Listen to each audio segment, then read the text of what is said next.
Is Senate File 42, out-of-state bank charter conversions. Would Madam Chief Clerk kindly read the file? Senate File 42, out-of-state bank charter conversions, an act relating to banks and banking, sponsored by Minerals. It was referred to Minerals Business and Economic Development, who returned a recommendation to the Senate of due pass. Voting aye were Senators Beitman, Cooper, Rothfuss, and Wasserberger. Senator Anderson absent. Signed, Senator Beitman, acting chairman. Thank you, Madam Chief Clerk. You've heard the reading of the file. What is your pleasure, Senator Wasserberger?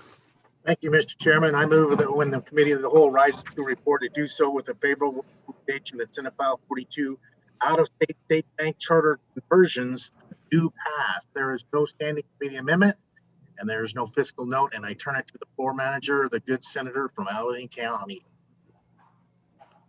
Senator Rothfuss. I was trying to look for a good senator from Albany County, and they're all good. So it was. Thank you, confusing Mr. me. Chairman. That's why I raised my hand.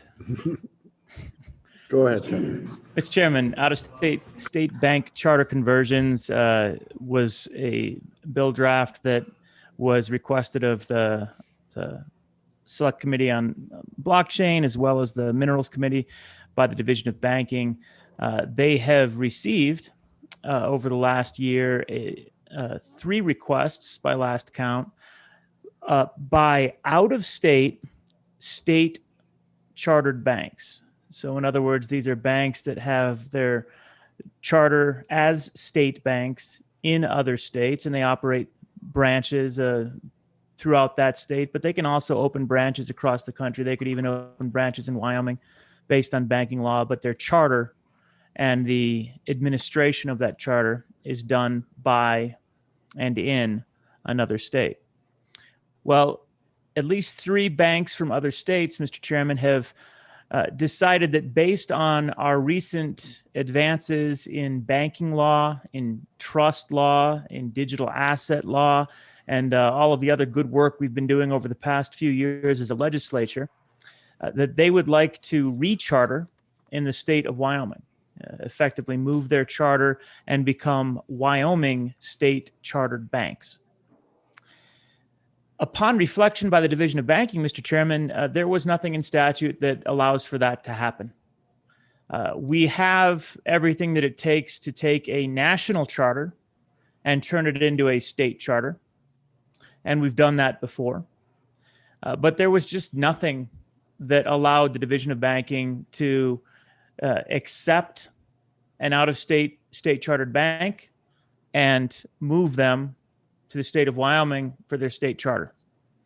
This legislation, Mr. Chairman, is very straightforward and simple, and it does just that.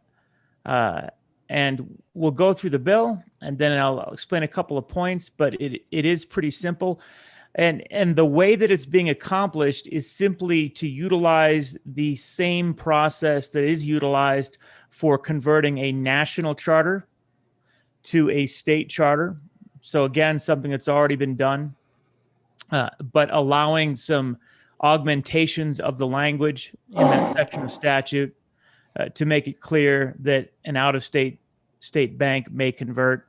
And that's what we see as the key language on page 2, beginning on line 14 through 20, makes it clear then that in addition to the above language, which talks about federally chartered banks converting to state charters, that we have new language indicating an out-of-state state bank may convert into a state chartered bank if the commissioner finds that adequate provision has been made for successors to fiduciary positions held by the converting bank is legally in operation, and that the resulting bank complies with the laws of the state of Wyoming. So there's no changes, there's no differences, there's no nuances as to how you would treat one of these banks. They would be treated identically as any other state chartered bank in the state of Wyoming, and they would have to meet and conform with all of the requirements therein. Adding to that list about conversion, we see that on line 23, we would add out-of-state state bank as a convertible entity into Wyoming, and then conforming language on the next page, page 3, line 4, And then we have a reference definition on lines 5 through 7, which just makes it clear what an out-of-state state bank is, but it is exactly what everyone would think it would be, which is a state bank that is chartered in a different state. Page 3 towards the bottom is simply conforming language because there was a discussion of converting a national bank to a state bank. This just indicates that it is supporting a proposed conversion, regardless of the type of conversion, consistent with that statute. More conforming language on page 4 and on page 5, effective date July 1st, 2021. It's the understanding from the Division of Banking at this time that that's an acceptable effective date based on the timeline that the banks are looking for. We did have public testimony in the Minerals Committee and through the Select Committee from our State Banking Association. They are supportive of this legislation. For that matter, everyone that we heard testimony from is supporting of the legislation. And as far as the Division of Banking is concerned, this is effectively a cleanup, representing the fact that they anticipated when they looked at statute that they would be allowed to say sure. And then it turned out they couldn't without a statutory change, Mr. Chairman. So that's the bill. It has an opportunity to bring a few new state chartered banks to the state of Wyoming. And that's obviously going to be supportive of our efforts in the financial technology sector and finance industry, which is certainly something that we've been focused on growing, Mr. Chairman. I know that you've been working on legislation over the past few years in that realm as well. And it's a good bill to help support those endeavors, Mr. Chairman. Happy to answer any questions at this time. Thank you, Senator Rothfuss. Senator Scott. Mr. Chairman, in support of the bill, this is something we've allowed for business corporations for years, and banks are just specialized. Thank you, Senator. Anybody else wish to discuss? Any other questions? I'm not seeing any. Holler if you're not on my screen. All right. Well, you've heard the discussion, the explanation. So the question before us is going to be on Senator Wasserberger's motion that when the committee of the whole rises to report it, do so with a do pass recommendation, file 42. All those in favor, please raise your hand. Okay, go ahead and put them down and we'll get those opposed.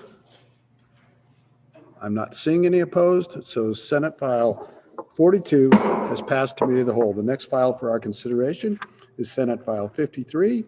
Would the chief clerk please read the file? Senate File 53, Ground Ambulance Service Provider Assessment Act, an act relating to public welfare, sponsored by Labor. It was referred to Labor, who returned a recommendation of do pass amended. Voting aye, Senators Baldwin, Bouchard, Murphy, and McCune. Hutchins, no. Signed, Baldwin, Chairman.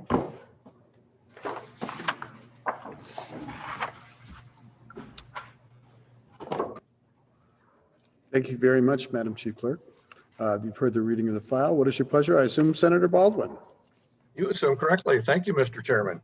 I move when the committee of the whole rises to report it, do so with the recommendation that Senate File 53 do pass. And there is a standing committee amendment if we can have that read in. Go ahead. Senate File 53, Standing Committee Amendment Number 1, page 1, above line 1.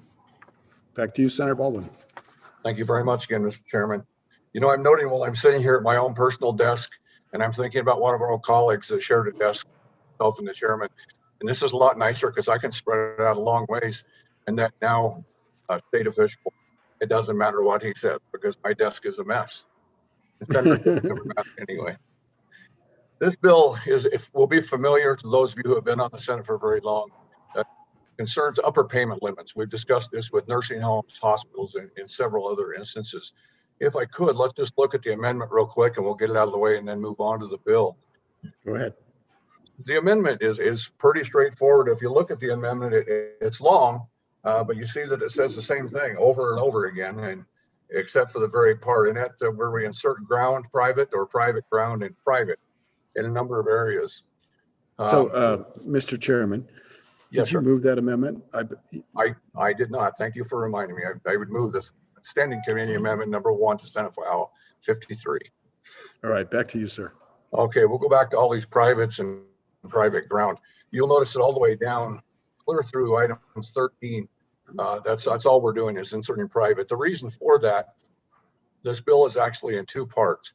The first part concerns private ground transport EMS systems. The second part concerns public systems. There's a variety of EMS systems in the state, and we wanted to make sure these were all included in this bill, so these monies are all available. Many of you in the rural areas of the state will know that private in particular, but public as well, EMS services are in trouble. As not unlike all the other medical professions, reimbursement for services rendered is quite low. And as you can imagine, when the ambulance goes out to a car wreck and everybody refuses transport, it doesn't cost any less for that EMS to be provided, but there's no reimbursement. Or when they go to help grandma back on the couch that fell on the floor, there is no reimbursement. So it's expensive.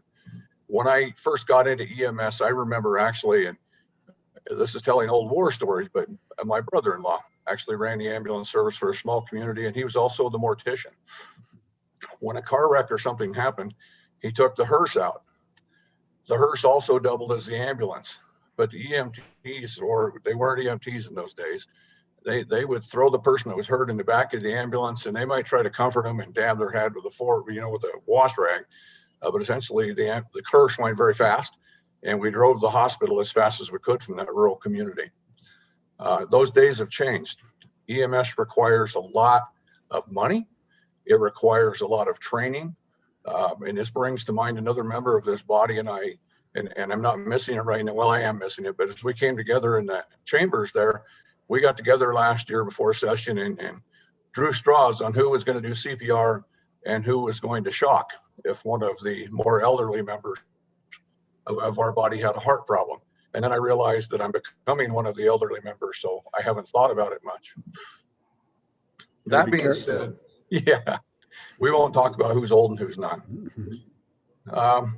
That being said, this amendment's pretty straightforward and just divides us out, differentiates private from public, and makes it all inclusive so that if we do pass this bill, then we're able to build the programs that would benefit both types of services.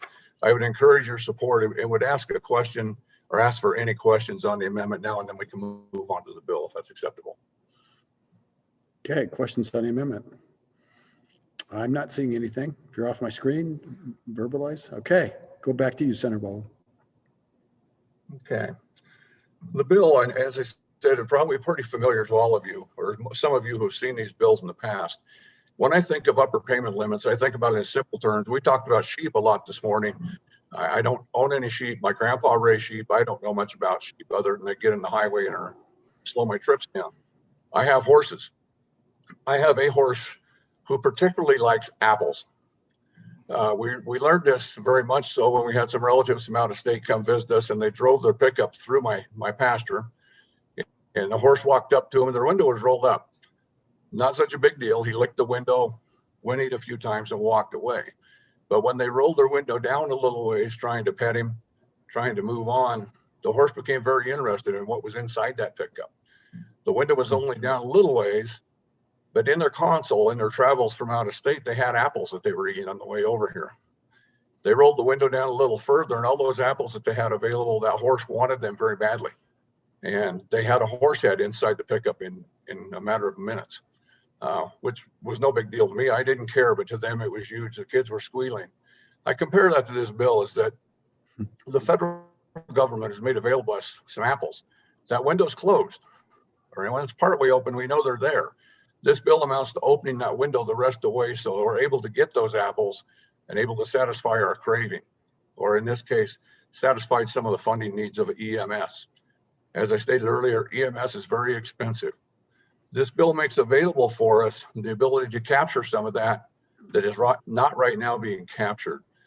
EMS services are required to accept whatever Medicare and Medicaid offer. They don't have any negotiating ability such as insurance companies do. They're forced to accept whatever they can get. The federal government has a program, much as we've discussed in the past with nursing homes, et cetera, where there's more available that is calculated on what the amount that an insurance or a private insurance carrier would pay.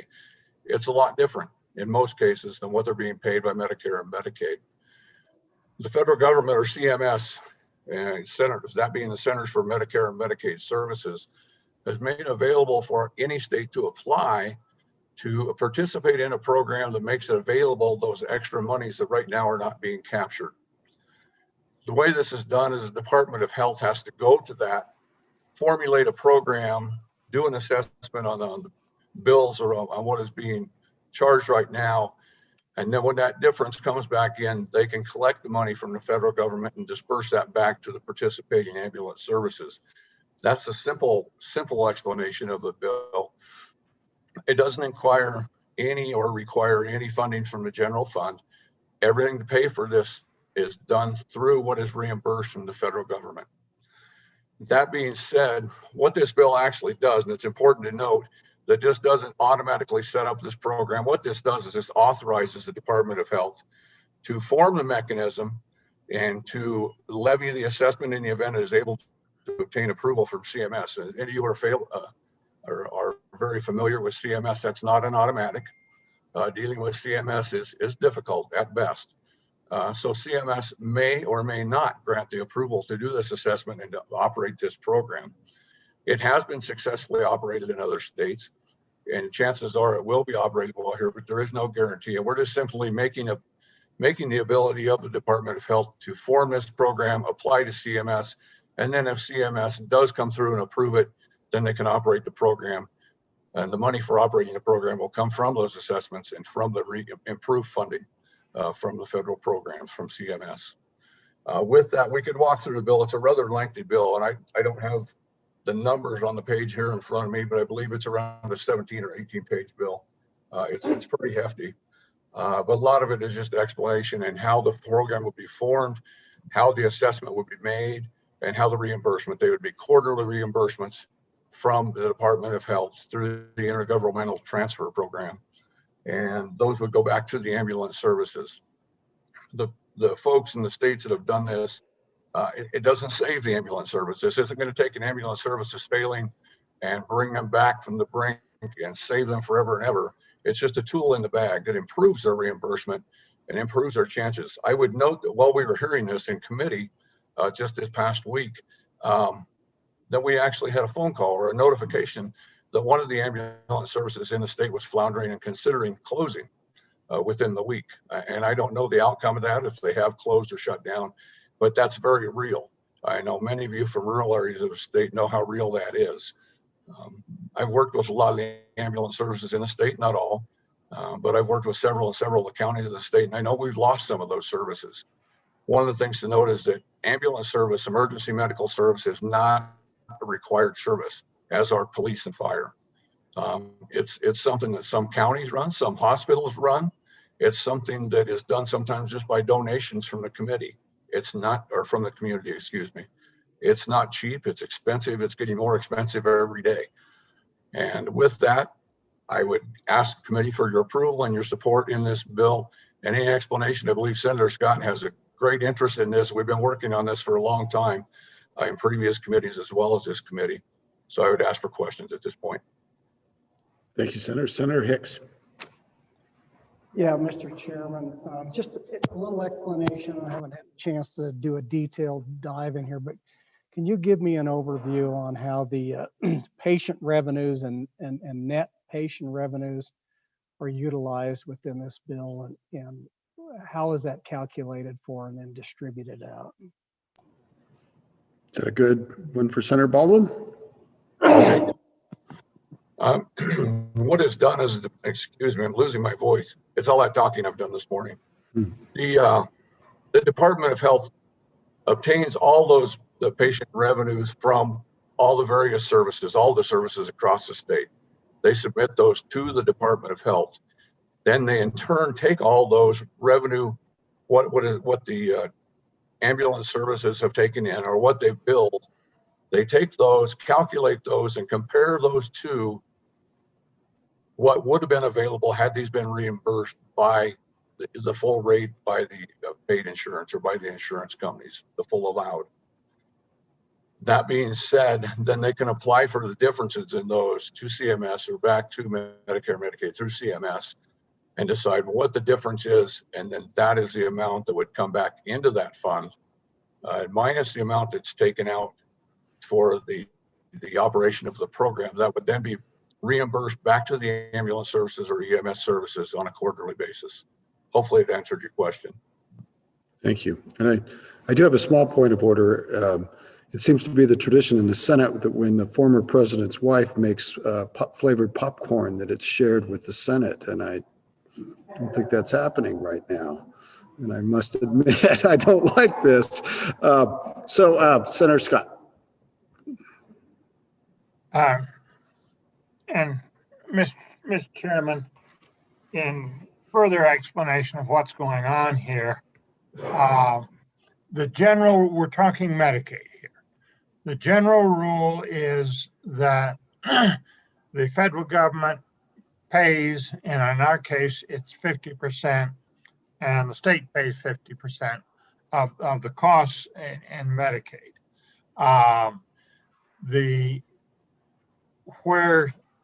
What this bill does is allow us to raise from the providers money for part of that matching to go above what they would otherwise get. And the federal government will match that 50%, but they put a limit, an upper limit, because certain of our colleagues in other states got way too ambitious and were ripping the federal government off on a grand scale. So they put an upper limit on what will be paid, so you can't go beyond that. So what we're doing is using the assessment to enhance the state match, which enhances the federal payment, which allows us to pay more to those providers that we're getting the assessment from. And with the budget troubles we have and the cuts we've had to make in Medicaid, our providers, including these ambulance people, including especially these ambulance people, are hurting. And they've been not in good shape for years. We've had several crises. I can think of one that was leaving a part of I-80 in Carbon County, just uncovered. That's just not acceptable because there are auto accidents and you have to have that service to save lives. So we've had, over the years, we've done a number of things to try to deal with this. This is one more step that is a tried and true thing we've done before in other areas. But basically what we're doing is raising the match so we can get more out of the feds. But we have to get the CMS approval because they have to guard the Treasury against abuses, and they do. Thank you, Senator. Anybody else? Senator Salazar. Thank you, Mr. Chairman. First of all, I appreciate this bill. It's very much needed in my neck of the woods. I had a couple questions and then maybe just a comment. The levy of the assessment to some of these ground ambulance companies is going to be a burden in itself up front. I was wondering if you had any thoughts on that. Number two, maybe I missed it. Is there a formula to the cost of the assessment? And then thirdly, I think I heard it mentioned that these were going to be quarterly reimbursements, but how long, if this program were to be implemented, would these ground ambulance companies then start receiving their federal matching funds? Thank you. Who's going to handle that?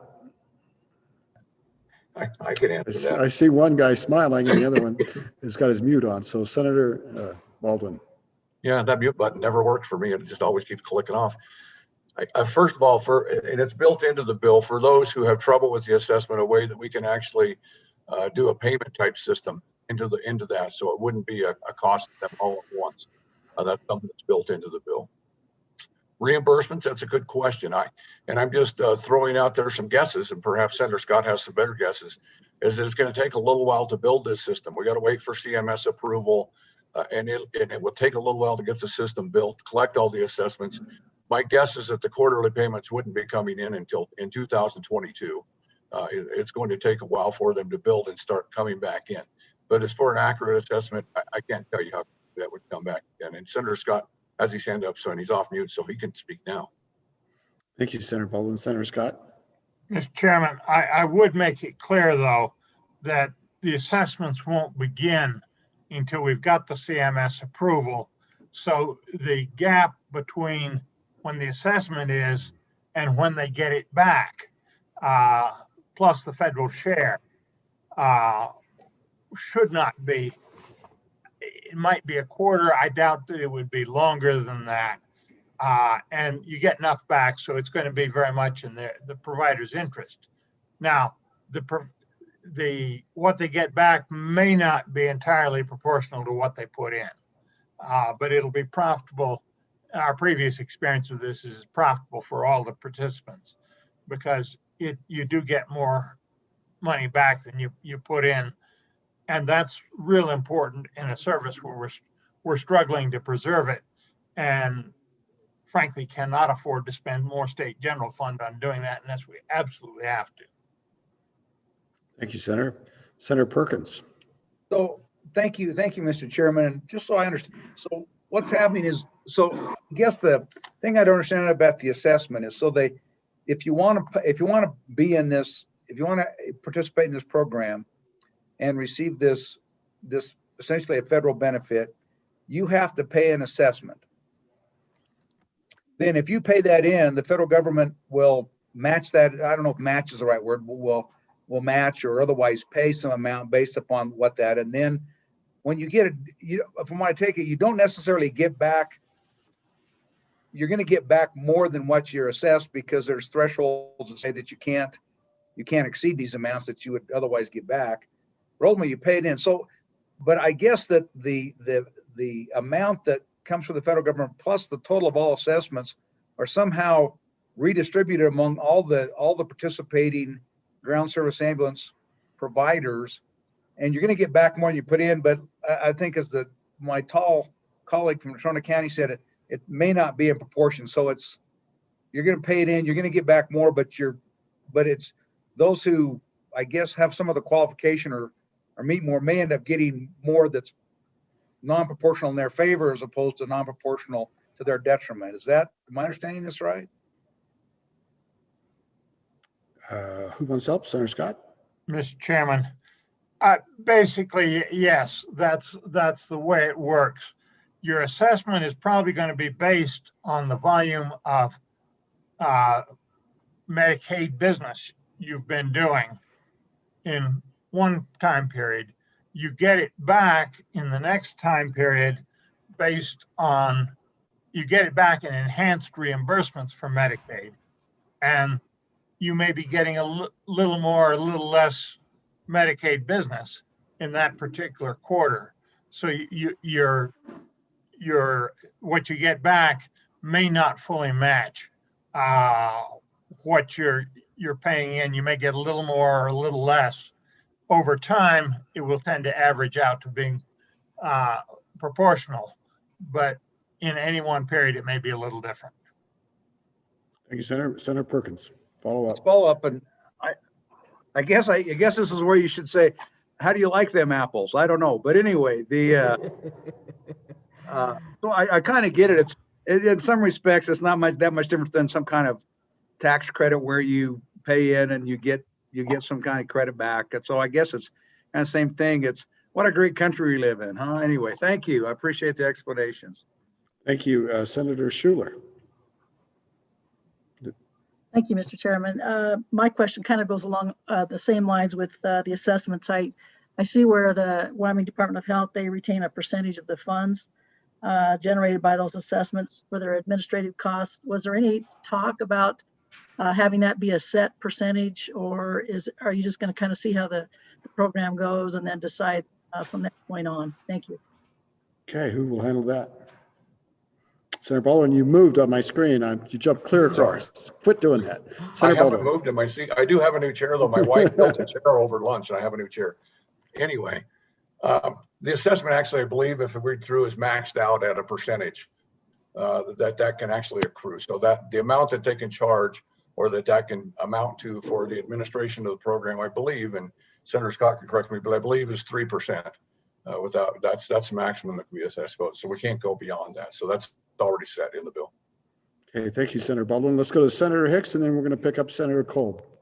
Yeah, Chairman, I want to get into the fiscal note. And it doesn't make any sense to me. Mr. Chairman, we can't hear.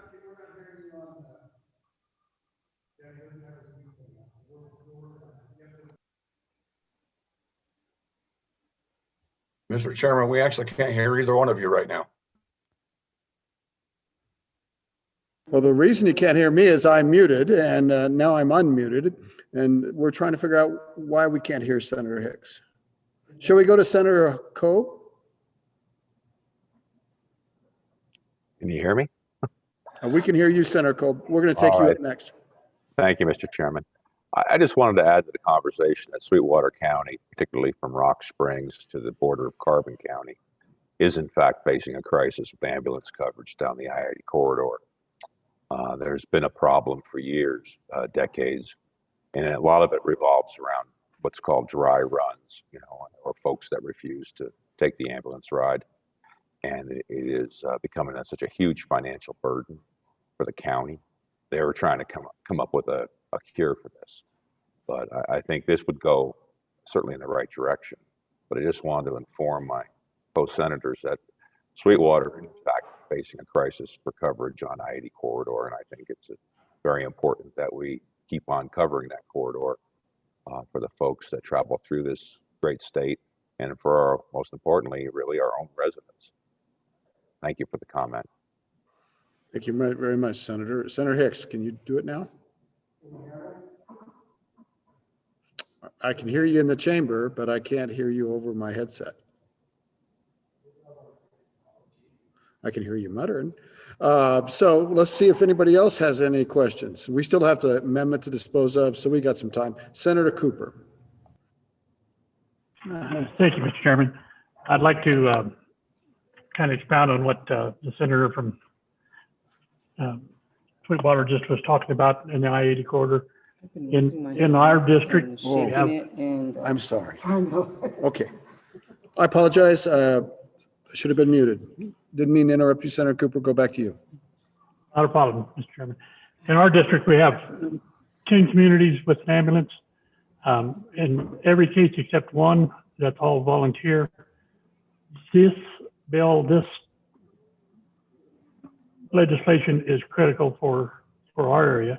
There's a little question among them yet on the assessment, but I think the good senator from Bates Creek pretty well explained that. That's the other Bates Creek. The real Bates Creek is over on the head of the mighty Knollwood. I might point that out, but just wanted to reiterate how important this really is. Thank you. Thank you, Senator Cooper. I get a little flash that says that my internet connection is unstable, so that may be happening in the whole room here. But Senator Hutchings, I'm going to go to you. And then, Mr. President, did you have a point of? No. Okay, comment. Senator Hutchings. We'll go to Senator Hutchings. You, Mr. Chairman, really appreciate the opportunity to actually explain my no vote on this bill. As what I consider myself to be a patriot, I'm very concerned about our national debt. If you look at this bill, you'll see that private ambulance companies are not being asked to pay this fee, this assessment. They're being forced to pay this assessment. We're in essence subsidizing them. And you know, when you subsidize something, you get more of it. We're creating a dependence on the federal government for funds that our federal government just doesn't have. I've asked a member of the healthcare community, or I called and chatted with him about asking if the ambulance companies can come together and form an association where they can not only be allowed to fail, but come up with a solution at the local level to fix this situation.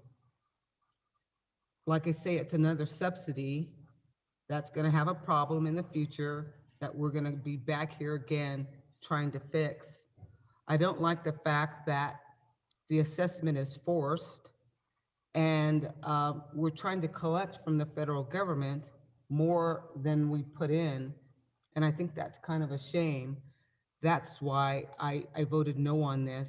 And I just wanted to make that clear that this program, in my eyes, even though needed, I completely sympathize with the ambulance companies.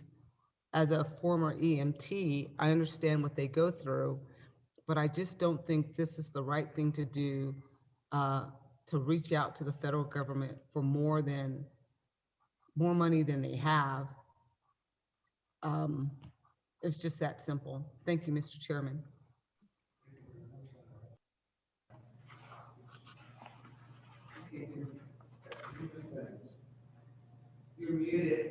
I know I'm muted now, and I'm sorry. Thank you very much, Senator Hutchings, and I apologize for, I just don't see everybody all the time. So thank you very much. You were very patient. Senator Hicks, can we try you again? Can you hear me? We got you. Mr. Chairman, I want to go to the fiscal note. And I want to go down to the bottom of the, well, I'm getting a lot of echo. So everybody in the chamber, mute yourself except for the speaker. Let's try that. Can you still hear me? All right. Mr. Chairman, we go down there and it says the following state agency will be asked to provide their estimate of the administrative fiscal impact prior to the first committee meeting. And the question I have for the bringers of the bill, when we go up there and we look at the estimated revenues on this, it's a little under $2.7 million. It does allow the department to pull 1% of the annual aggregate fund for administrative purposes, which is a little less than $27,000 a year. It also says that they won't show any of this, any fiscal impact on this budget. It doesn't come in until fiscal year 22. But I'm trying to rectify with the issue that it allows 1%, which is only about $27,000 of increased revenue to the department's budget. They'll say there is no change to the department's budget. So I just want clarification. Is that because it rolls into the next fiscal year? And the question I have is this going to be something that we expect to see a request from the Department of Health to come in and provide additional general funds above and beyond the estimated $27,000 a year it's going to cost to administer that program? And one other question specifically to the Chairman of Health. I just want clarification as to what kind of apples that he was talking about. Were they road apples or were they some other type of apples? And so if we could get some clarification on those issues, it would be helpful. Because if they're federal road apples, I don't think we're interested. How about it? Who's going to answer that? Senator Baldwin? To answer the Carbon County Senator's question, those were granny apples, actually. They were green grannies, very tart. That's her favorite. To answer the other part of that, I believe that the Department of Health anticipates, and the reason that goes to 2022 is that it's anticipated that as those revenues begin to come in, or the assessments come back in and they improve revenue, that in and of itself will pay for that. And the department should not have to ask for anything from the general fund. And I believe that's the anticipation. Again, Senator Scott can correct me if I'm wrong, but I believe that's the anticipation. Thank you very much. I see Senator Scott got his hand up. We'll go to him and then we'll work through the ranks again. Mr. Chairman, the real additional expense here is partly in collecting the assessment and partly in dealing with the CMS. The anticipation is that the assessment will cover that cost. I have a suspicion that in due course of time, the Appropriations Committee will be asked to approve an increase in the expenditures that are matched by the assessment so that there isn't any net cost to the general fund. Thank you, Senator Scott. Senator Cooper, and then we'll go to Senator Cole. Thank you, Mr. Chairman. If I could get just a little bit of clarification on your definition of private. These small ambulance companies, if you will, are volunteer. They're running on whatever grants they can gather or whatever community donations they can gather. So is that still a private, and does that take them? I guess I'm confused about what your definition of private is, because there's most of them in my district are not municipal or county backed. They're strictly standalone volunteer operations. Thank you. Thank you, Senator Cooper. Senator Baldwin? And just catch up on a couple of questions.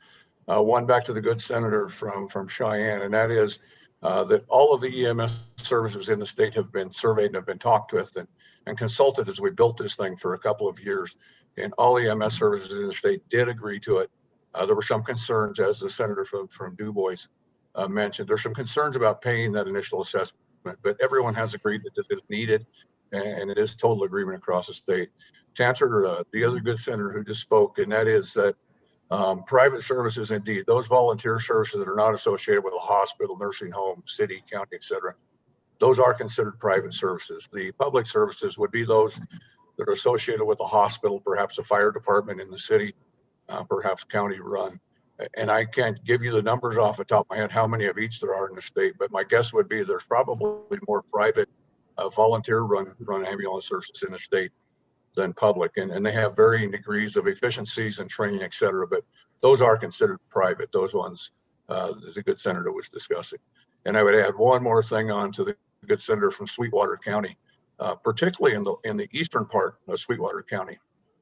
There's a deficit of providing ambulance service out on that interstate stretch on the corridor, and it's been that way for a long time, and it was that way back in the actual 70s when I ran on the EMS, and that was in the city where most people mispronounce the name and call it Wasamatter.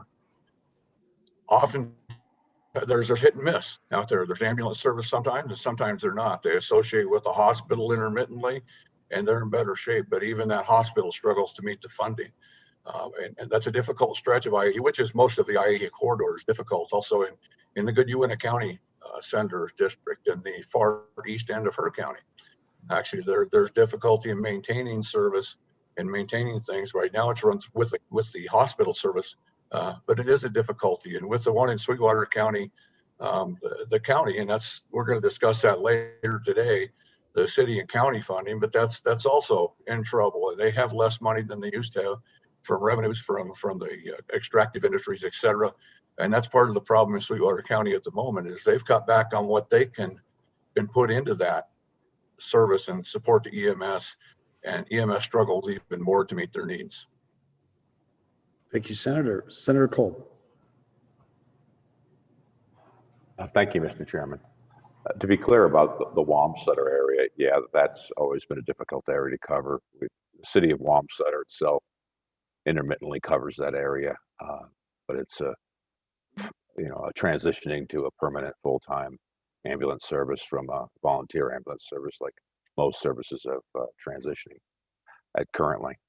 The issue I'm looking at is if it's $2 million is what anticipates CMS to distribute amongst all the ambulance services. That's not very much money. Frankly, it's quite short of what the deficits are for dry runs, no payers, and on and on and on. And any language in here that was brought up a little earlier, each ground ambulance service provider shall pay a ground ambulance service provider assessment. I wonder if someone could explain why you shall instead of may. Is there some what's the reason behind that? Thank you, Mr. Chairman.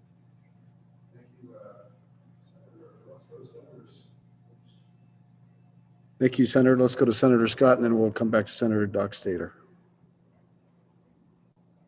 Mr. Chairman, the simple explanation to that question is that if you don't have a universal assessment on these providers that are the Medicaid providers, the CMS will not approve the application. Thank you, Senator Dockstader. Thank you, Mr. Chairman. I realize that the current chair of health answered the question. They'd reached out and they'd heard from everyone across the state, and that was one of my questions. But just maybe an observation, we're seeing a gradual change in these type of emergency-related services. Problem is, it all settles in on money. One of the things I saw that was kind of a first in our area, a fiscally conservative area, they actually approved a fire district just because they saw it as a necessity. Our EMS services are part of that too. They're a necessity. We've got one service that operates out of the hospital, well funded that way, two others that don't, and they're always not only looking for people, but looking for funding as well.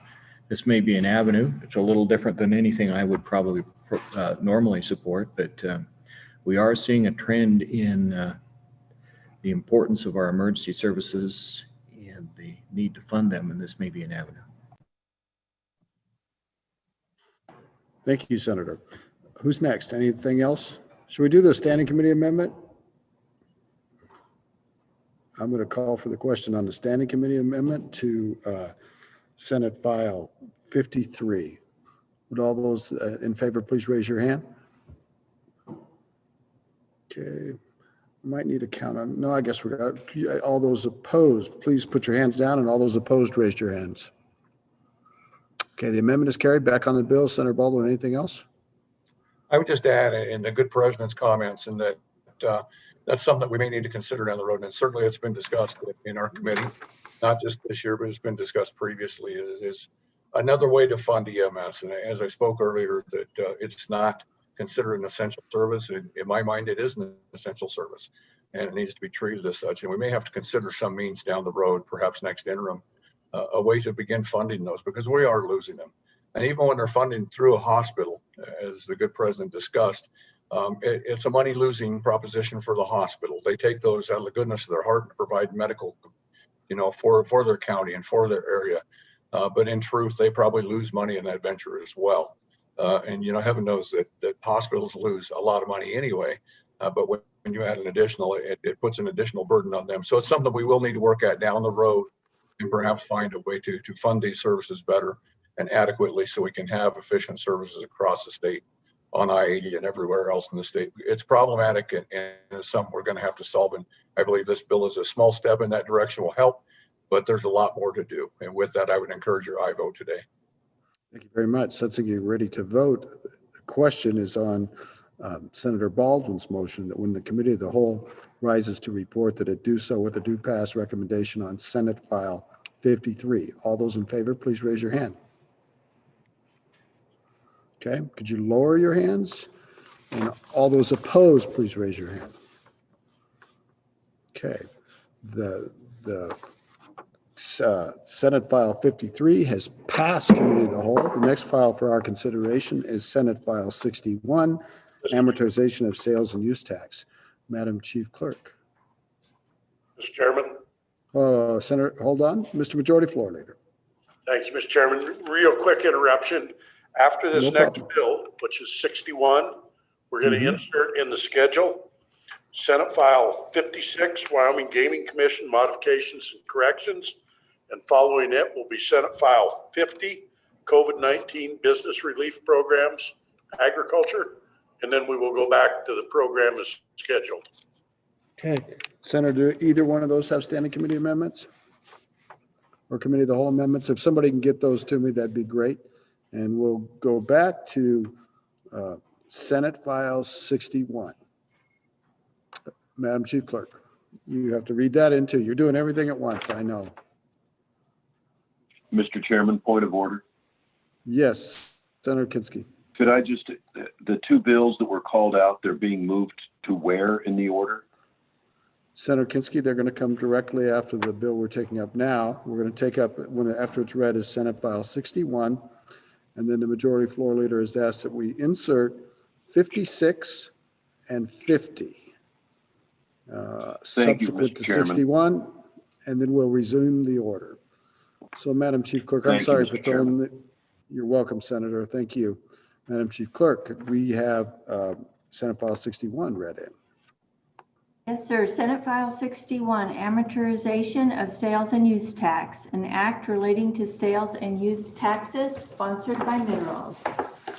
It was referred to Minerals Business and Economic Development, who returned a due pass amended recommendation to the Senate. Voting aye were Senators Beitman, Cooper, and Rothfuss. No, Senator Wasserberger and Senator Anderson absent. Signed by Senator Beitman, acting chairman. Okay, you've heard the reading of the file. What is your pleasure, Senator Wasserberger? Thank you, Mr. Chairman. I move that when the committee of the whole rises to report, to do so with a favorable recommendation for Senate File 61, amortization of sales and use tax, do pass. And I turn it over to the floor manager, the good senator from Albany County. Okay, Senator Rothfuss. Thank you, Mr. Chairman. Mr. Chairman, Senate File 61, amortization of sales and use tax. There is a standing committee amendment. I'll have that read in now and I'll reference it as we're working through the bill. Certainly, thank you. Senate Go File 61, Standing Committee Amendment Number 1, page 2, line 9. Thank you, Madam Chief Clerk. Back to you, Senator Rothfuss. Thank you, Mr. Chairman. And I will move Standing Committee Amendment Number 1 to Senate File 61 at this time and just work it in as we go through the bill. Go ahead. Mr. Chairman, amortization of sales and use tax. This is a concept from the Minerals Committee, and it's focused on the economic development aspect of the title of the Minerals Committee, where we were trying to identify ways that we could give potentially some types of tax incentives or provide recruitment opportunities to industry that would make it more attractive to locate some type of business development or project in the state of Wyoming without necessarily costing us a great deal of money. So this concept of amortizing sales and use tax, it's something that's been looked at in other states, and other states have more flexibility, particularly with municipalities, than Wyoming does to enter into these types of engagements. So this is an intended tool to provide an opportunity, if desired, for large projects to be able to amortize the state's portion of their sales and use tax over some lifetime, which would be less than the lifetime of the project. And we'll get into the details of what that means as we go through. But the idea is not to cut the taxes or give any type of a tax credit, but basically just to have the same taxes paid from cash flow instead of being paid up front as what would effectively be a financed cost of a large project. So that's the concept, and I'll walk through how it works, Mr. Chairman. Most of the bill, the heart of the bill, is on page 2 in a nice long Romanet 12, which looks at compliance and collection with regards to sales and use tax as those collections are being facilitated through the Department of Revenue. And the concepts that we're looking at here, first of all, in the beginning, is the idea that any taxpayer that's developing a project after July 1st, 2021, that is to be completed in Wyoming, that is reasonably anticipated to have expenditures subject to Wyoming sales and use tax over the first 2 years. So it's a 2-year concept of a project of construction and operation in excess of $5 million. So just to be clear, it's not $5 million worth of taxes.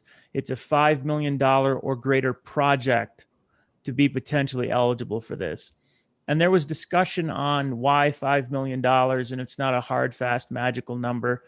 The idea was, particularly if we run this in the early years, to have it a large enough number that it wouldn't be a mad rush to the Department of Revenue as they're standing up the program, but at the same time, not overly restrictive such that no one would be able to have a project that qualifies. So it's supposed to be the Goldilocks, just right amount, and certainly subject to discussion and debate. That's just what we chose to the Minerals Committee. So as noted then, lines 8 through 10, the taxpayer may apply, doesn't have to the department to amortize the sales and use taxes due over the expected life of the project not to exceed a period of 10 years. And again, there's flexibility for the department to ensure that the depreciated value of the assets that are being taxed will certainly more than cover any of the tax liability. And we'll get to some lien language in a moment. You see on lines 11 through 17 that, or excuse me, through 13, that the department shall establish amortization schedules, fees, and terms and conditions for each project that is approved, and that provides them with some negotiating flexibility so that they can try and fit terms and conditions to a specific project. But at the same time, there was an interest, as you see on lines 13 through 17 in the committee, that the department will at least annually establish and publish some fixed terms, fees, and rates that are available to taxpayers, sort of as a conceptual advertisement, so that you can see what opportunities would be there for a company in the state of Wyoming if they were looking at a project, and they would have terms and conditions that they could accept if they chose to, or they could further negotiate with the department. Beginning on line 17 is language regarding the lien on the assets related to the outstanding tax liability. And you see that that lien will be placed on the property that the sales and use taxes are provided for. And importantly, learning lessons from the past, on lines 19 through 21, the lien shall be paramount and superior to any other lien or encumbrance created before or after. So, Mr. Chairman, as you've been working with quite a bit, the severance tax liens and the challenges we've had in the past of not having lien priority, on the Minerals Committee, we anticipated that we want to make sure that we start with a paramount lien priority. And one of the advantages here that's different from severance tax, obviously severance tax is sold and gone. There isn't property to put a lien against. With this, it's a sales and use tax, so you have a tangible asset. And since this right now only looks at the state share, 2.8% effectively of the value of the product, so it's the 70% of the 4% statewide that would go to the state. So that's around 2.8%. As written, it's only on that, and we have some language that helps to clarify that in the amendment that I'll get to in a moment. But we've got a situation then where that first priority lien is going to be fully protective, because the asset's depreciation would have to be incredible to get to the point where you no longer had 2.8% of the value of the asset remaining that you could then claim against. So Minerals Committee felt it was very protected from that standpoint. Lines 21 and then on to the following page just indicate the department will have all of its standard tools to collect as necessary. Beginning on the next page, page 3, the department shall adopt rules and regulations and require full payment if a project's discontinued within 30 days. Line 6 discusses the fact that there's no liability effectively for the vendors, that it's only the project lead that would have responsibility for sales and use and anything related to the project. And then beginning on line 9 is a definition of project, which is written to be very broad intentionally.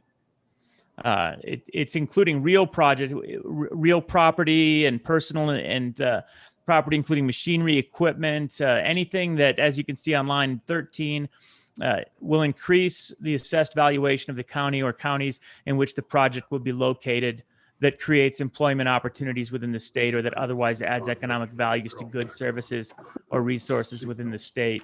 The idea here is not to try and pick any types of winners of projects, but to be very broad in allowing projects that can't even be foreseen right now to be considered for this if appropriate. Bottom of page 3 and top of page 4 simply gets into the distribution process, and that the revenues amortized will be distributed basically in accordance with standard revenue distribution consistent with sales and use tax. And effectively the rest is the conforming language for the distribution.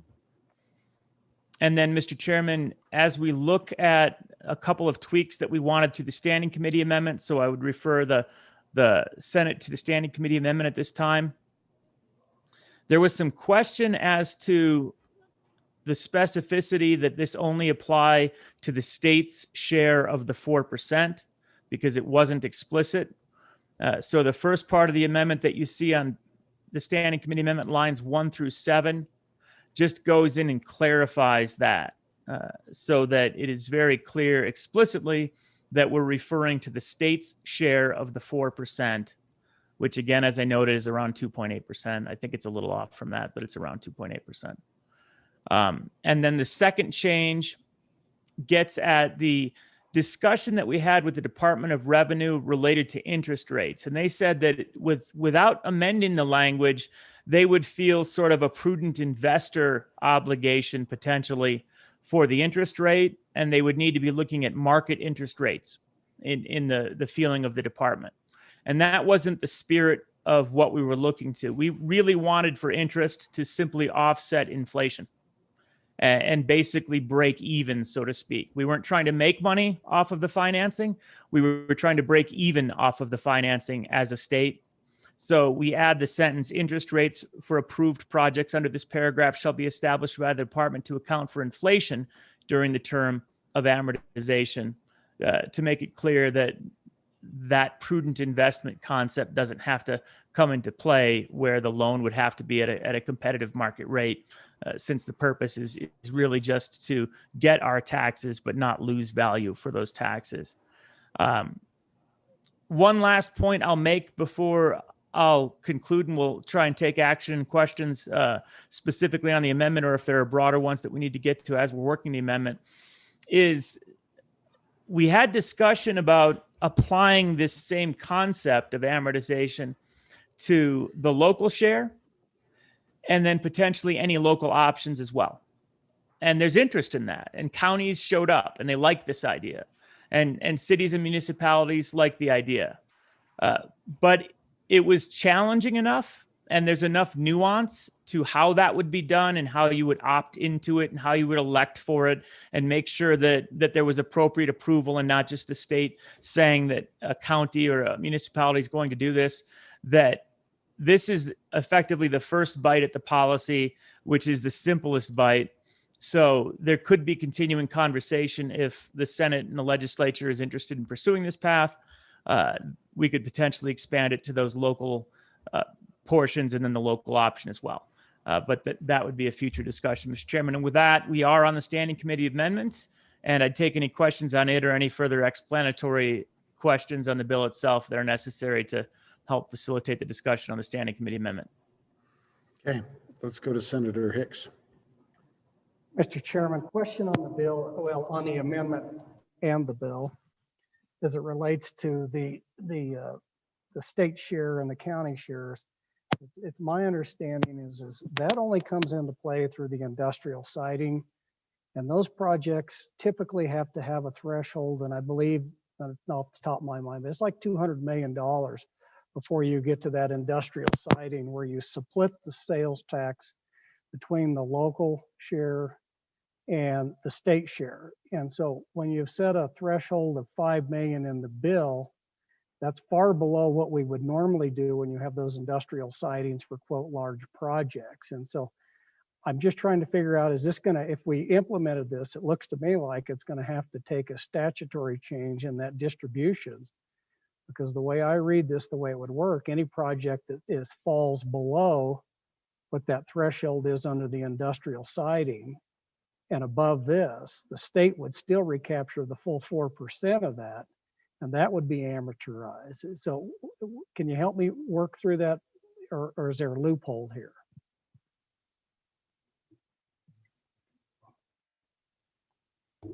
Thank you, Senator. I'm just looking to see if anybody else, and we've got, I'm not seeing any, so Senator Rothfuss. Mr. Chairman, I just I'm sorry, Senator McCune. Let's go to you.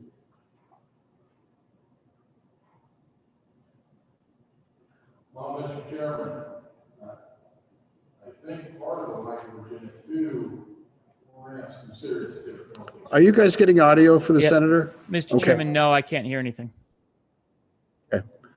For some reason, Senator McEwen, we don't have your audio. Does that matter? I'm looking at people outside the chamber. They say no. Can we come back to you, sir? Yes. Okay, we'll work on it.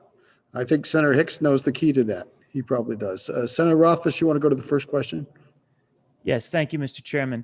And Mr. Chairman, Senator Hicks is correct in the industrial siting and the way that it kicks in. And I'm not sure whether it's still at 200 million. I think we had some strange inflationary adjustment to that. So it's a relatively large number to start getting to industrial siting, but that's a different formula that we're looking at there for the redistribution.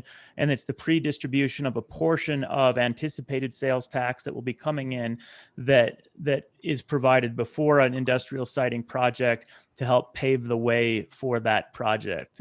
That industrial siting concept is a very high bar, but this is only talking about any old project where you would always be paying sales and use tax and then going through the standard sales and use tax distribution where all state sales and use tax comes into the state, and then a 30% share of it-ish, again, there's an administrative part, but it's around 30%, goes back through the county of origin to municipalities and a portion of it to the county, and there's a distribution formula there. So 30% goes back local, 70% stays with the state roughly, and it's the 70% share on all projects, whether it's a single dollar that I'm paying or whether it's $175 million that I'm paying. That sales and use tax is still going to go through that distribution for the first 4%.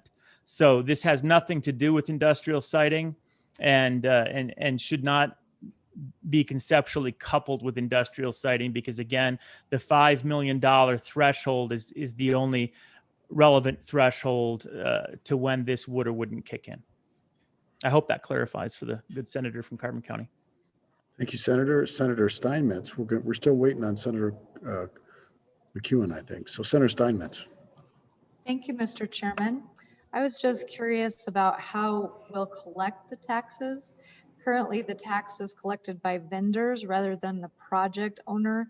So who is liable for collection of these taxes? Thank you, Mr. Chairman.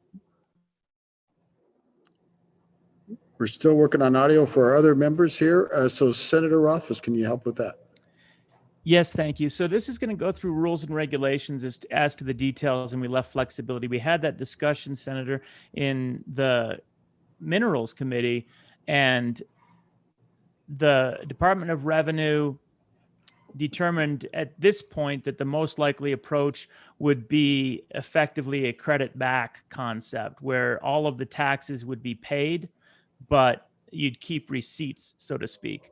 The project manager would be able to demonstrate the project receipts for sales tax paid, and then would take those to the department and say, see, I paid this much sales tax on this delineated project, which is over $5 million. That would be credited back and amortized effectively through that process. That was the best approach that was determined in the, 30 or so minutes that we talked about the exact way it would be carried out.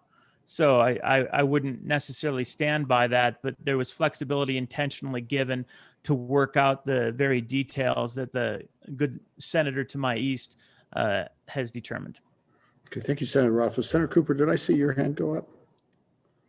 Okay, so I think we've got our very competent IT, Senator Hicks, working IT, and we're still working here. Let me just holler across the room. Senator McEwen, were you wanting to discuss the standing committee amendment? And because I'd like to vote for that, that'll buy you some time. Can we vote for the standing committee amendment? Say again. Okay.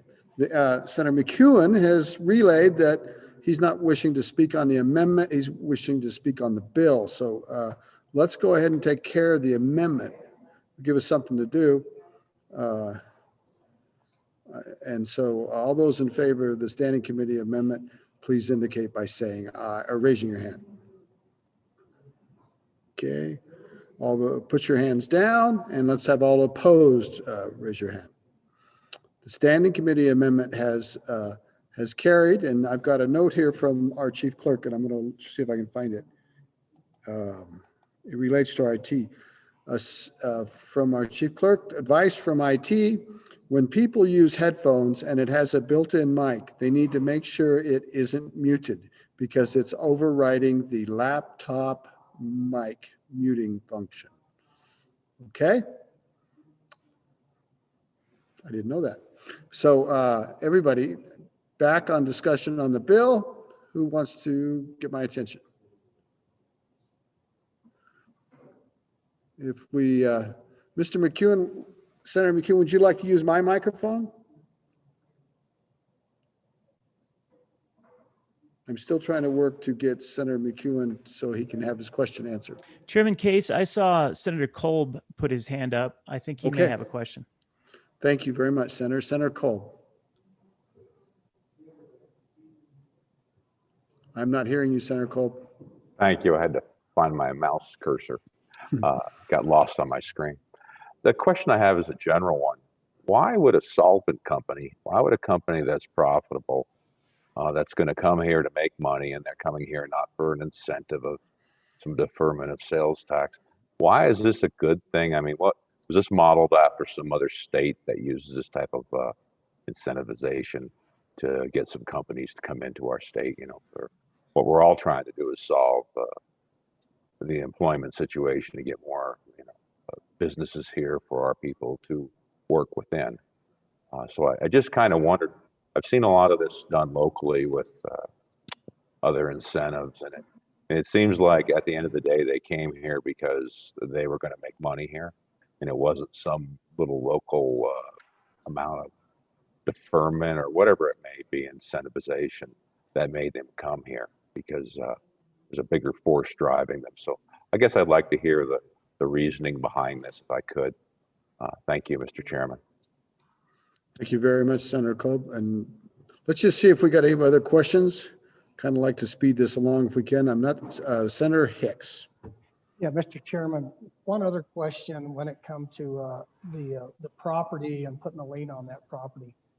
Was there any discussion to look at subsidiaries of those companies? Oftentimes we see large projects come in that are owned by one entity, and then they have a subsidiary that acts to operate the project.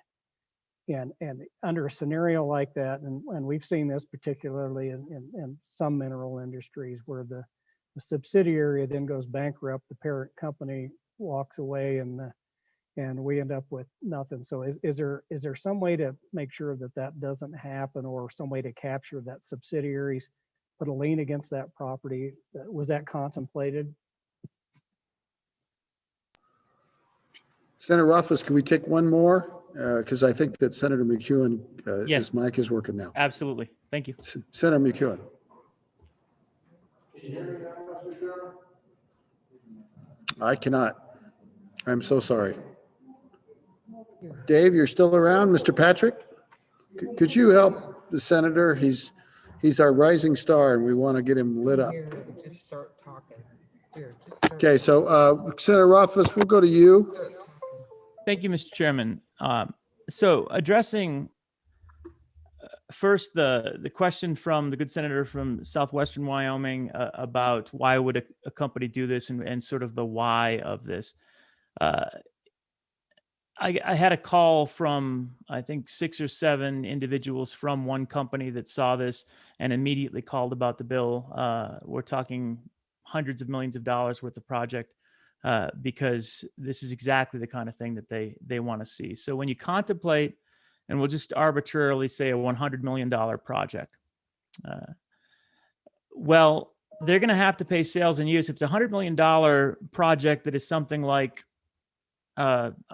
solar development, something that is resource intensive, so $100 million of sales and use tax, and that's being taxed at whatever the sales tax rate is. But when we're looking at this, we'll contemplate the 2.8%.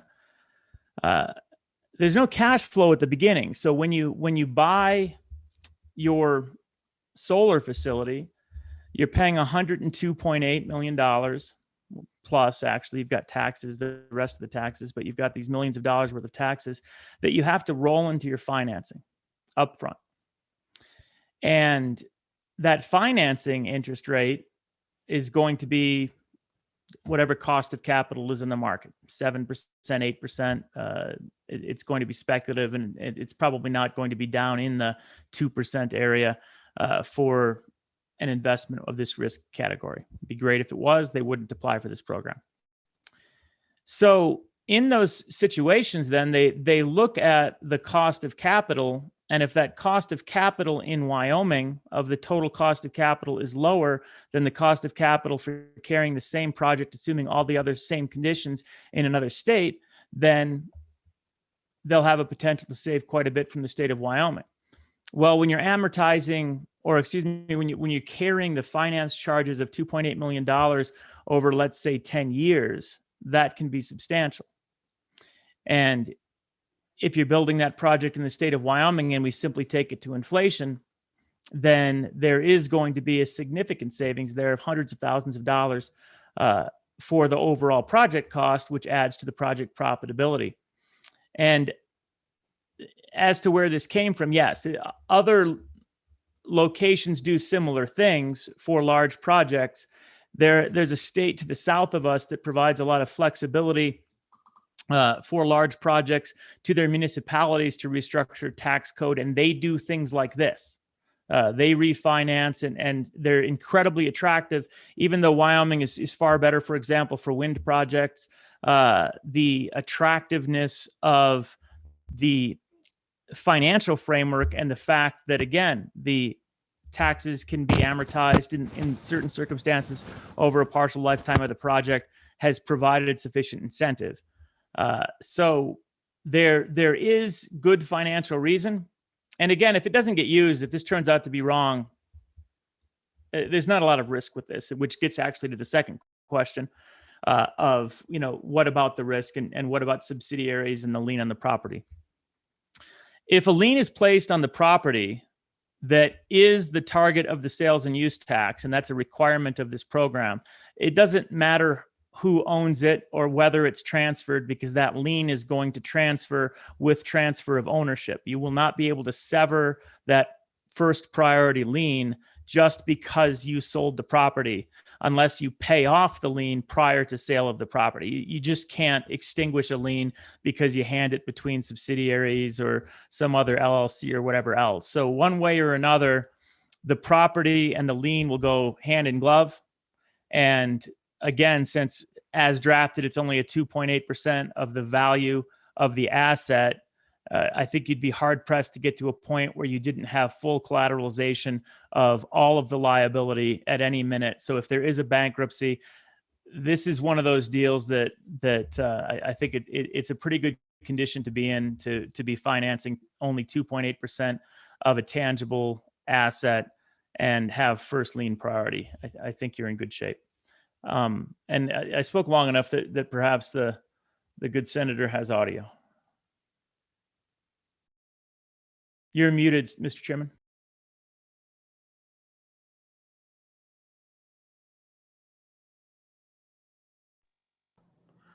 I have two screens and I cannot hear you, Mr. Senator McEwen. Try your other mute. Try the one on the, try it again. I have no audio. Anybody out there hear Senator McEwen? Sorry. You're welcome to come over here and use my headset. Just come over here and it's going to be kind of unusual, but we're going to do this. Senator, come here. He's right here. Oh, you got it. He's right here. Okay. I'm going to, he's going to scoot over and use Senator Hutchins. Can you hear me now, Mr. Chairman? We can. Yes, we can. This better be brilliant, huh? One of the problems I have with the language in this, and I'd like to meet the banker who's going to let us take first position on $200 million. or more. I just don't see it happen. So we're gonna pass legislation that maybe 5% of the businesses can actually use. Even warehouses that I deal with wouldn't take a position behind sales tax. And if you can't pay the sales tax, it's been my experience, you probably shouldn't be in business. Thank you, Mr. Chairman.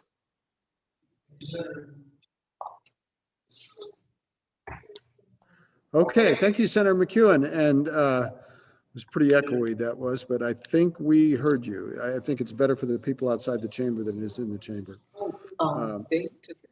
So where are we at? Anybody else wish to discuss the bill? Senator Rothfuss, can you make it short and bring us home? Yep, final response. I just note that the lien would not be on the full 200 million or 100 million in the example I talked about. It would be on just if it's a $100 million project, $2.8 million lien. If your financier would not take those terms and conditions and you couldn't get financing, you just wouldn't use this program, and that's fine, and it would be a test. Through the Minerals Committee, we're trying to come up with ideas that people might use. And again, to the extent that I had a video conference the day after this hit the web, I think, with a large developer interested in this and interested in hearing more. There is interest. We know that through the Minerals Committee. There's interest. Is it perfect? I don't know. We don't know. And will it work? Maybe not. But if it does, and it attracts $1.5 billion project to Wyoming that we wouldn't otherwise have because the terms and conditions work out, then, Mr. Chairman, I'd say the Minerals Committee did its job. Hey, Senator, you muted yourself, so I think you were done. Okay. Any other questions? Anything else on the bill? Okay, I've seen that you're ready for the question. The question is on Senator Wasserberger's motion that when the Committee of the Whole rises to report, that it do so with a do pass recommendation on Senate File 61. If you're in favor, please raise your hand. Okay. And lower your hands, please. And if you're opposed, please raise your hand. Okay. The Senate File 61 has passed Committee of the Whole. And the next file for our consideration is Senate File 56. Would Madam Chief Clerk please read the file?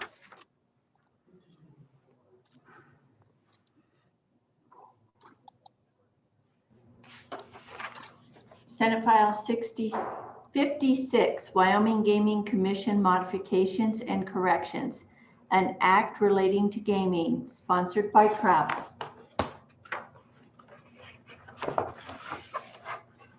It was referred to Travel, Recreation, Wildlife, and Cultural Resources, whom returned a do pass amended recommendation to the Senate. Voting ayes, Senator Ellis, Garou, Landon, Salazar, and Schuler. Signed, Affy Ellis, Chairman. Thank you. You've heard the reading. What is your pleasure, Senator Ellis? Thank you, Mr. Chairman. I move that when the committee whole rises to report, it do so with a favorable recommendation of Senate File 56. And with that, I'd like the bill to be read in. We read the bill in. Are you ready for that amendment? Is that what you meant?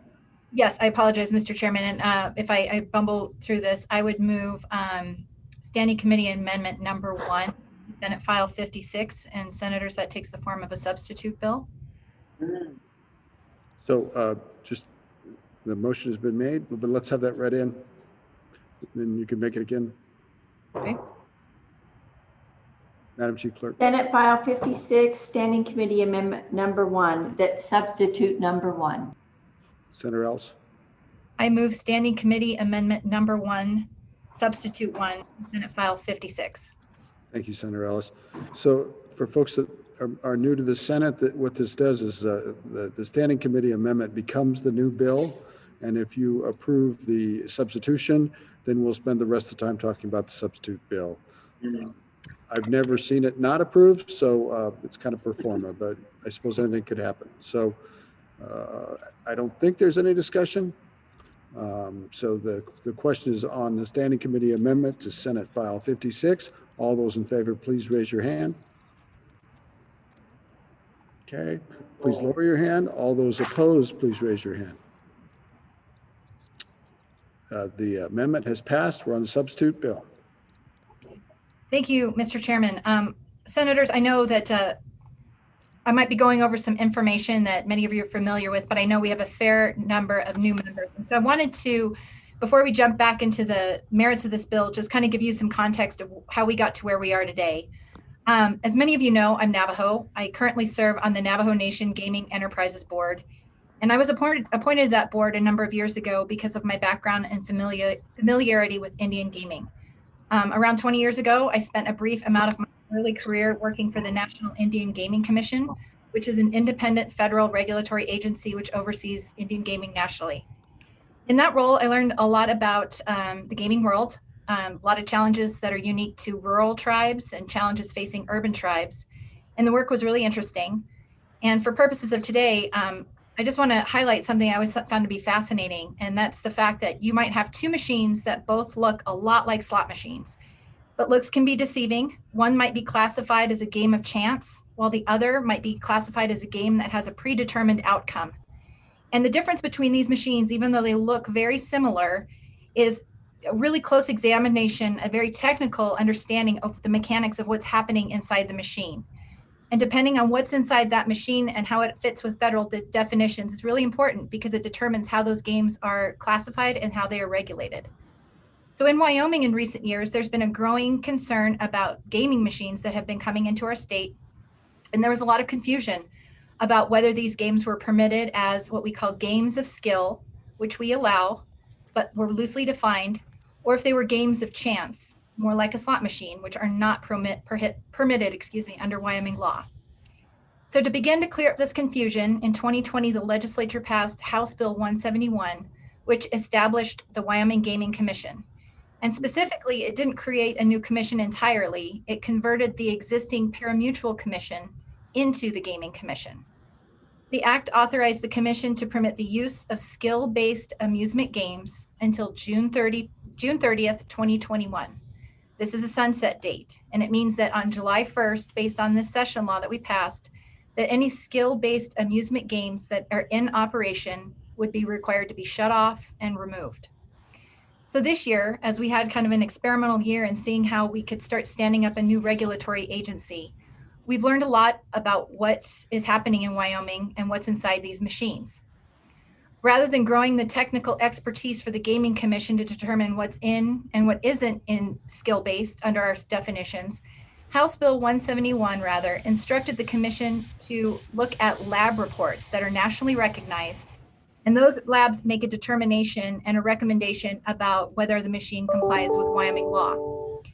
So anyone who wanted to bring these machines into Wyoming and operate them in their establishments had to get these lab reports. And in this year, we've learned a lot about what's out there. And to share some stats with you, on the revenue front, House Bill 171 imposed a 20% tax on net revenue, meaning all the monies collected minus the amounts that were paid out. In an email I sent you, the Gaming Commission developed a report that they gave to the legislature and to the public in late August. And at that time, the 20% tax generated about $763,000 in revenue. Since that time, we've heard some other testimony from members in industry that to date, that number is more like $2 million. And we'll go through how those funds are distributed, but essentially they're going to your cities and towns, they're supporting your schools, and they've created a self-funded agency within the Gaming Commission. We've also learned where these machines are located and who has them. This is information we didn't have a year ago. We know that there are 306 statewide locations, and there are currently 836 terminals located in our state. But the statistics only tell part of the story. I think we've also learned how these machines have been very important for small business. If this legislation is not passed, and the prior Travel, Recreation, Wildlife Committee can attest to this, these games will cease to be operational in 306 small businesses who have come to rely on this revenue. We've heard testimony that during the pandemic, many of these games, which are located in bars and restaurants, have provided important supplemental income for Wyoming small business owners. In fact, we heard testimony that some of these businesses would have likely gone under had it not been for the additional revenue provided by these games. And let's not overlook the fact that this has been an important new source of revenue for our state in a time when we are facing significant budget challenges. So in going forward, colleagues, we've started setting up the work of the commission. The bill we passed in 2020 was a good starting point, but the regulatory framework is a work in progress, and we can't ignore the ongoing needs that will be required to strengthen this framework. So I can tell you, senators, this will take some time and effort as we all work to develop our expertise on this new industry. So before you, you have Senate File 56, and I appreciate the passage of this substitute because in essence, we had a lot of provisions that were very important, but they were only contained in the 2020 session laws. And so the substitute, instead of just continuing that trend of passing laws through session laws, would codify some important changes going forward. So with that, I would like to start walking you through the bill. And before I do that, actually, I do want to mention that I have been working with the Gaming Commission, with those affected in the industry, talked to our Attorney General's office, and have really been trying to get my arms around some additional ideas that we can adopt going forward that would even build on the work that was done during the interim. So colleagues, I just want to make you aware that I do intend on bringing a second reading amendments. So I'll be taking notes. If you have questions, we can hopefully get those addressed in the next discussion of this bill. So going to page 2, you're going to see the creation, and I will highlight this all very briefly. Most of this has been already passed by us, by the legislature. It's really codifying work that we've already adopted. I will highlight some key areas where there's some differences. So looking at page 2, section 1 would create new sections 1125, 301 through 305. The first part of that, 301, provides that skill-based amusement games operating in the state will be permitted. The session law had that sunset date of June 30th, 2021. This language removes that sunset, so it would allow these machines that have been permitted to remain in the state permanently under the licensure process.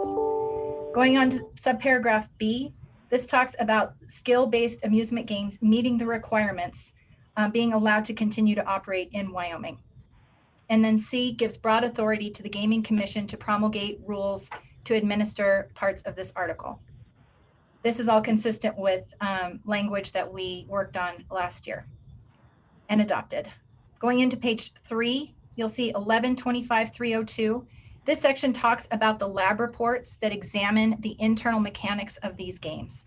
It requires that the commission rely on nationally recognized independent gaming labs, and we can have further discussion about what this provision requires. A big focus of the amendment I intend to bring will be to fine tune some of these requirements so that it's really broadened to facilitate consideration and use of a variety of machines so that we're treating the marketplace fairly. So those are some of the requirements of on page 4, and then going on to page 5. On page 5, you'll see restrictions on how these games can operate. And again, this is all making permanent session law.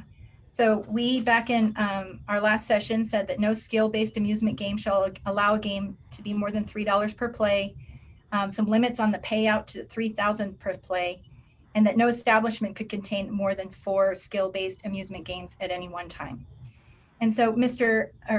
Chairman, I want to impress that I know there are concerns about, the expansion of gaming, but this is the way that the legislature really wanted to make sure that families and people playing these games weren't mortgaging away their children's college funds and things like that. So this is really the crux and the limitation on some of these games.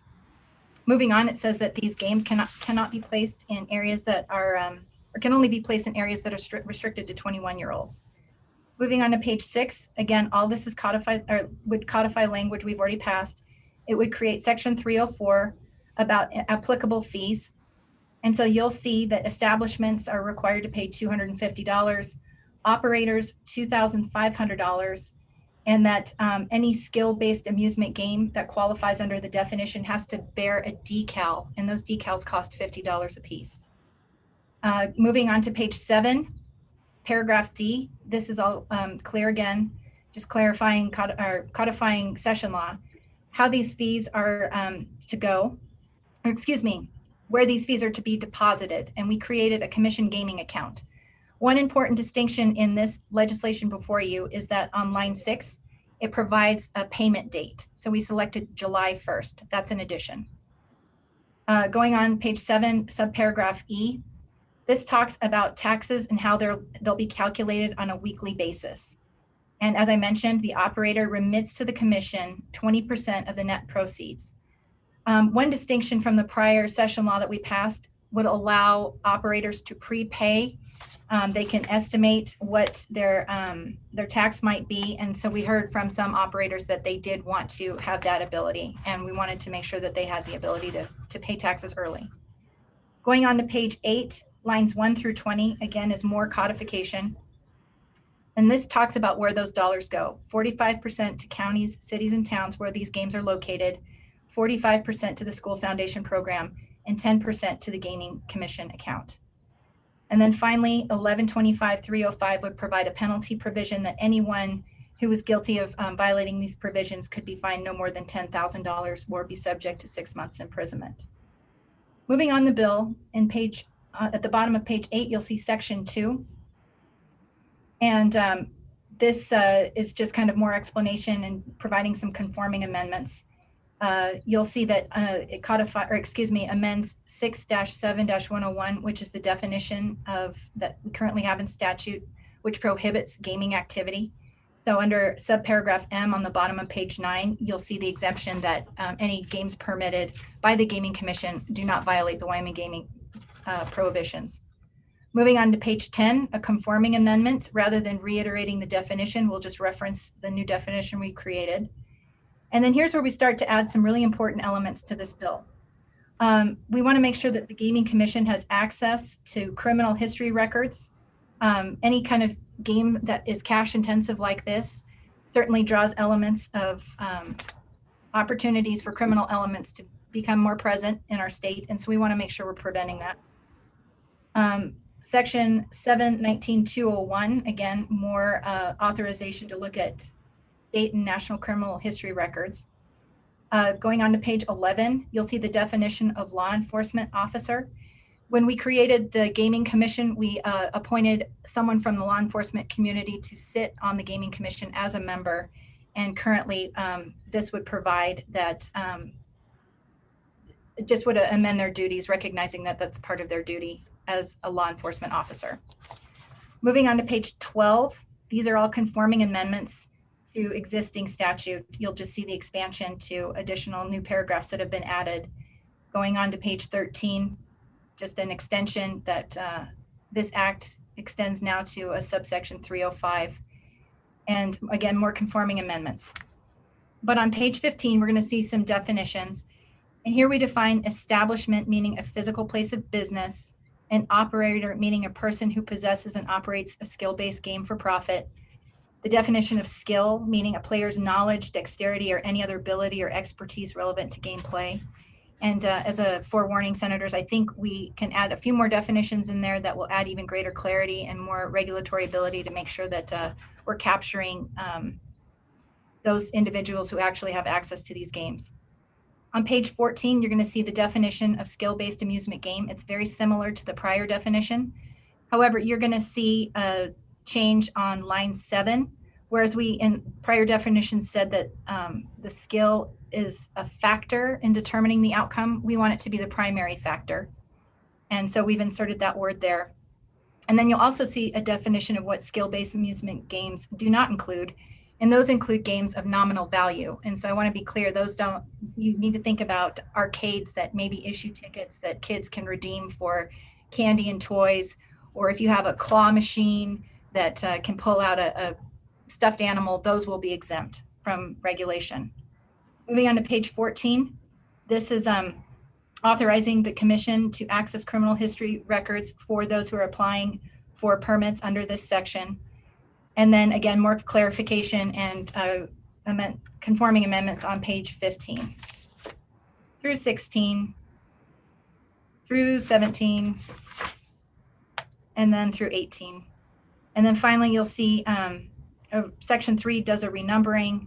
Section 4 repeals areas of section law or session law from our prior session that are no longer relevant. And then this act would take immediate effect upon section 5's language on page 19. So with that, committee or Mr. Chairman, I'm happy to answer any questions, and just really want to communicate that this might be a controversial bill, but a lot is at stake. I think that of all the bills that I've worked on so far this year, this one has a tremendous amount of importance moving forward. So I would ask that if you have concerns, please let me know, and we will continue to work hard to make sure we get amendments drafted to provide clarity and alleviate your concerns as best we can. So with that, look forward to our discussion. Thank you, Senator Ellis. Who's first? I'm not seeing anybody. Anybody want to address Senator Nethercott? Mr. Chairman, thank you. I don't have anything substantive to add, but want to inform the body that my firm works in this area and has taken efforts to work on the legislation associated with this. I will not be voting on this bill, and letting the body know that I have a conflict on this issue. Thank you. Thank you very much, Senator. Anybody else? Senator Rothfuss. Thank you, Mr. Chairman. I wanted to ask about the sunset concept. A 3-year sunset, I believe, is what's in it, and to understand what would happen after 3 years if no action was taken. It would just basically go back to, I'm going to say 2.5 years ago, 3 years ago, before we passed even the preliminary legislation. Is that correct? And if that's the case, have we heard testimony about concerns with sunset? And if I'm not understanding that correctly, then please correct me on kind of how that sunset would play out. Okay, anybody else have a question? Just trying to save some time. Senator Steinmetz, and then we'll get to Senator Ellis. Thank you, Mr. Chairman. I remember last year when we saw this bill, we had a stack of letters from all of our sheriffs across the state saying that we needed the bill in order to regulate this, and that they absolutely needed this. So I just wondered if you could let us know how things are going now, and if we've heard from our county sheriffs and what they have to say. Thank you, Mr. Chairman. Let's go to Senator Ellis. You can catch up on those two. Thank you, Mr. Chairman. I might call on the prior TRW chair to talk a little bit about the sunset, but that's been a very significant concern for the operators out there. And I think when we initially passed this bill, it was kind of a, let's see what's out there. Let's get our arms around just how prevalent these machines are in the state. And now we have a good handle on that. We know the numbers. We can see what the revenue generation is. And so like any other industry, they're looking for certainty. So when we have this sunset, it really means pulling the plug on these machines and finding ways to remove them out of state. So, but I defer to my prior co-chair as he handed the baton off to me if he'd like to add anything on that particular point. Okay, thank you, Senator. Senator Driscoll. Thank you, Mr. Chairman. I would, and I appreciate the chance to comment. I'll answer a couple of questions. One, last year when we came, we dealt with a commission which really did exactly what the good chairman said. We didn't know how many machines were there. We didn't know how they operated. We didn't know anything of what was going on, and the sheriffs were concerned they couldn't get them shut down. So through your good actions, we actually created a sunset date and said, let's give it a year.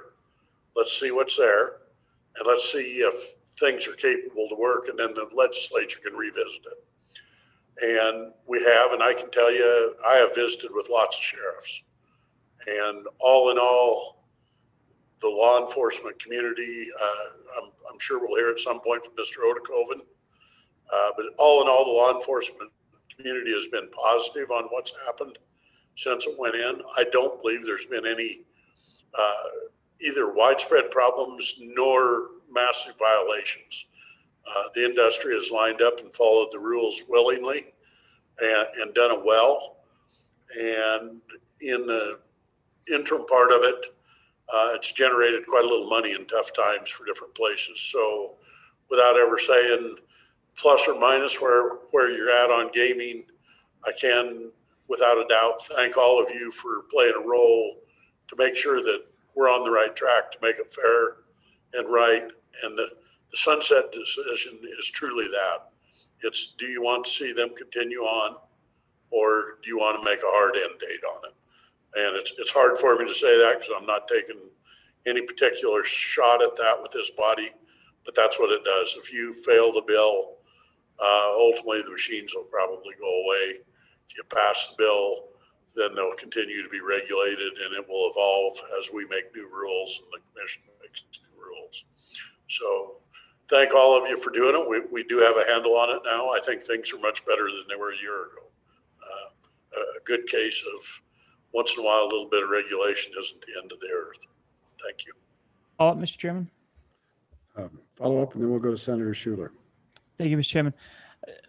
So if the sunset's gone, then after passing this legislation, has there been any discussion of kind of projected growth or change to the industry, or getting back to the good senator from Laramie County and her discussion about industry confidence? What would we expect to see, say, 5 years from now, based on the idea that we'd be transitioning from a speculative industry to an established industry with the sunset gone? Okay, let's get Senator Ellis to handle that, and then we're going to go to Senator Schuler, I promise. Thank you, Mr. Chairman. To build on the prior chairman of TRW's comments, I did reach out to some in the law enforcement community and just want to, as a precursor and placeholder in your minds, given my gaming background, I really looked at, what we have before us and wanted to build on some of those key concepts. Most states have automatic grounds for denial of an application. So I think we can, with my amendment that I'm working on for all of you tomorrow, make it clear that if an applicant has certain things that pop up in their criminal background check, involved in forgery or any crimes that involve dishonesty, if they're, physically violent, convicted of those crimes, that those are grounds to deny someone an application. So those are some industry standards. I think that now would be an appropriate time as we contemplate this bill to just keep moving towards strong regulation of an industry that is highly regulated for a reason. And then along the lines of the good senator from Albany County's question, we have received some reports about not only the revenue that's generated directly from the machines and the tax imposed, but the kind of spillover effect that has on tourism and just, providing, more interest in going to bars and restaurants that have them, and just kind of strengthening that overall industry. I think after a year, it might be a little too difficult to say with any exact certainty what those numbers are. But, that's something that I think we'll continue to need to monitor and just keep an eye on. Thank you, Senator. Senator Schuler. Thank you, Mr. Chairman. Just to comment on what it's done for our community, our end of the state.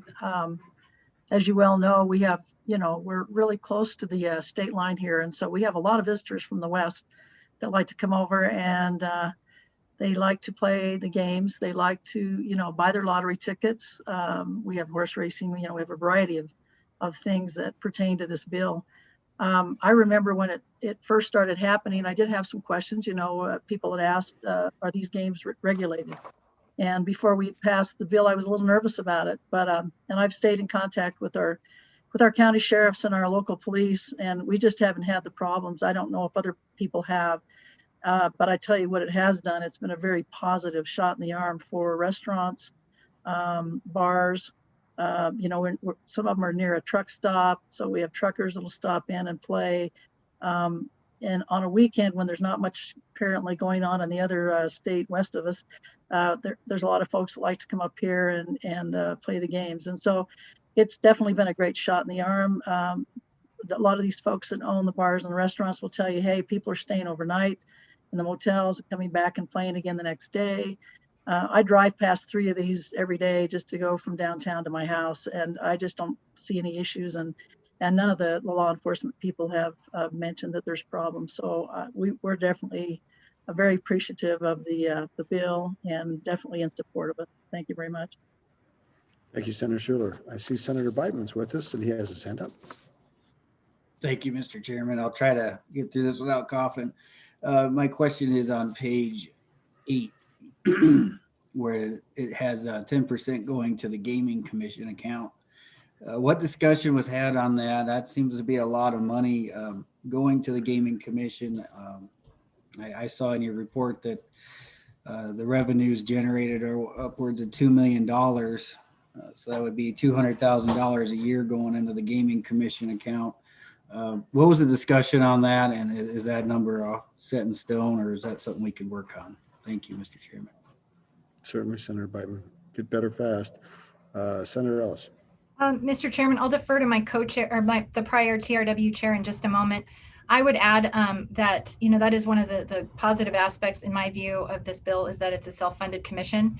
And, as we go forward, I think we need to be really mindful that it's more than just a director. I mean, if you look at other regulatory agencies, there's value down the road for us to consider, ensuring that we've got investigators, that, people have the ability to audit, those kind of things. So I think that at this point in time, I am comfortable with the 10%, but I'm happy to defer to my co-chair for a response. Or my Driscoll, did you? Mr. Chairman, thank Senator you. Driscoll. We did make a promise on that. We went to the 10% on it, and that can be moved in the future. For right now, I think you're gonna find they're spending very close to that. They've had to add some positions to actually do enforcement. And it's there for a reason, so that they can be funded. We did not want to impact either general fund money nor other monies of the state of Wyoming. So this is a standalone, stand-up program that's self-funded. And at 10%, if it grows, we've done the same with the pari-mutuel on the other end that was the predecessor to this. As those funds grow and they don't need the money or don't have, basically those funds generally roll back into other programs. So that money at some point, if that fund builds up, Senator Beitman, or good senator from Sheridan, you will see that fund will be taken back. It's not a slush fund that allows them just to go spend money willy-nilly, but it does make it where they have enough money available to run good operations. Thank you. Thank you, Senator. We're getting close to the end of this, or we can go a long ways. Senator Coe. Thank you, Mr. Chairman. I just wanted to say that Sweetwater County, in fact, started live horse racing back up again. And the facilities are great. A lot of folks enjoy gambling in Sweetwater County through, I guess, what we have currently. I, in fact, don't gamble because I'll proclaim to everybody I'm not lucky at gambling, and I stay away from it. But other people do enjoy it. And I think when it comes to the money that's been set aside for the purposes of the Gaming Commission, I wish we could put more money back in the live horse racing venues to bolster up the facilities to allow more people to enjoy it. And I am in favor of this bill. Thank you. Thank you, Senator. Senator Scott. Mr. Chairman, one of the things I'm concerned about is with gambling, you can have people who have difficulty controlling their gambling. You can get all kinds of social problems. People get a compulsion and it spills over into other areas, particularly family life sometimes. We're doing this at a time when our mental health budgets are being cut way back. And at the same time, there's no question that people do enjoy gambling, and we're really giving another outlet for their entertainment dollars. They're not formal having an entertainment budget, but most people have an internal notion of how much they can afford to spend on this kind of entertainment. When you look at the bill on pages page 5 and 6, starting at about the middle of page 5 and carrying over onto page 6, you have a number of restrictions that seem to me to be the key to keeping this where it's a source of entertainment and not so much open to the kind of abuse that you can get with wide open gambling. I'd like to hear some commentary. Are these levels the right levels to prevent this from turning us into a wide open gaming state, which would have, I think, very adverse social consequences?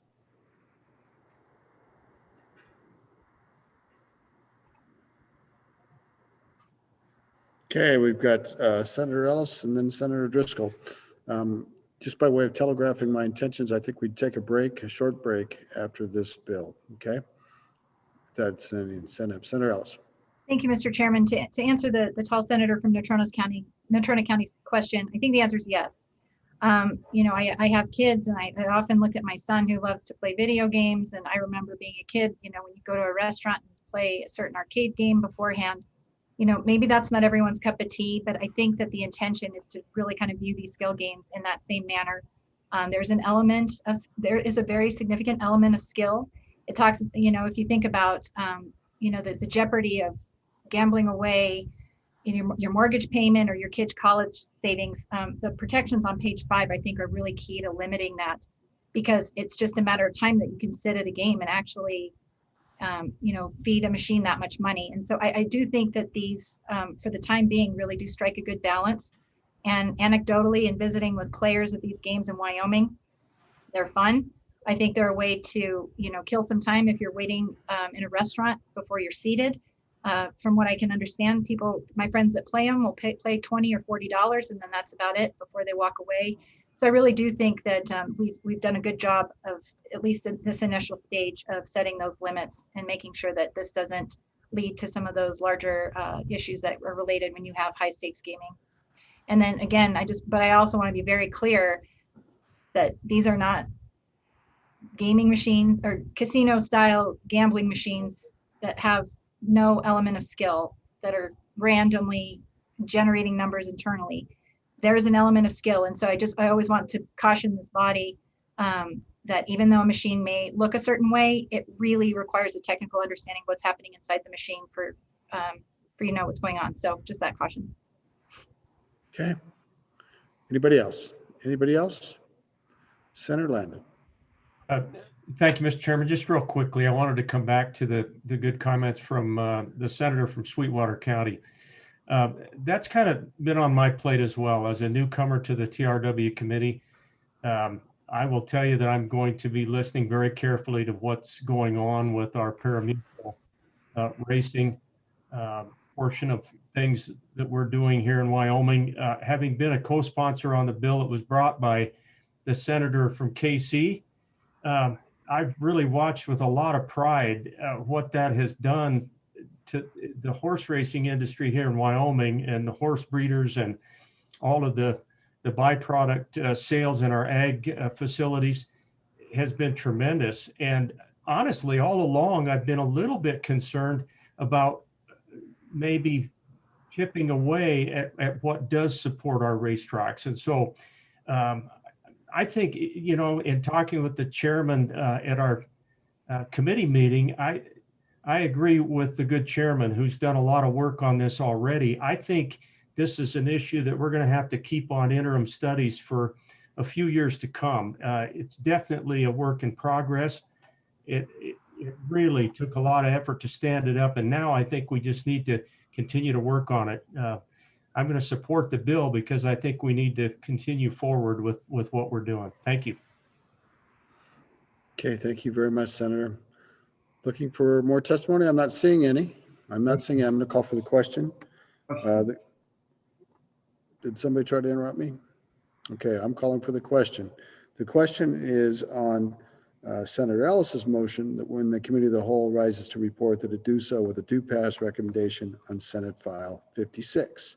All those in favor, please raise your hand. Madam Chief Clerk, we might, oh.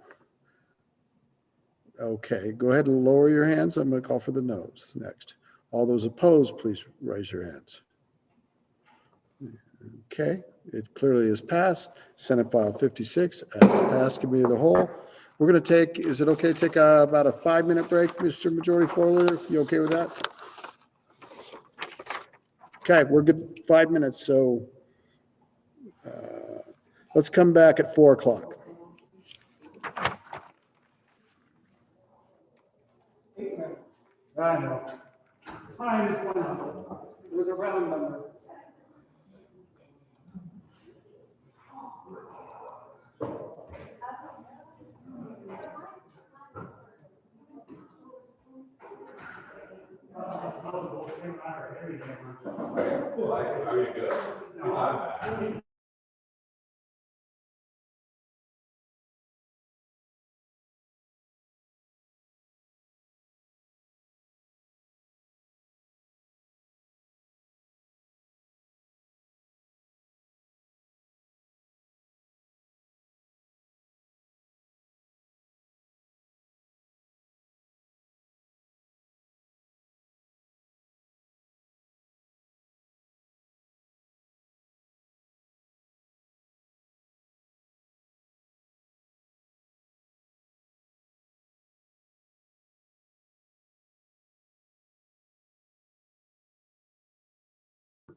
It's unmuted.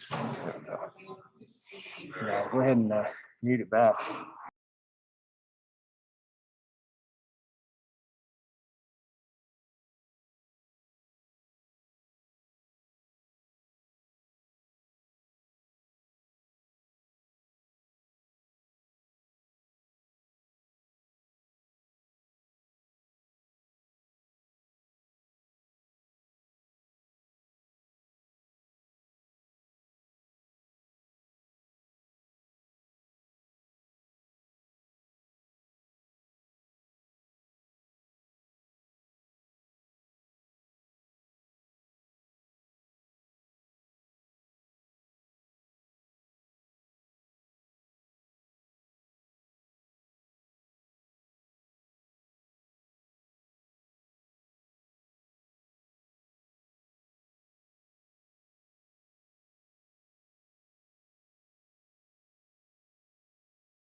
Madam Chief Clerk, are you going to be ready to go?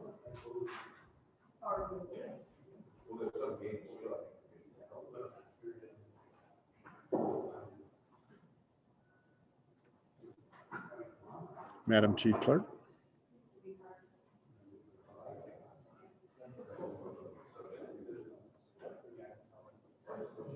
Can anybody hear me out there?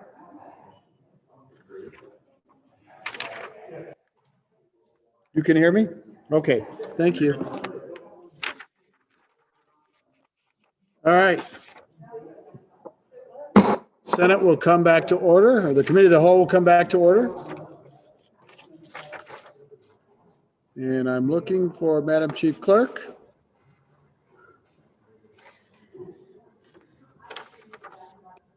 She may need a minute, but the next file we'll be taking up will be Senate File 50.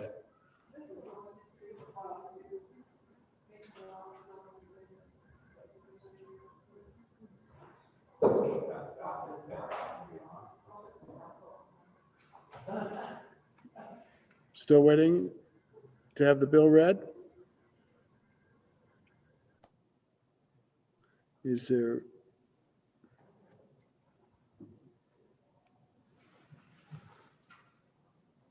Does anybody know if we could, well, she's got the bill jacket. She knows what happened to it. So she's the only one that can read it. Does anybody have a good story for the Committee of the Whole?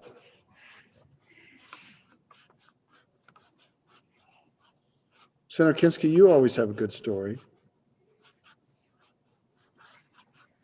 Mr. Chairman, I just wanted to, there was one bill that I think it was an amendment that got brought. And there was extensive discussion about it. And I was going to say this, I heard our friend Hank Coe rarely, but when he did speak, he spoke eloquently. And usually he could expound with great virtuosity, but my favorite Hank Coe speech on an amendment of all time is when he stood up and he said, I kind of like this little amendment. Then he sat down. My favorite Hank Stowe, okay, we'll give her a second. My favorite Hank Coe story was that he always supported raising the speed limit.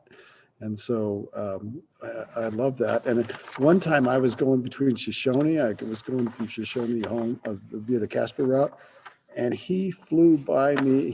I was probably doing 70 and he had to be doing 90, I swear. And so anyway, if there's a race to heaven, Hank Coe made it first, I'll say. Madam Chief Clerk, we were going to take up now Senate File 50. And if you have it available, would you please read it in? Senate File 50, COVID-19 Business Relief Programs, Agriculture, an act relating to emergency expenses of government related to business relief, sponsored by the Agriculture Committee. It was referred to Agriculture, State and Public Lands and Water Resources, whom returned a recommendation that it do pass amended.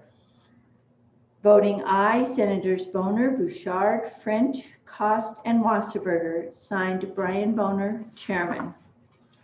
It was re-referred to Committee Number 2, Appropriations, who returned a recommendation that it do pass with the following amendment. Senators Garreau, Hicks, Kinski, Perkins, and Steinmetz voting aye, signed Dave Kinski, Acting Chairman.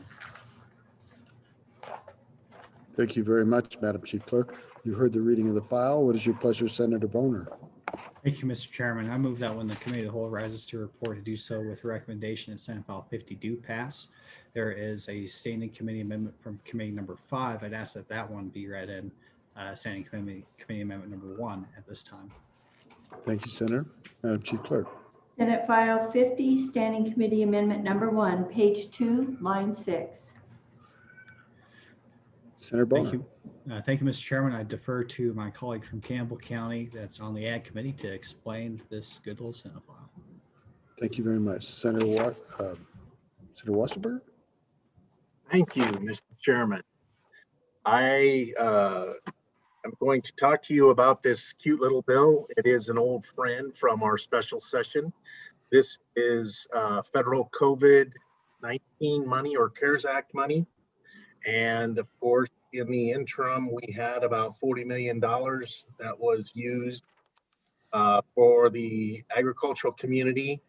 And this, of course, works through the Wyoming Business Council. There's an application process, and the agricultural community must show a loss, and then they can apply for these funds. This is the second tranche of money from the federal government. And so I will quickly walk you through the bill. And on page 1, you will see at lines 9 through 12 that agriculture is defined. Agricultural business means a business that is engaged in farming or ranching and produces livestock, feed, produce, or other food items normally grown or raised by ranchers or farmers. And so then at page 1, line 14, we have the appropriations. Currently, the amount is $80 million. There is a standing committee amendment from the Appropriations Committee to cut that by 25 million to have it at 55 million. And I will let the acting chairman of the Appropriations Committee explain that amendment. And essentially, this is a grant to farmers and ranchers. And the standing committee amendment essentially extends the date out from, on page 2, line 18, we strike 2020 and we insert the year 2021. That is November 15th, 2021. And then on page 3, line 1, where it says November 15th, 2020, we strike 2020 and insert 2021. And then on page 6, we strike 2020, the year, and insert the year 2021. And so I would ask for questions at that time on the Standing Committee Amendment number 1 to Senate File 50. Thank you, Senator. Questions regarding the Standing Committee Amendment number 1 to Senate File 50? Anybody wish to discuss? Any questions? I'm not seeing any. Question. Question being called. The question is on Senator Boner's motion regarding the Standing Committee Amendment to Senate File 50. All those in favor, raise your hand. Okay, you can put them down. All those opposed, raise your hand. The amendment has carried. Shall we go to the Chairman of Appropriations for the Standing Committee Amendment number 2, or what do you wish, Senator Boner? Thank you, Mr. Chair. Just briefly before we get to that committee amendment, I'd just like to bring the body's attention that you should have an email that has all 3 amendments that we have, the 2 standing committee amendments and the committee of the whole amendment. So if you find that useful, I'd recommend you check your inbox to have see how all those amendments would look actually in the bill, because it's easy to get lost. And just want to explain to the body a little bit. This originally started off as a bill in preparation for a second or third special session. We have to modify it, considering our current situation with an unknown amount of CARES Act funds left undistributed. And just like to give a little further explanation, you might be wondering why the carve out for agriculture, and I think a lot of us asked the same question. That's the way the federal program ended up working. For whatever reason, agriculture was kind of its own separate program in the CARES Act, and it had a methodology which left some folks unavailable to take advantage of those funds when just about any other business affected by COVID and the resulting economic fallout had accessibility to those funds. So this state program, which was implemented in the fall by the governor, was an attempt to fill in those gaps. And appreciate the hard work of the governor's office and the business council. They did get 35 million out, but that was only 35 million of original 90. And there are some concerns that the program, the state program, which was meant to fill in the gaps of the federal program, also had some gaps in it. So this is what we're I'll leave it to the acting chair of appropriations to explain that, how we went about, I guess, modifying the original $80 million in the bill to be appropriate for the current situation we have. But that's the general background on the bill. Thank you very much, Senator. Let's have the Standing Committee Amendment number 2 read in, please.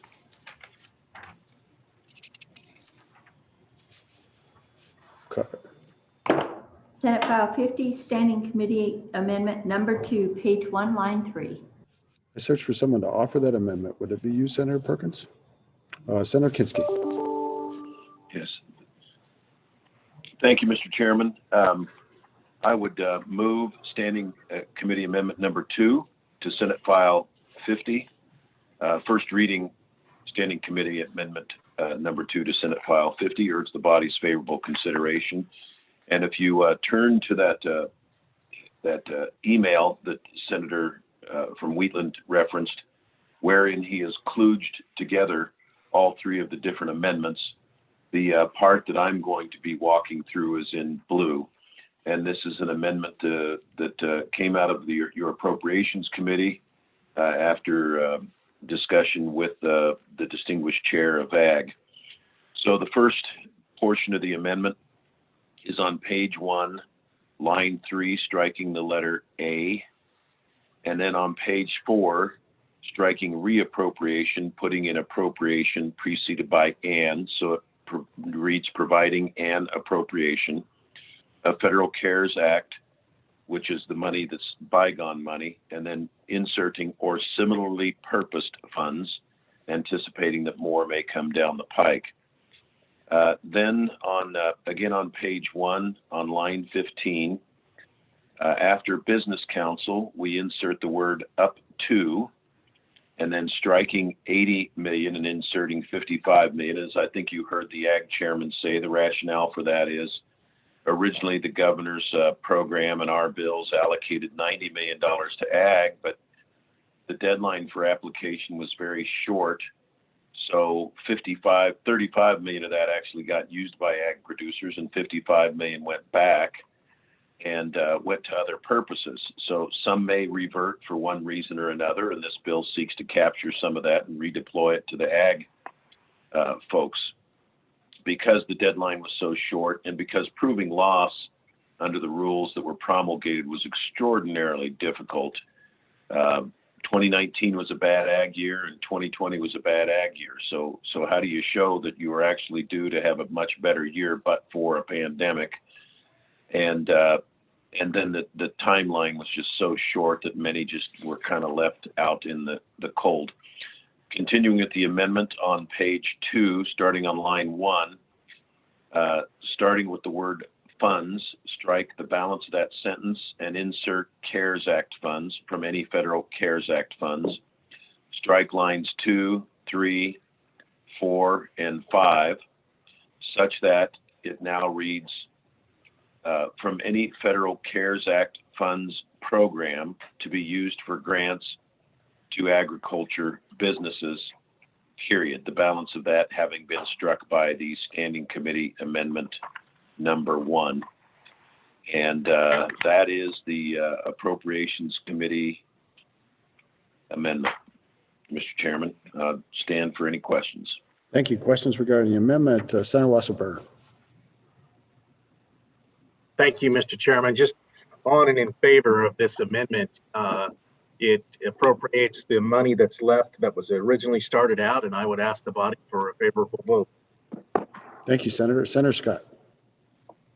Mr. Chairman, question, is this money that is restricted by the federal government to agriculture, or is this money that could be used for other purposes? Senator Perkins.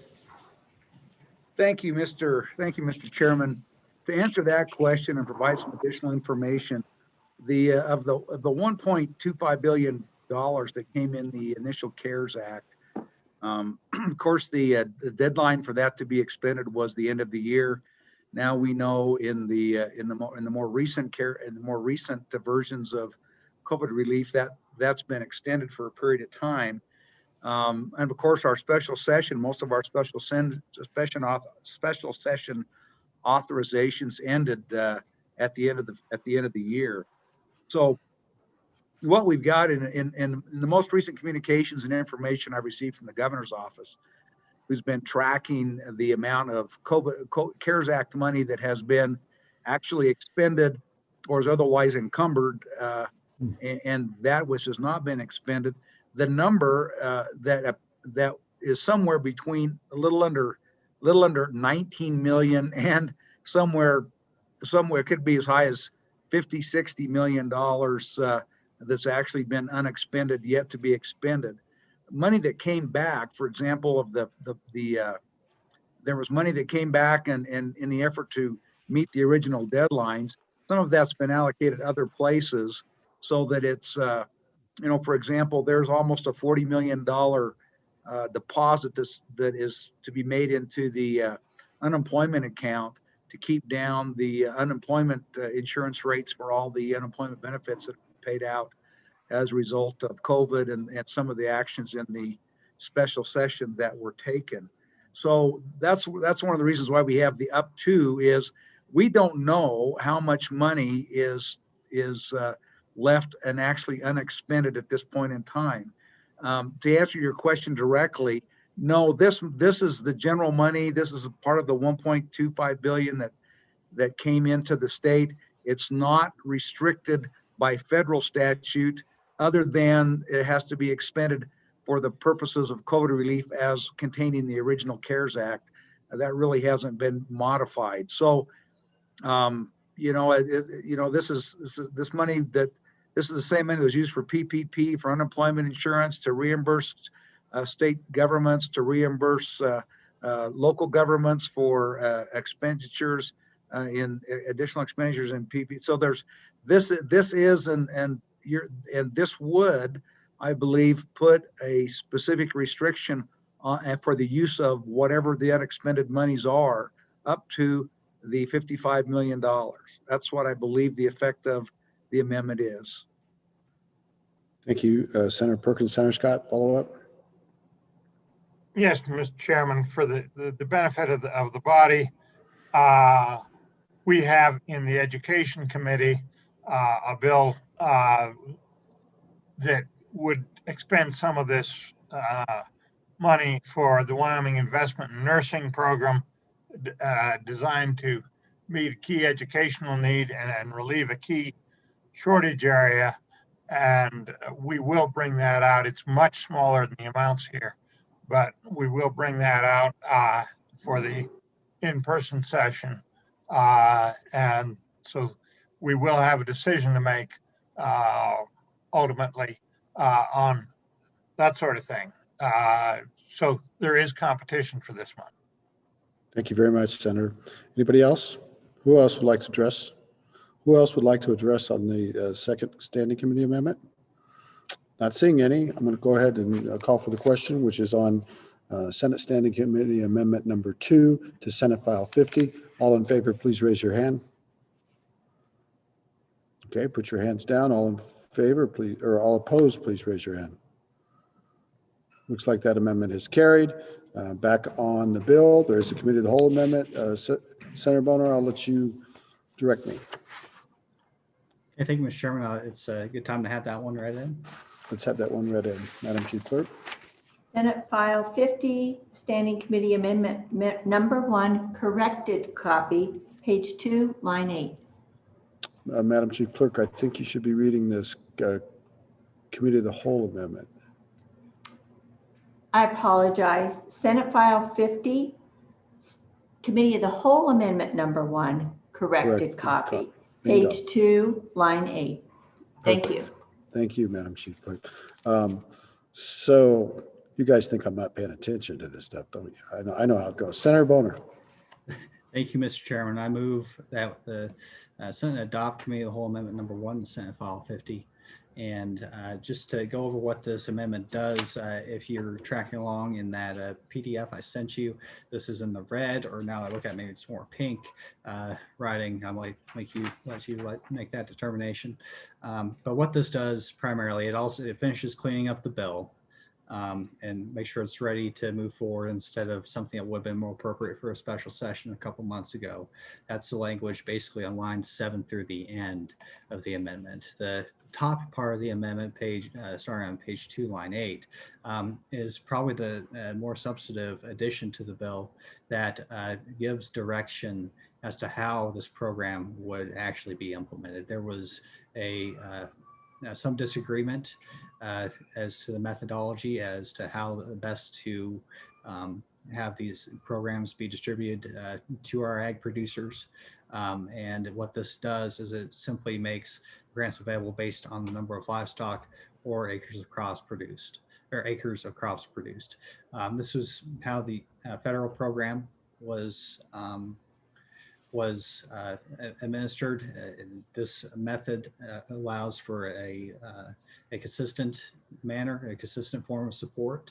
It makes sure that there is an undue administrative burden on these producers who have to wait to sell their products, obviously, at a certain time of year, which adds to the challenges associated with other methods of determining the level of aid.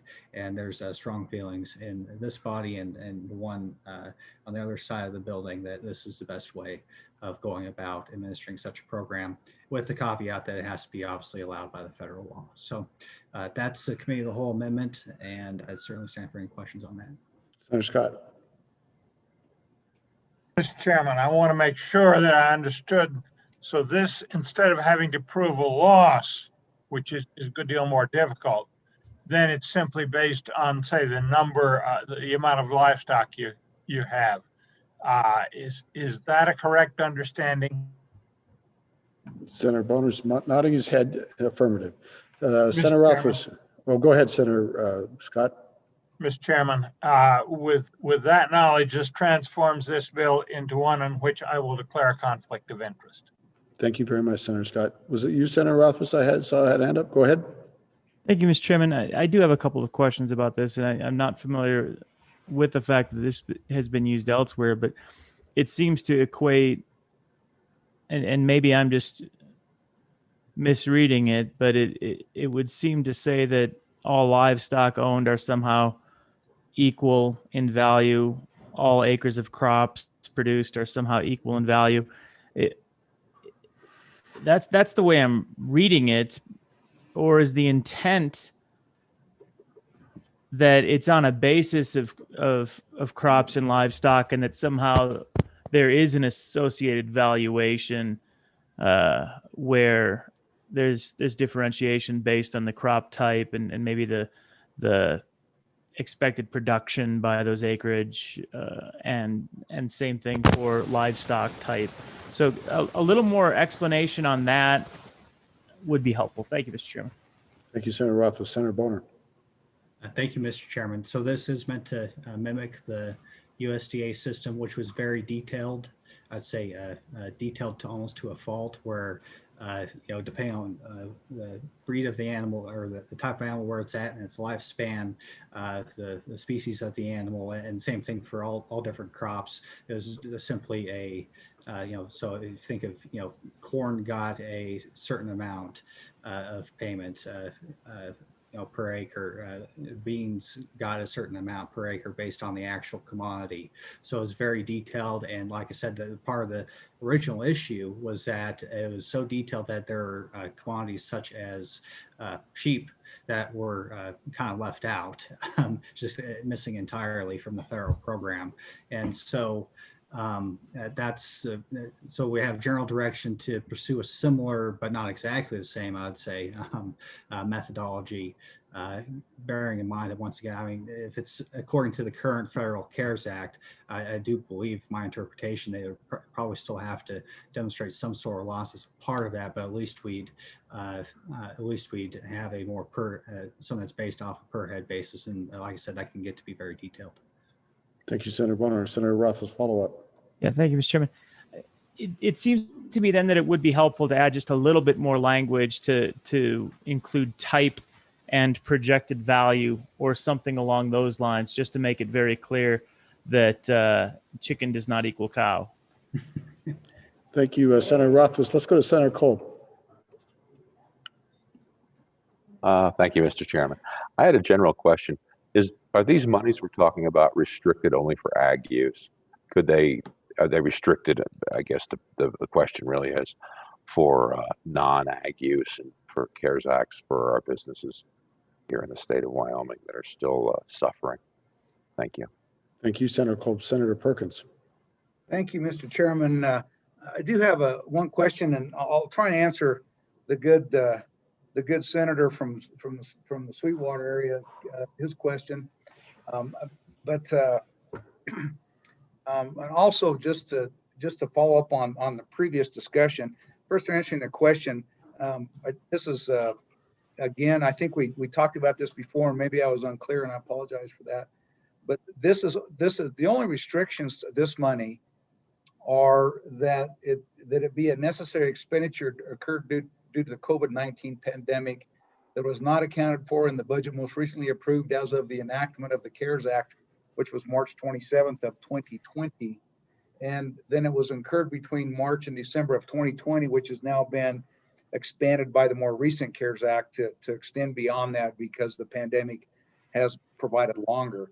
So the only restrictions on this money without this bill is that it can be used anywhere. And as my much taller colleague from Natrona County indicated before, there's some nursing programs have talked about it. I know hospitals have been looking at some of this leftover money. This is money that was not expended in the way that it was originally allocated and anticipated to be expended because for whatever reason. And one of the reasons that a bunch of this money was left over was this ag program had so many restrictions in such a short time frame that many of the producers and the ag people couldn't get their information together. They wouldn't know it by the time they had to submit.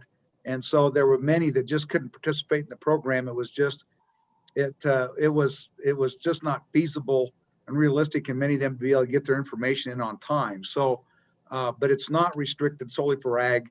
This bill would have, this bill, I think, has the potential to restrict that. Although, we can move this along. It's got the other side. We've got to balance this out between the competing demands on this that will be on this money. But I think one of the other things that, back to the earlier discussion from the good senator from downtown Orange Junction, which Orange Junction must have long streets because now it stretches all the way to Wheatland, I think, from one of the earlier speakers. But anyway, as I think one of those things, I think we just need to make sure that it's tied particularly to the first element of the requirements under the CARES Act, that it be an expenditure incurred due to the COVID-19 pandemic. And so the way we have it is it's just based upon acres of crops or number of livestock, even if we designate more specifically what a livestock is, which livestock we're talking about. I think we do need some language to tie it so that it's incurred due to the COVID-19 pandemic. I don't think that's hard. I think that's just making sure that we're dotting I's and crossing T's. Thank you, Mr. Chairman. Okay, let's go to Senator Driscoll. Thank you, Mr. Chairman. I can answer that just a little because I've been involved a bunch. Did not like the early program. Battled on it. The answer for ag is pretty simple. It's a commodity-based market. And because of restaurants closing, packing plant problems, et cetera, went through, the entire industry was affected all the way across. And that was the rub we had with the governor's office dealing with it, was some people were affected more than others. And in truth, all ag was affected globally as our demand was affected unquestionably by COVID. And so to me, that is one of the real fair ones, great ways to go about it. And per head basis, the rationale is exactly, or per acre, it's the exact rationale as the great senator from the thriving metropolis of Orrin said. It's how the feds justified and did their own. So thank you. Hope the explanation helps. Thank you, Senator. By the way, no one's being fleeced by this program while we're shearing sheep. I almost made a sheep comment earlier too, so thank you, Senator, for doing that for us. Senator James. Thank you, Mr. Chairman. Since this isn't currently restricted by by anything. I do know that I don't ever recall hearing anyone in government saying that farms need to shut down or tractors need to be shut down or no longer plow their crops. But I do recall hearing that restaurants need to shut down and bars need to shut down and other private sector businesses do need to shut down. So I do believe that these COVID funds should be going to those types of business because those are the people that have been hurting, and those are the people that are currently hurting. Because if you travel around Wyoming, those are the businesses that we see vacant right now. Those are the people that we see unemployed, and those are the people that we need to help right now. So that's where the money needs to be going. Thank you. Thank you, Senator James. Let's go to Senator Scott, and then we'll go to Senator Boner, maybe to bring us in on the discussion. We still have to vote on this amendment. Senator Scott. Mr. Chairman, that's the question. I had parliamentary inquiry. Are we still on the amendment? Because we've really strayed into talking about the bill generally, and I will have some comments when we get back to the bill. Fair enough. We are still on the amendment. Senator Boner, you want to bring us home on the amendment? Thank you, Mr. Chairman. Yeah, I think I appreciate the good input. Certainly work to refine this concept because this is pretty important as to how the program would actually be administered. All good information as far as ensuring we take into account the relative value of the particular type of commodity and ensuring that the good Chairman of Appropriations concerns are taken care of as well. I'm sure we can do that very easily on a second reading amendment. And if there's no more questions, I call for question on the committee of the whole amendment. Looking around, I don't see anything. So the question is on Senator Boner's amendment, which was Committee of the Whole Amendment number 1 to Senate File 50. Would all those in favor please raise your hand? Okay. Madam Chief Clerk, could we get a count on that one? Do you mind?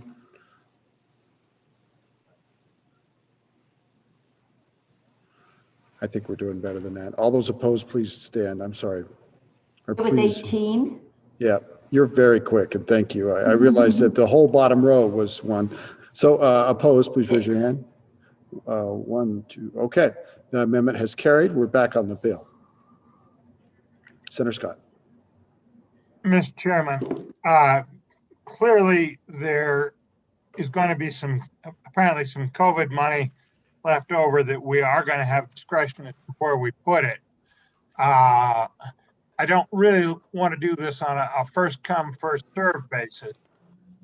Same time, I don't want to jeopardize this bill over something like that. What I'm going to suggest is that either in this bill or maybe in a subsequent bill, if we discover some other places to put it, that we put in a formula if we appropriate more than is available, some kind of an equitable distribution or even distribution among the various uses may be the way to do it. And I think we could do it either in this bill or probably better, and when we have a fix on what's going on in a subsequent bill in the coming in-person session.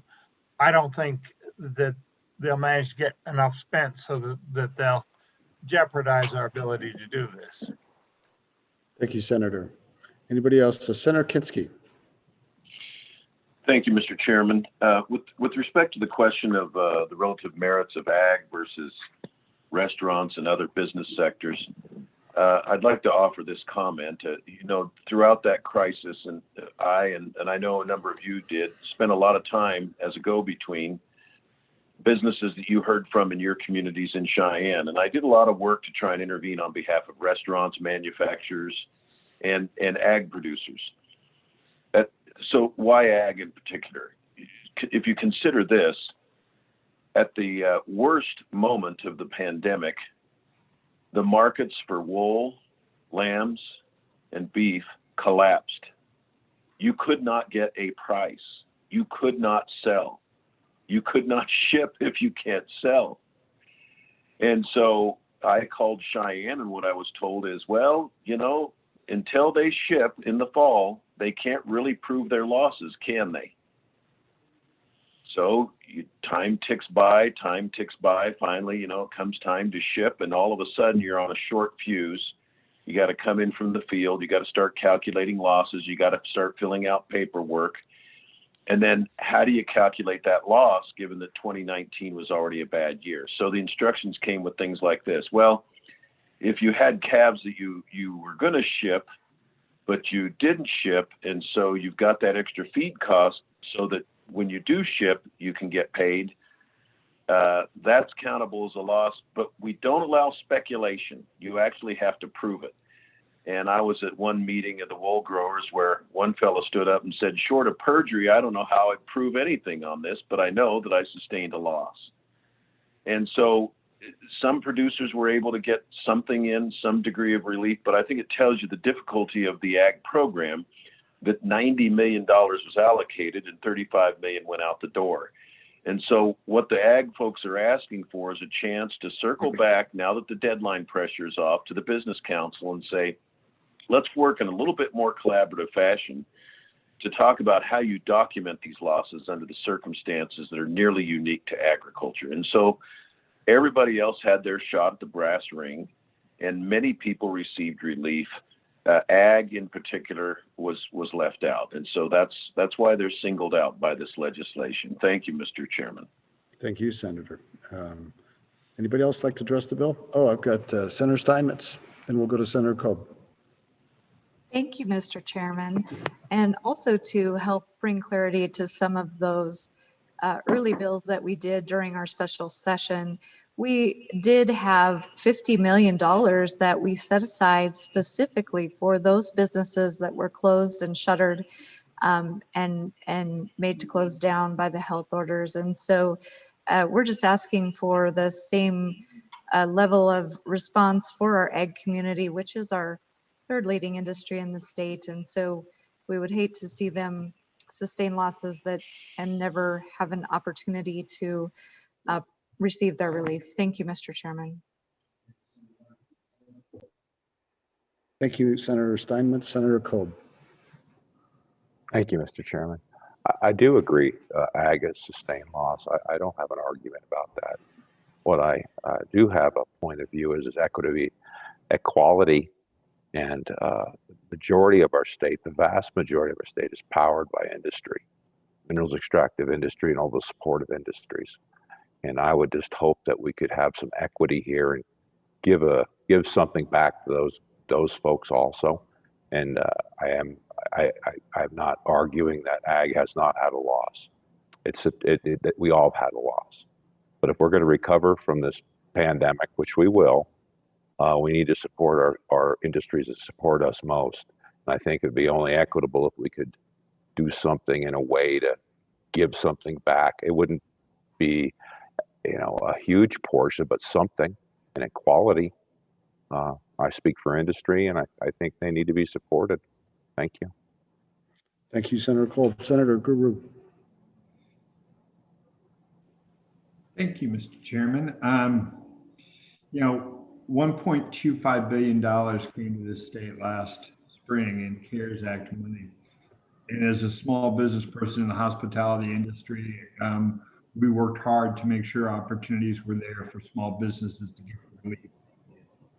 Through this body and the governor's office, $500 million of that $1.25 billion was expended, most of which to help small and large businesses.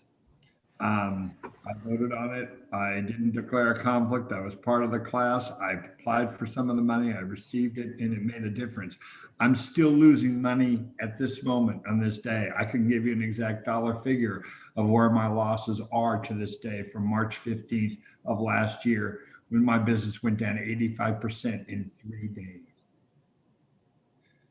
Therefore, I'm speaking on and for this because, unfortunately, those are very easy calculations for me and applications to turn in. For my friends in the agriculture business, they're a lot less clear, and they're very much spread out. Let me give you an example. A friend in Lincoln County who grows barley, who didn't have didn't have a buyer for his crop this year. Why? Because people didn't go to restaurants and buy beer. The beer that he sold his crop to each year, the company who made the beer didn't need it because they weren't selling to restaurants. He didn't have all that information as far as that he wasn't going to have a buyer until after the deadline had passed. That's just one example. And there are many, many others. And so unfortunately for our friends in agriculture businesses, their losses may not be known yet for a while.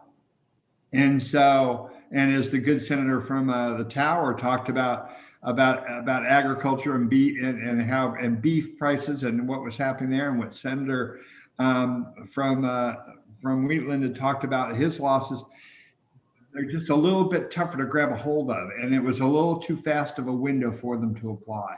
So what this is trying to do, and as a member of the Appropriations Committee, I think what we were trying to do is to send a message and say, they still need help. We need to help them. We don't know exactly where that money is and how it's playing out, but we want to make sure that they have a seat at the table when it comes.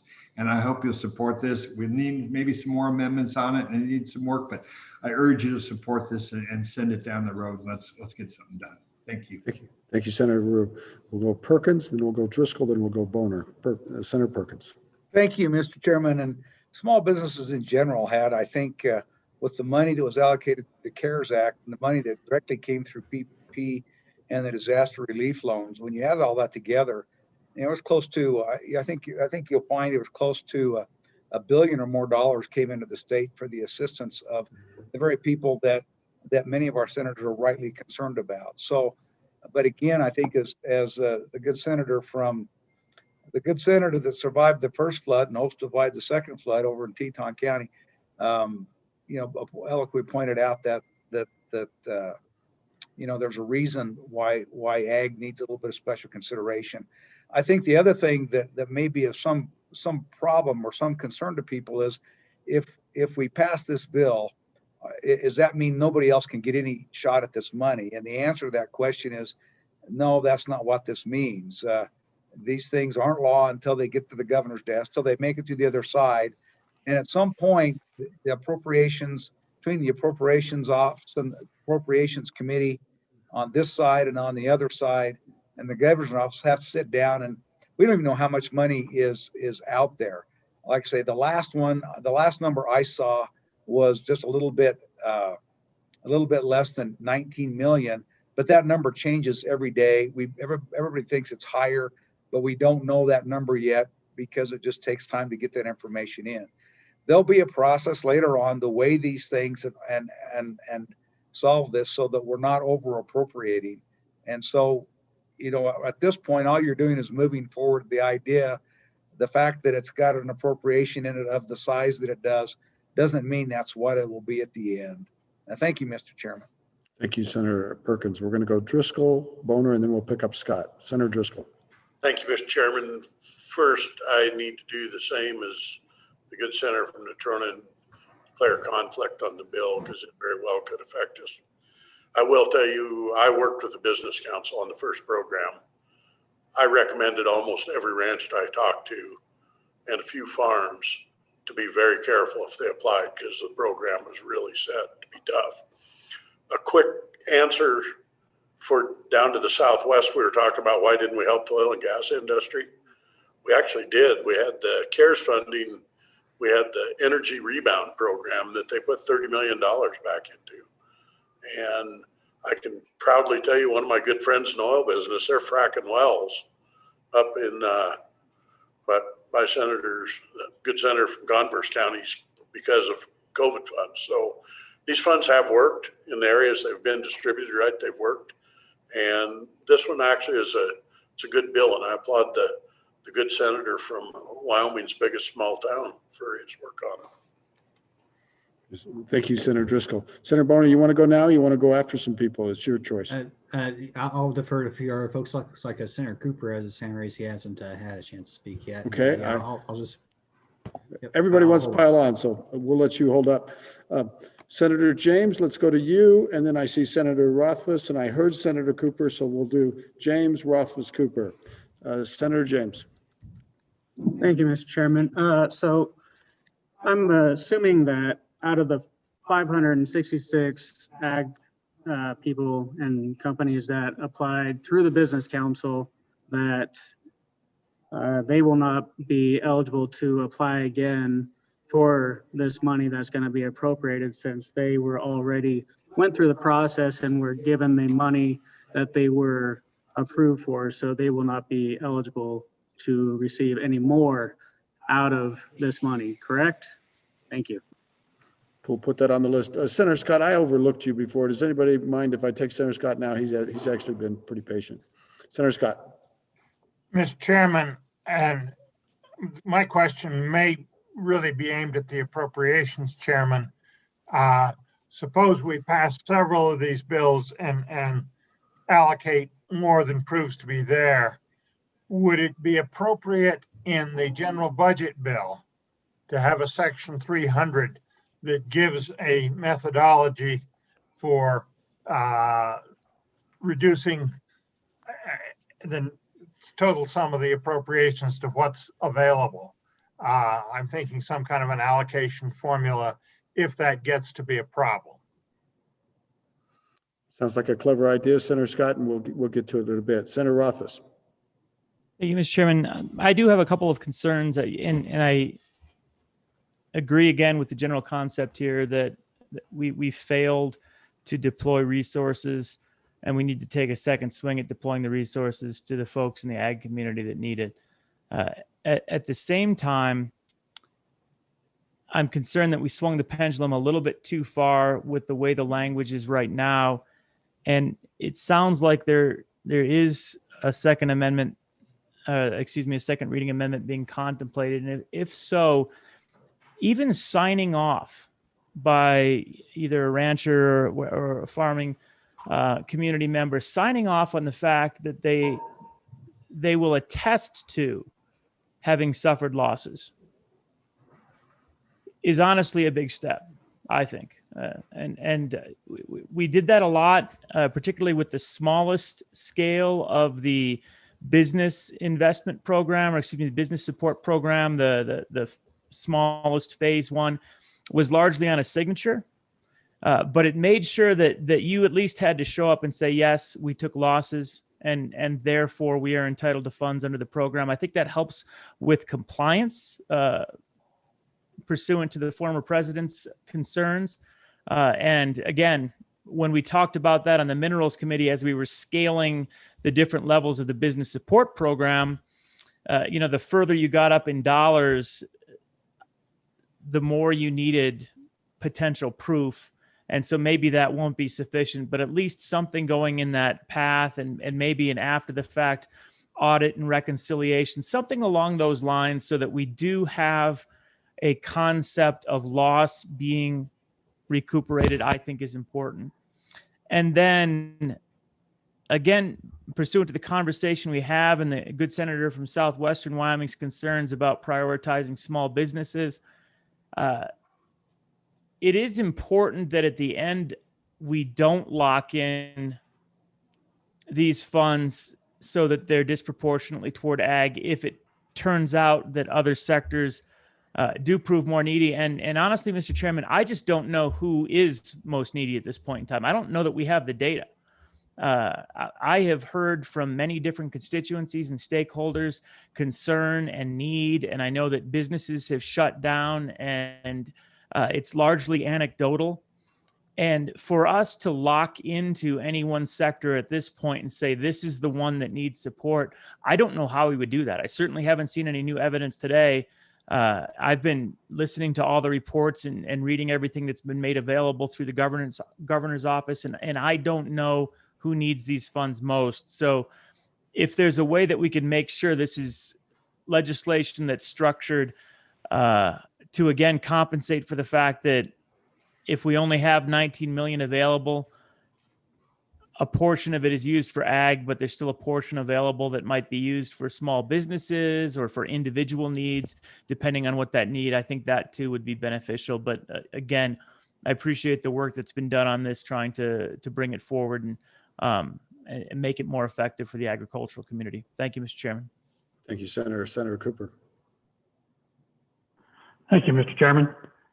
I'd like to speak to you as a small business owner, both in agriculture and in the oil and gas business. On the oil and gas side, I've had two opportunities to subsidize my business, if you will. The PPP loan was slightly involved in the $30 million that the senator from the tower was talking about. But even with that, my business was down 85%, 2020 over 2019 on the oil and gas side. But I did have the opportunity to have some relief. On the agriculture side, our business is down considerably. We don't know the exact numbers yet because of the way the cattle sell. So we're still working on that. All we can tell you is, yes, they are down. But as with many family-owned businesses, family-owned farms, we don't take a wage. So there's no PPP relief. The window on this thing was so tight that there was no way to fit into it. So for our business on the ag side, there was no relief available. And as of today, there is no relief available. Not asking for relief, that's not my point. I'm just saying a large portion of my constituents, a very large portion, are ag related in the sheep business, in the cattle business, and raising barley, sugar beets, whatever it may be across the southern Bighorn Basin. And those folks have had little or no relief from the issues that have happened. With that said, I will exempt myself from bidding or from voting any further. Thank you. Senator Cooper, if I understand you right, you wish to declare a conflict. Yes, sir. Even though a large portion of my constituency is ag related, I will declare a personal conflict. Okay, thank you, Senator Cooper. Just want to be clear. Senator Doc Stater. Thank you. Senator Cooper brought us home on this one. See, early on, we had the payroll protection plan. We were helping businesses. We were helping industry. Probably not as much as possible, but we were out there helping them. And Senator Cooper just pointed out, the good senator from Tensleep says, we missed by doing that and then moving into the ag, there was really no opportunity for those in the small ag business to get some assistance. So I commend our ag committee for putting this together. It still needs to be sorted out. And as the good senator from Natrona County says, maybe we do come back and amend it, but we see here that we've missed an opportunity with our small ag community in the state. I urge you to move it forward. Thank you very much, Senator Doc Stater. Who's next? Did I see you, Senator Perkins? I've got Senator Hicks. Mr. Chairman, I just want to clarify for the body that my colleague from the Bighorn Basin said he'd be declaring a conflict because he has many constituents that would be potentially beneficial. That's why you're down here, is to represent those constituents. And that would not be a reason to recuse yourself from voting on any bill. The way our rules are structured, if you feel compelled because of your own particular business interest that you could derive a pecuniary benefit from, you can always ask for a rules committee ruling as to whether you would potentially need to abstain from a vote. But we all represent different business sections around the state of Wyoming. Our rules allow for you to vote. If you are a member of a class of people, you use that within your own discretion. And if there's any questions on that, you can ask for a rules committee to convene and put that question to a rules of the Senate. So I just want to make clear, it's not because you're representing your constituents that you would declare a conflict. Thank you, Mr. President, or Mr. Chairman.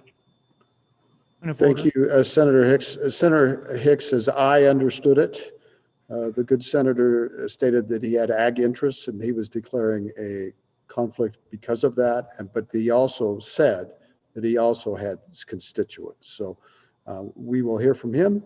He gets to defend his own reason. And Senator Cooper. Thank you, Mr. Chairman. I'll take this a step further. I really feel like I need to represent my constituents in this.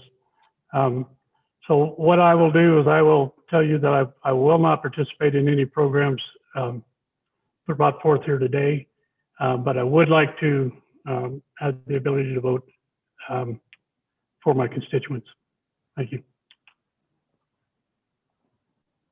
Senator Cooper, I admire you greatly, and why don't you spend some time talking with different folks about your position on that, and also seek some advice maybe from the LSO before you commit that. And so I'd like you to just think about that. You're certainly welcome to abstain from voting for committee of the whole, but before you have the rest of the discussion on the bill, I would just suggest personally that you spend a little time exploring the ramifications. Senator Hicks makes a good point. Others are going to make points, and there are many that help you. So don't lock yourself in right at this moment. This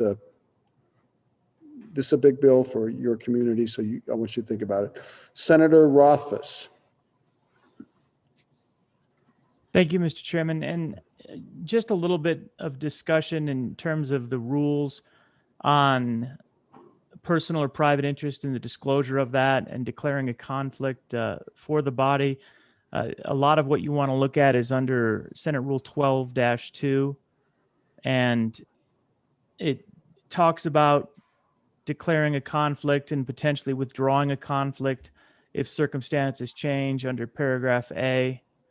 And paragraph C is important in this circumstance, where if a member is uncertain whether his interest in a bill is such as to require him to abstain from voting, he may request a ruling from the Rules Committee. And then there's details kind of on that procedure. And in fact, even the chamber can overrule decisions. Obviously, we can declare a conflict on your behalf if the chamber chooses to, or we can declare you don't have a conflict on your behalf if the chamber so chooses by motion and vote. But the key concept, Mr. Chairman, that I wanted to express is the specific language that we use currently in our rules, defining a personal or private interest, which is 12.2D. As used in this section, personal or private interest means the member shall receive or incur a direct personal or financial gain or loss if the measure or bill is enacted. And then it goes on to say, Mr. Chairman, personal or private interest does not include a financial gain or loss which shall be received or incurred by a member if the gain or loss shall also be received or incurred by a substantial class of persons.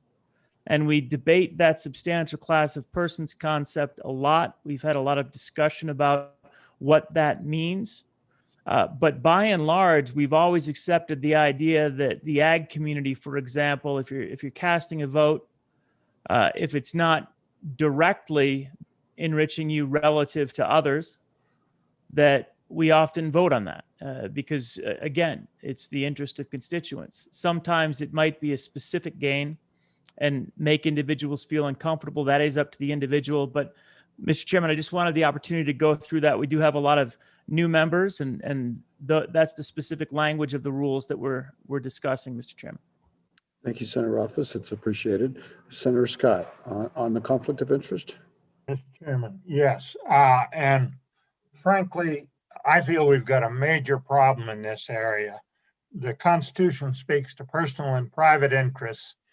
I think we've found that the substantial class rule has, it's so hard to define what a substantial class is that it has introduced an element of flat out corruption into this legislature that is getting to be quite serious. I think we're going to have to revisit this, but I would urge members to look at the language in the Constitution. And I know my rule is the substantial class has to be a major portion of my constituency. Just because I'm an ag and other people are an ag, that's not a substantial class in this Senate district. It's primarily an urban district.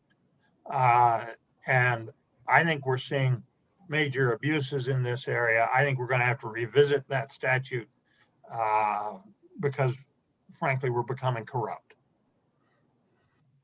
Well, Senator Scott, on that chipper note,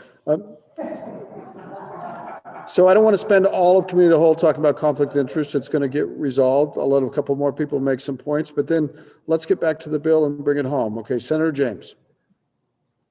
Thank you, Mr. Chairman. So while the rules are important, we have our Mason rules, which supersede our rules and, kind of guide them. So with Masons, we have Chapter 1, Section 2, Part 7 of Masons that says, an act of the legislature is legal when the Constitution contains no prohibition against it. Chapter 1, Section 4, Part 2, rules of the legislature procedure are derived from several sources and take precedence in the order listed below. The principal sources are as follows: A, constitutional provisions and judicial decisions thereon, and then adopted rules. Then you have Chapter 2, Section 7, Part 2. If the Congress or the state legislature violates a constitutional requirement, the courts will declare its enactment void. I have about a dozen here in Mason saying that if the rules violate the Constitution, then that rule is void, which we've been doing all along. So that rule of a larger class of people is not valid. So all these bills that have passed violating Article 3, Section 46, if anyone were to take that to court, it'd fail. It could be thrown out. So let's keep that in mind. Thank you.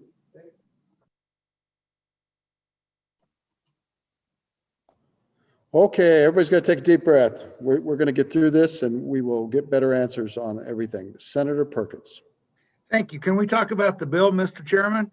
I'd really like that, Senator Perkins. Why don't you bring it to us? Thank you. Thank you for that. We had lots of opinions and so lots of opinions. I just wanted to get back, Mr. Chairman, and answer the question that my much taller colleague from Natrona County asked about balancing the appropriation. We must be, even though we're miles away from each other, our minds are thinking. It's either I think we do that in the Section 300 to balance those competing interests, or there may be some other ways in those bills as they move forward. But ultimately, we'll get to there and we'll have that opportunity to allocate between that. But I know that there are not just this bill, but there are at least a couple of other bills, which most of them, several of them won't show up until the next session, that will be competing for these funds. And so that's an issue that has to be addressed. And we've got to have a balanced budget. We've got to have we can't appropriate more than we have to appropriate. So we've got to address that issue. And I think you read my mind thinking that a Section 300 with respect to where we could at that point in time have something that referred to all the bills that are trying to appropriate the same money and find some way to allocate between them on their respective, and that would come back to the bodies for a vote as well. But anyway, that there's at least a couple ways to resolve the competition for these unexpended CARES Act funds. Thank you, Mr. Chairman. Thank you very much, Senator Perkins. Let's go to Senator Boner and maybe he could bring us home on this. Yeah, briefly, Mr. Chairman, since everybody else talked about it, I'd like to point out that even though I do work in the ag industry, I do not have an ownership interest in any ag-related businesses. And furthermore, our family business is not taking advantage of any aid. We're fortunate to have other sources of revenue, which just make that very clear.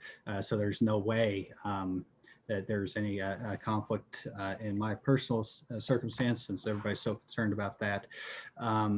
And just make sure I understand, I think I owe the minority floor leader and chairman of appropriations a little bit of work with amendments further refining the concept, especially in the committee of the whole amendment. With that being said, I think we've talked enough about this bill, and call for the question.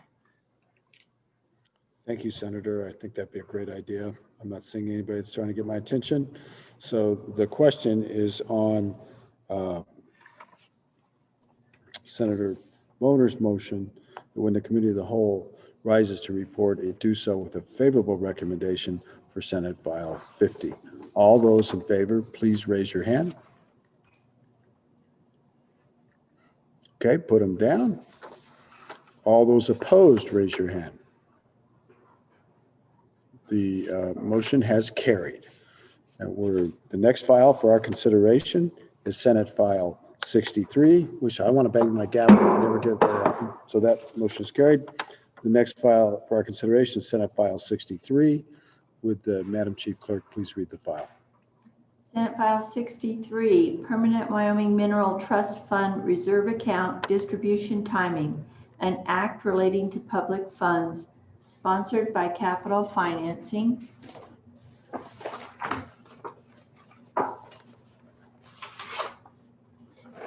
It was referred to Committee Number 2 Appropriations, who returned a recommendation that it do pass. Voting aye, Senators Garou, Hicks, Kinski, Perkins, and Steinmetz. Drew Perkins, Chairman. Thank you. Thank you very much. You've heard the reading of the file. What is your pleasure, Senator Perkins? Thank you, Mr. Chairman. I move that with the committee whole rise report to do so with a do pass recommendation on Senate File 63, PWMTF Reserve Account Distribution Timing. And I'll explain the bill, and then I also have a committee of the whole amendment that will read in here after a short explanation on the bill, if that's with your permission, Mr. Chairman. Mr. Please Chairman, continue. you've heard this. Maybe it's a theme of this short session, but this bill is a little bit about a cash flow bill. We've heard that expression several times. What you have is the PMTF, and what this specifically refers to is, for those of you who get down in the nitty gritty on some of the way that the general fund is affected from the earnings and the income of the permanent trust fund. This is resolving the 2.5% that we've kind of always talk about, and that we find profiled oftentimes in our profile of the general fund. And so what this does is this changes. In the past, the only requirement was that it be done annually, the distribution of these funds annually. As the budgets have gotten tighter and the cash flow of the state has tightened up a little bit, there's become some concern that if we don't make these distributions more than annually, that we have the potential at times to have cash crunches in meeting the obligations of the state. And so what this does is just says you see the changes are the beginning July 1st of this year for fiscal year being July 1 for fiscal year 2022, and each fiscal year thereafter, to the extent funds are available, that they'll be transferred on a quarterly basis, pro rata necessary to ensure that an amount equal to the 2.5% is done. And so that's all this is doing, is just allowing for an estimated quarterly distribution, recognizing that it's the annual amount. It can't exceed the 2.5%. It has to do with the 2.5%. It's based. It'll have to be a true up annually, and that's what the amendment will speak to in a minute. But that's what this does, and that's the purpose of the bill, is simply to ease some of the cash flow issues that we see that raise their head once in a while, as the state always making sure that when it writes a check that it won't bounce. Thank you, Mr. Chairman. I'll stand for questions on the bill, and if there are none, I'll move on to the amendment. Okay, any questions on the bill? Who's got the Senator Scott? Mr.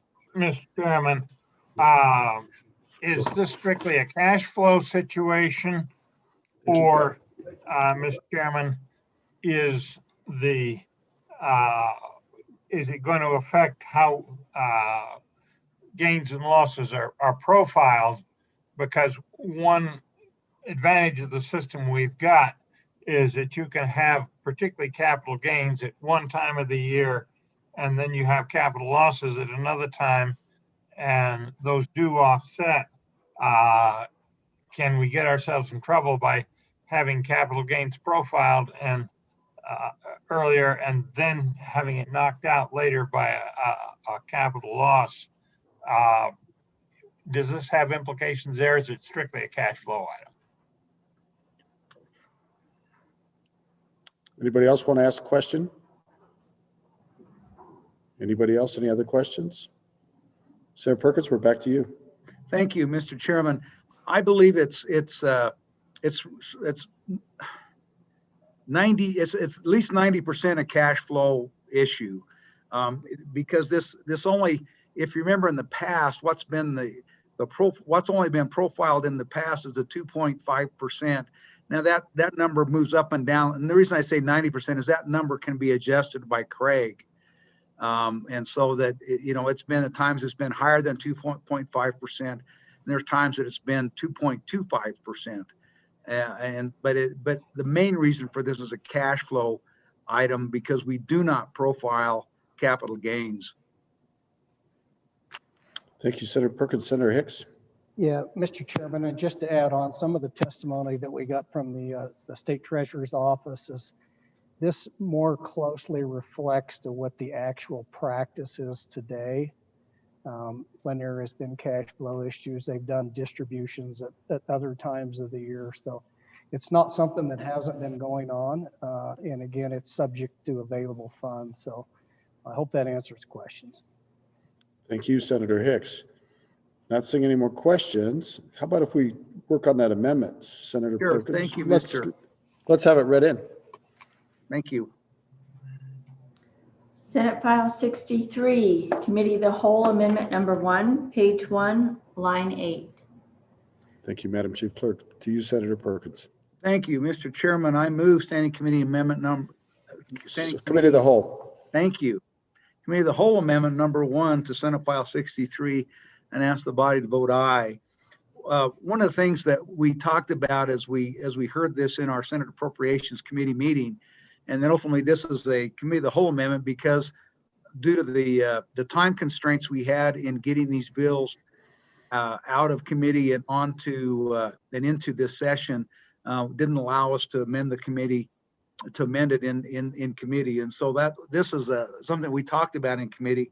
And ultimately, because we're making these quarterly distributions, and this was, I've been visiting with our folks in the budget and fiscal, and so they're the ones that have assisted with drafting this. As we're making these quarterly distributions, there needs to be two things that happen. One is, and these go directly to the question that my much taller colleague from Natrona County asked about just a moment ago, in the event that there isn't 2.5% of income absent capital gains, and if that number is a little bit lower, how do we deal with that? And so what we're doing here in this is we're adding so that to make sure that there's a true up to the distributions at the end of the fiscal year.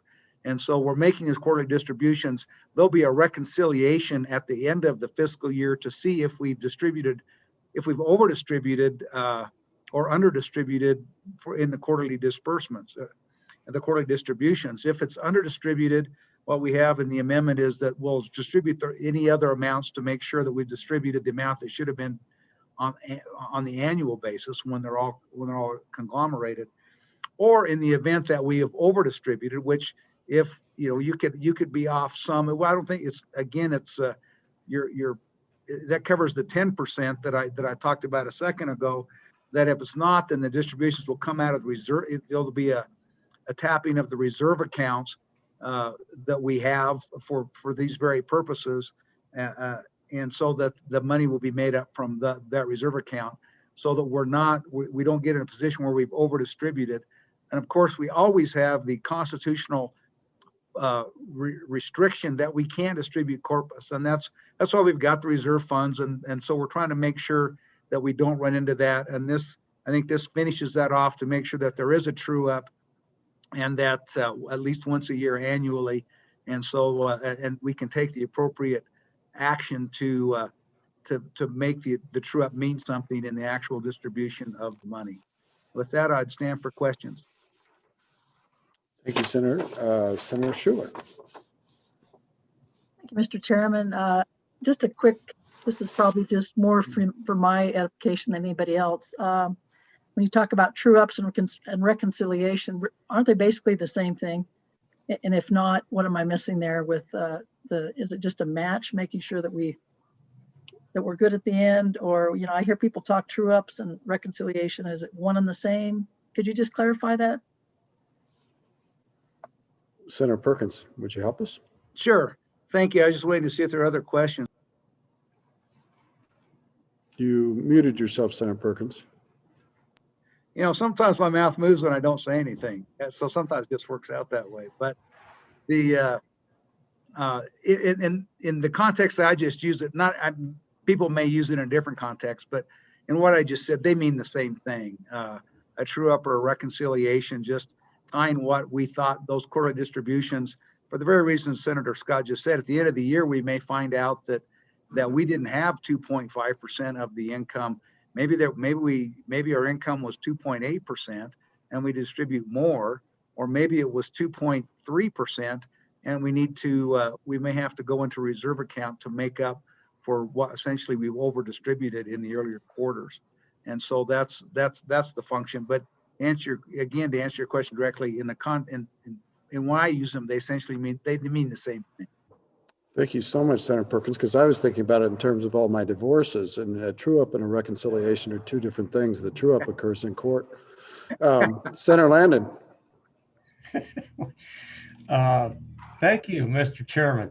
So to the good chairman of appropriations, just a quick and maybe off-base question. Is this one of the funds that we're thinking about eliminating? And if so, would we even need this legislation? Okay, let's get some more questions because we're going to try to go home early tonight. Anybody else? Ship sailed. Didn't sell anywhere. Back to you, Senator Perkins. Thank you, Mr. Chairman. That ship sailed about going home. I think that one left unless you're on a different time zone. But anyway, no, I mean, this is the permanent trust fund, and so this fund isn't going anywhere. It's just we always like I say, this is mostly a cash flow issue. Make sure that current practice is covered by statute. There wasn't anything prohibited in the prior statute, but there wasn't anything that permitted it either. So this will clear up and make sure that when we make quarterly distributions, that one, it's in the law, and making sure that at the end of the day, we haven't distributed more than we should on the annual basis. Thank you, Senator. Anybody else? I'd call for the question, Mr. Chairman. And the question is, we're on the Committee of the Whole Amendment, right? So the question is on the Committee of the Whole Amendment. All those in favor of Senator Perkins' Committee of the Whole Amendment, please raise your hand. Okay, you can put them down now. All those opposed, raise your hand. Looks like that amendment's carried. Back on the bill. Senator Perkins. I'd call for the question on the bill if there's no more questions, Mr. Chairman. I'm not seeing any. So the question being called, the question is on Senator Perkins' motion. When the Committee of the Whole rises to report that it do so with a do pass recommendation on Senate File 63. All those in favor, please raise your hand. Okay, you can put them down. All those opposed, raise your hand. Senate File 63 has passed Committee of the Whole. The next file up for our consideration is Senate File 64. Mr. Chairman. Mr. Chairman. Senator Kinski. Yeah, point of order, Mr. Chairman. I've got a procedural question. We're voting by raising our hands to the camera, and I've got bursitis in both shoulders. So I've devised something that would relieve me of the discomfort. But there's been so much information in the news about voting machines that I want to get a determination from the chairman. If I just vote this way, do you see any reason I can't vote that way, Mr. Chairman, and take some load off my shoulders? Senator, these are difficult times, and the legislature's had to adapt. So I think we'll let you paper up your hand, and we'll see what happens. You do need to remove it. Thank you, though. Mr. You Chairman. can't vote all the time. Thank you very much. The next file for our consideration is Senate File 64. And would our fine chief clerk please read the file? Senate File 64, Local Government Distributions Revisions 2, an act relating to local government funding, sponsored by Appropriations. It was referred to Committee Number 2 Appropriations, who returned a recommendation to the Senate to do pass with the following amendment. Voting aye, Senators Guru, Hicks, Kinsky, Perkins, and Steinmetz. Signed, Drew Perkins, Chairman. Thank you, Madam Chief Clerk. Senator Perkins, you've heard the reading of the file. What is your pleasure? Mr. Chairman, I move that when the Committee of the Whole rise and report, that it do so with a due pass recommendation on local government distribution, revisions 2 to Senate File 64 for an explanation of the bill and the standing, I think there's a standing committee amendment. I would ask that you call upon the Vice Chairman of Appropriations, Senator Kinsky.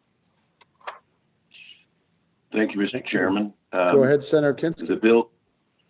Thank you, Mr. Chairman. The bill having been moved by my chairman, I will go ahead and move. Could we have the amendment read in, and then I'll move it. I think it's integral to the presentation of the bill. Okay, let's have the amendment read in. Senate File 64, Standing Committee Amendment Number 1, page 2, line 4. Senator Kinsky. Thank you, Mr. Chairman. I would move first reading amendment number 1 to Senate File 64, Standing Committee Amendment number 1 to Senate File 64, urge the body's favorable consideration. So this bill deals with local government funding, and it's my job as a member of the Appropriations Committee to defend the budget, and we've got a budget from the governor with a lot of tough decisions in it. Tonight will be your first taste of some of the very difficult decisions that are facing all of us in terms of balancing this budget in these difficult times for our state. So this bill effects a 5% cut to funding for local governments. That the funding was originally allocated on a biennial basis. Since we are already 1 year into the biennium and half of those monies have been distributed, the cut has to come out of the 1 year remaining in the biennium. So the governor's recommendation was for a 10% cut. In joint appropriations, there was a split with your Senate Appropriations Committee voting unanimously to support the 10% cut.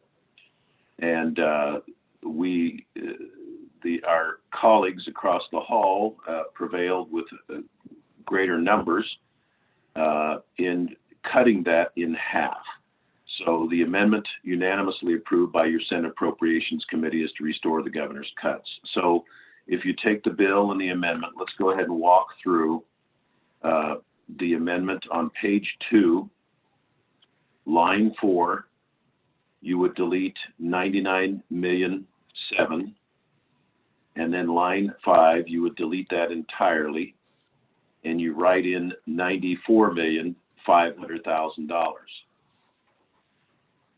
And then on page 2, line 10, you strike 47,200,000, and on line 11, you strike everything up to shall and insert $42 million even.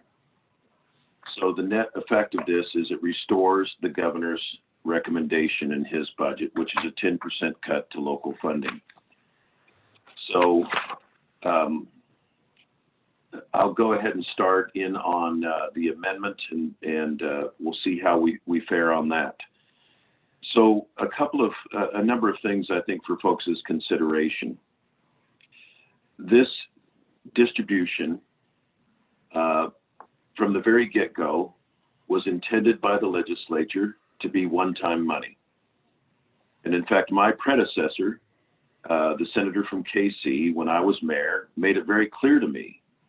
He said, when times are good, the state's going to share with you, and we'll share generously. And when times are bad and the state's fortunes fall, your fortunes will fall with ours as well. So do not, he repeated, incorporate this money into your operating budget. It is one-time money. Put it into projects. And that is how we conducted our business. My city clerk treasurer of 37 years gave me the same, and the council the same admonition. When we had hearings in Appropriations Committee and we heard from local governments, one of the representatives for the cities and towns was a former city administrator for a large community in the northwest corner. And after he made his case, I asked him, I said, well, when you were city managing, what did you do with this money? Did you incorporate in your operating budget, or did you spend it on one-time projects? He said, we never put it in our operating budget. We set it aside. And he said, in fact, that's the case for all the larger communities, the better managed communities.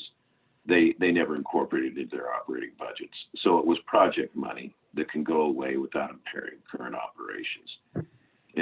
But he did note, and I think correctly, that some, not all, but some of the smaller communities, either not knowing better or just not having the resources necessarily, went ahead and incorporated it into their operating budget. So the plea is for those communities.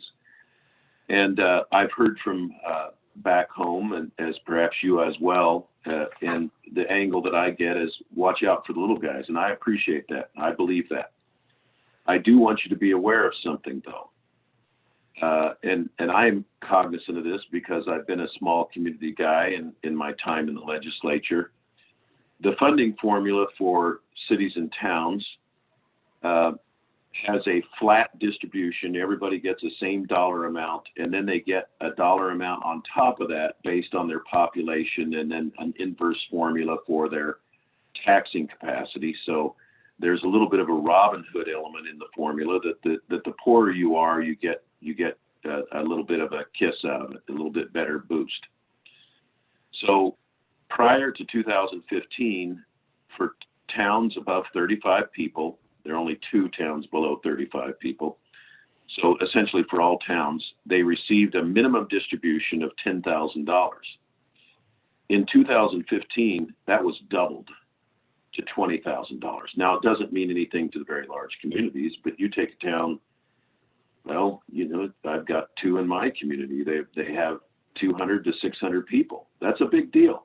That is a huge deal. And then last year, we almost doubled it again to $35,000. So I think you can feel comfortable, you know, when your smaller communities reach out to you, make sure that they understand that their base distribution has gone up 3.5 times in 5 years to try and help the smaller communities weather the fact that they just don't have the resources that the larger communities do. So the money was intended to be one time. We've baked in over the last 5 years relief for the smallest communities. And then I think it's important to bear in mind that this direct distribution is not the totality of the funding that communities receive. They have their cigarette taxes, gasoline taxes, property taxes, sales taxes. They get a share of other revenues. So one community, a small community, spoke to us and said, well, you need to realize the direct distribution is 26% of our budget. Well, a 10% cut to it is a 2.6% cut to the budget. So what governmental entity can't withstand a 2.6% cut? So we felt it important. The governor has essentially balanced the general fund budget. K-12 is another tough set of decisions that are going to come in front of us. But your Appropriations Committee feels strongly that the governor presented us with a budget to balance the general fund. And to the extent that we begin receding from those very difficult decisions, we're not going to be in balance in the general fund, which will continue to aggravate the shortfalls in the K-12 funding. So what I ask is let's stand behind the budget as originally presented to us, a 10% cut. You know, whether we can, our colleagues will ultimately consent to that, we don't know. We'll go into a conference committee, but we need to go in with what was originally presented to us. And with that, Mr. Chairman, I'll stand for questions. Okay, any questions? Who wants to weigh in next? Anybody want to weigh in next? Senator Scott. Mr. Chairman, in general, the budget matters show up in the budget bill, and that's over the years, that's been a good system. We used to do separate budget bills, and it was a first come, first serve, and we got some irrational results out of that. This is here in a separate bill. Am I right in thinking that the reason it has to be a separate bill is to do it, you've got to amend statutes, and we really don't like to do that in the budget bill? Senator Scott, we're going to hear from Senator Schuler, and we'll circle back around. They can get those questions. Senator Schuler. Thank you, Mr. Chairman. This is a tough one. It's going to be just like a lot of other amendments and bills and things that we see coming down the pike. I have a little bit of a heartburn with going from 5 to 10%, even though that's what the governor had recommended. And I'll tell you why. I think the biggest problem is that the cities, we tried to give them some avenues for taxing, a couple of bills here and there. They just don't seem to go through. So there's not a lot of wiggle room for the cities and towns to make up that revenue. Counties have a little more wiggle room, but basically all cities can do, and particularly the smaller towns, is raise water rates, sewer rates, all the things that really make your constituents not very happy.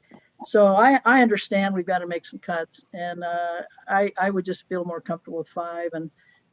That's just me talking, and I'm hearing from lots of cities and towns over in my neck of the woods, and I understand they do get some other benefits from the cigarette taxes and even the lottery or whatever, but it's a tough sell, I think, to go 10%, because ultimately what we're going to do is we're going to have fewer police out on the streets. We're going to have to probably, some of those folks will have to raise water rates, sewer rates, and so on and so forth. I just think eventually it goes back to our constituents. They're the ones they're going to suffer. So I understand the need for it, but I have a tough time with 10%. Thank you, sir. Thank you very much. Senator Rothfuss next. Thank you, Mr. Chairman. And Mr. Chairman, echoing Senator Schuler's discussion and really looking at the data, which I appreciate being distributed by the good senator from Sheridan County, which kind of gets at what the reductions end up looking like. The formula is not very across the board because of the complexity of it and the hardship localities and the way that it's calculated. And as a result, my district ends up getting cut about 25%. It's substantially higher, and that's because of the fact that we are one of those Robin Hood beneficiaries that the good senator mentioned. Because honestly, we just don't have the capacity to tax, and it's not that we don't want to. All right, for 10 years, the whole time I've been in the legislature, my community has asked for the ability to raise its own revenue. We don't have minerals here at this point in time, although we've got a little gig north of town that I hope turns out. Maybe we'll have some minerals someday. But at this point in time, we don't. We tax ourselves to the greatest degree we can.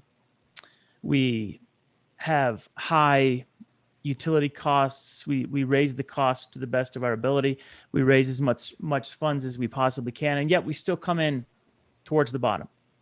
We end up spending as a municipality on the order of $500 a person, and we have municipalities around the state that spend $1,300 a person because they have far better revenue.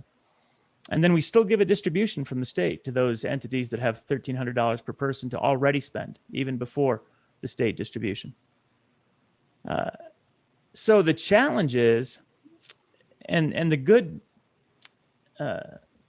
senator from Sheridan's right. There's no way one-time funds should ever be used to run standard operations in a budget, and yet we do, because we don't have any other money in my community. And I know we're not the only other one. We have other communities throughout the state that are these hardship funded, that rely more and will receive 25, 30% cuts instead of the 20% or 10% cuts because of the way the formula works. So the challenge and the reason that I certainly can't support these cuts isn't because anything I've heard is wrong. I absolutely agree with the good senator. The reason I can't support the cuts is because we have never provided an alternative solution to communities that don't have minerals or tremendous amounts of benefits through tourism or other resources. We've never provided the flexibility as a legislature to the communities, to the counties, to the cities to raise their own revenue in any other way. And because of that, they're dependent upon us. So we created a circumstance where my community and some of your communities can't solve their way out of this. So it really does mean cut the police, cut the fire department, cut jobs, and try to figure out how to get by. And again, I think everybody here knows that we've got this wonderful resource, the university, that is taxed in no way. It doesn't pay sales tax for most of what it does, use tax. It doesn't pay property tax, but it's wonderful, and I wouldn't trade it for the world. But at the same time, it's our primary industry, and it's not assessed. So I understand the needs of the Appropriations Committee. I understand the needs that we have to balance the budget and to try and find solutions. But the idea that we can just have what isn't an across the board cut and have everyone deal with it because they just have to cinch the belt a little tighter, it just doesn't work. And it stopped working a few years ago. And if we can't provide alternative solutions, then we just can't make those cuts, Mr. Chairman. Thank you. Thank you, Senator Rothfuss. Senator Perkins. Thank you. Thank you, Mr. Chairman. And, there's nothing to dispute about what was said. But let me give the members, if I may, Mr. Chairman, another perspective. And I hope that this is intended to have some shock value, but only because it's where we're headed. We have talked, and I'm sure many of you ran on the fact that you would not raise, there would be no new taxes, whether that's local or whether that's a state level tax. Many of you who just ran for election the first time or ran for re-election went out and told your constituents you would not raise taxes. That's fine.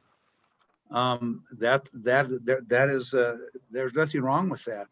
But the other side of that is that we've been in a structural deficit for a long time, and we are the LSRA is now backing up automatically school finance until the LSRA is down to $500 million. And then those automatic backups of the LSRA, the rainy day fund, go away. While we have balanced while the current budget and including this bill and this amendment balance essentially the general fund budget going forward and embrace a structural deficit, there is still a structural deficit in school finance. It's about $300 million this year. It goes to about $500 to $600 million in the next biennium, and goes up about that much again in the biennium out. Now, things can happen to make that better in the future. Things can happen to make that worse in the future. But the perspective that I would give you to change, to take a breath, as we think about whether 5% is okay or 10% is too much, there's a likelihood that absent some kind of finance education reform, which doesn't seem to be possible given the differences with the other house, that you may not be able to have any direct distribution in the next biennium, which is 100% cut. And so when I look in the context of whether it's a 5% cut or a 10% cut, when I compare that with the likelihood it could be a 50 to 100% cut in the next biennium, I'm thinking, only a 10% cut's not bad this time. And I'm as a former county commissioner, I understand how it is to balance county budgets and local budgets.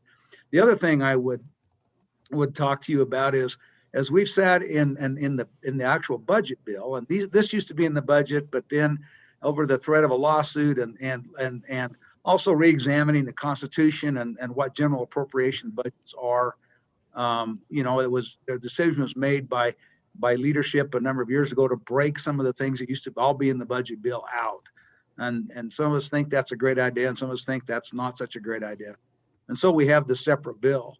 But the other thing I would tell you is in the budget bill, and you'll see that when we come and we go over the budget, we're cutting people 10 and 15 and 12%. In some cases, programs are entirely eliminated. So one of the things I would, many of your constituents out there that don't have the voice and the power to lobby you that your local governments do are taking significantly more cuts, and you may hear from them, or you may not, because they don't have the political clout that local government does. But they're taking cuts that are far in excess of this 5%. And many of them don't have other sources of revenue, such as sales tax, property tax, the under the cap general fund money that goes from some of the 200, 150 under the cap distributions. So keep that in mind. These were not easy decisions to make for us on appropriations, and they're not going to be decisions for you. But if you approach it with the fact that you can cut everybody but me, we'll never get the budget balanced. And so you need to vote how you think is appropriate. But just some additional thoughts, and quite frankly, would ask you to start now. I can tell you that the other side is likely to come back with a lower number, and this number will be negotiated in a conference committee. But the time to cut is now. There's no more time to delay. Thank you, Mr. Chairman. Okay, we've got Senator Cost. How about you? Thank you, Mr. Chairman. You know, having been on recalibration and school facilities and the cuts that we've had to make there and the things we've had to look at that are extremely, extremely difficult, this is also extremely difficult. And I've got a number of small towns that I represent. But the unfortunate thing is, whether we like it or not, we've got to face this budget. COVID's hit. We have towns that are hurt because of the income there as well. And so it would be nice to stand up here and say, well, we need to go ahead and overlook them, or we need to work with this. And you know, as much as I really want to support them, I also know that we have a budget we have to support as well. So the bottom line is, until we seriously take a look at, which I'm not a real fan of, neither any of the rest of us, but until we seriously take a look at different revenue streams, such as maybe a tax or whatever, the cuts have to happen. And we're looking at, the longer we hold off, just like it was said, the more this becomes extremely drastic. So I feel really bad for those that I represent, but I also feel like a little now is better than a whole bunch in a couple years. So I just need to know that I'm supporting it, but it's with a heavy heart that I support it. Thank you, Senator Cost. Senator Kolb, did I see your hand up earlier? Go ahead.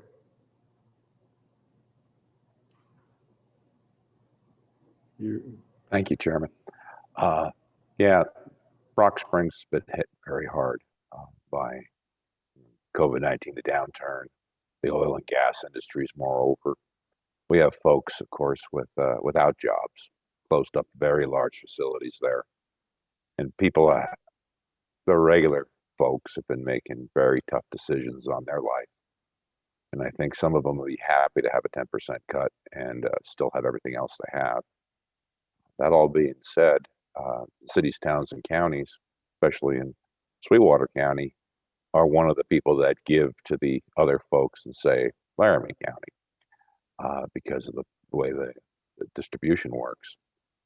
So it is an issue. I think back in the day when I was a commissioner, we were willing to make that sacrifice because we did have the revenue to help support the smaller communities. But I can tell you the larger communities are suffering greatly, as the small ones are. They're not exempt. You know, the police force and whatever services that are being funded by the funds they do have are being damaged, you know, cut. But we're all going to have to live with that. And I do agree with my short friend from Trona County that these things have to be dealt with, and they're not fun.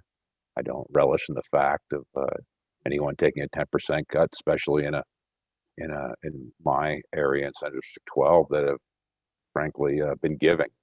And now we have a situation where we have to take a little bit more. And I will support this because I do believe if we don't do something now, it's going to be even more catastrophic in the future. Thank you for my time, Mr. Chairman. Thank you, Senator Kolb. Let's go to Senator Hicks, and then we'll get Senator Scott, and we'll see. Then I'll go Senator Doug Stater.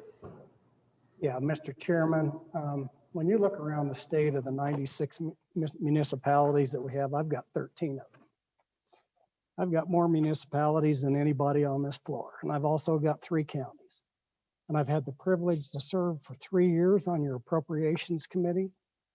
And I'm just telling you, you have a choice, and a tough choice. You can put us on a steep glide path to continue the potential opportunity as we move forward in the future to offer some aid to those municipalities and those counties.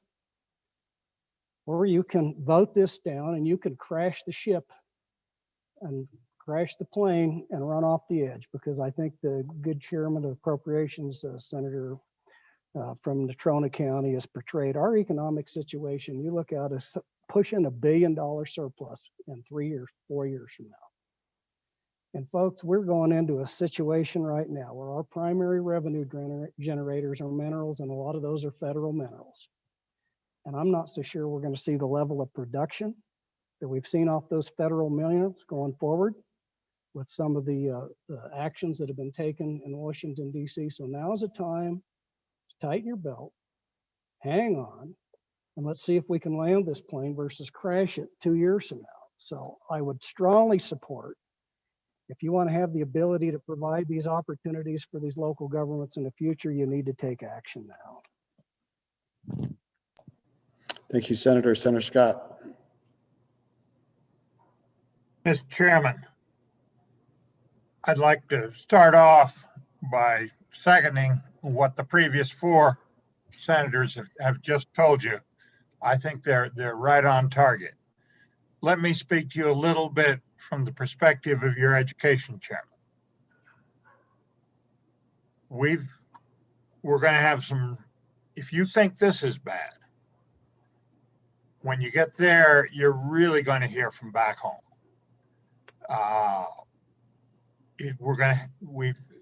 They have been immune from meaningful reductions so far, and we're going to have to do something about that. I'm hopeful that when we get there, we can achieve significant reductions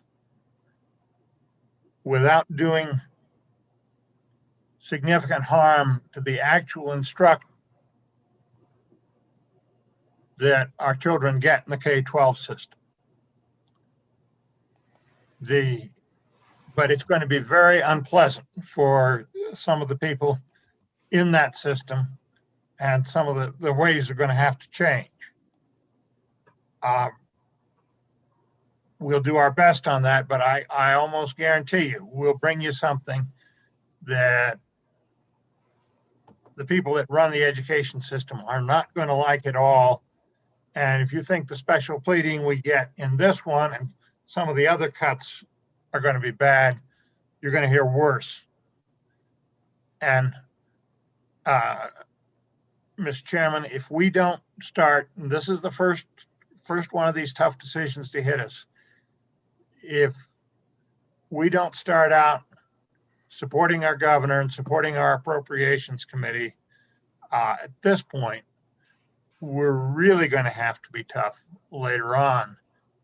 And Mr. Chairman, it's not just K-12 that would be at risk. In some of the other states, in these circumstances, they have hit higher education especially hard, and we don't want to do that. That's so much of our future. And the higher education, frankly, has been pretty responsible about taking a bunch of reductions already.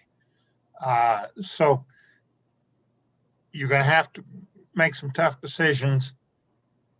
This is just the first one, and I would urge us to support this bill and support our governor and support our appropriations committee.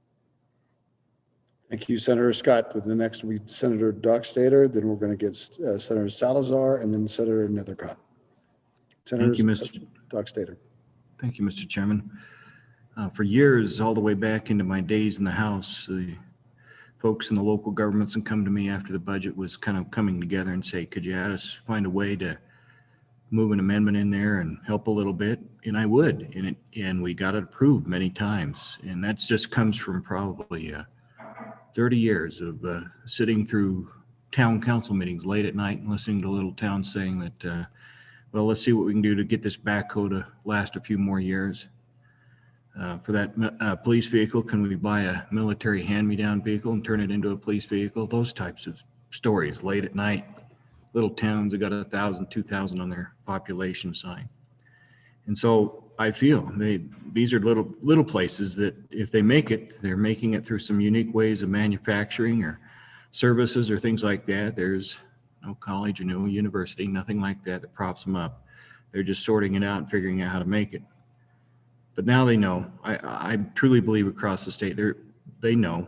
And this is one of those times we can't come in and fix it with an amendment.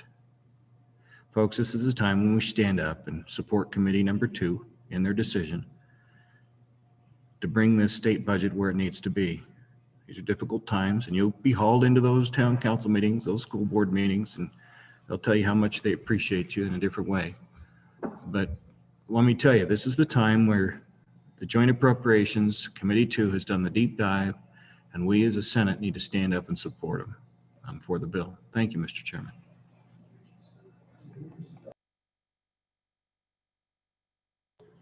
Thank you, Senator Dockstader. Senator Salazar.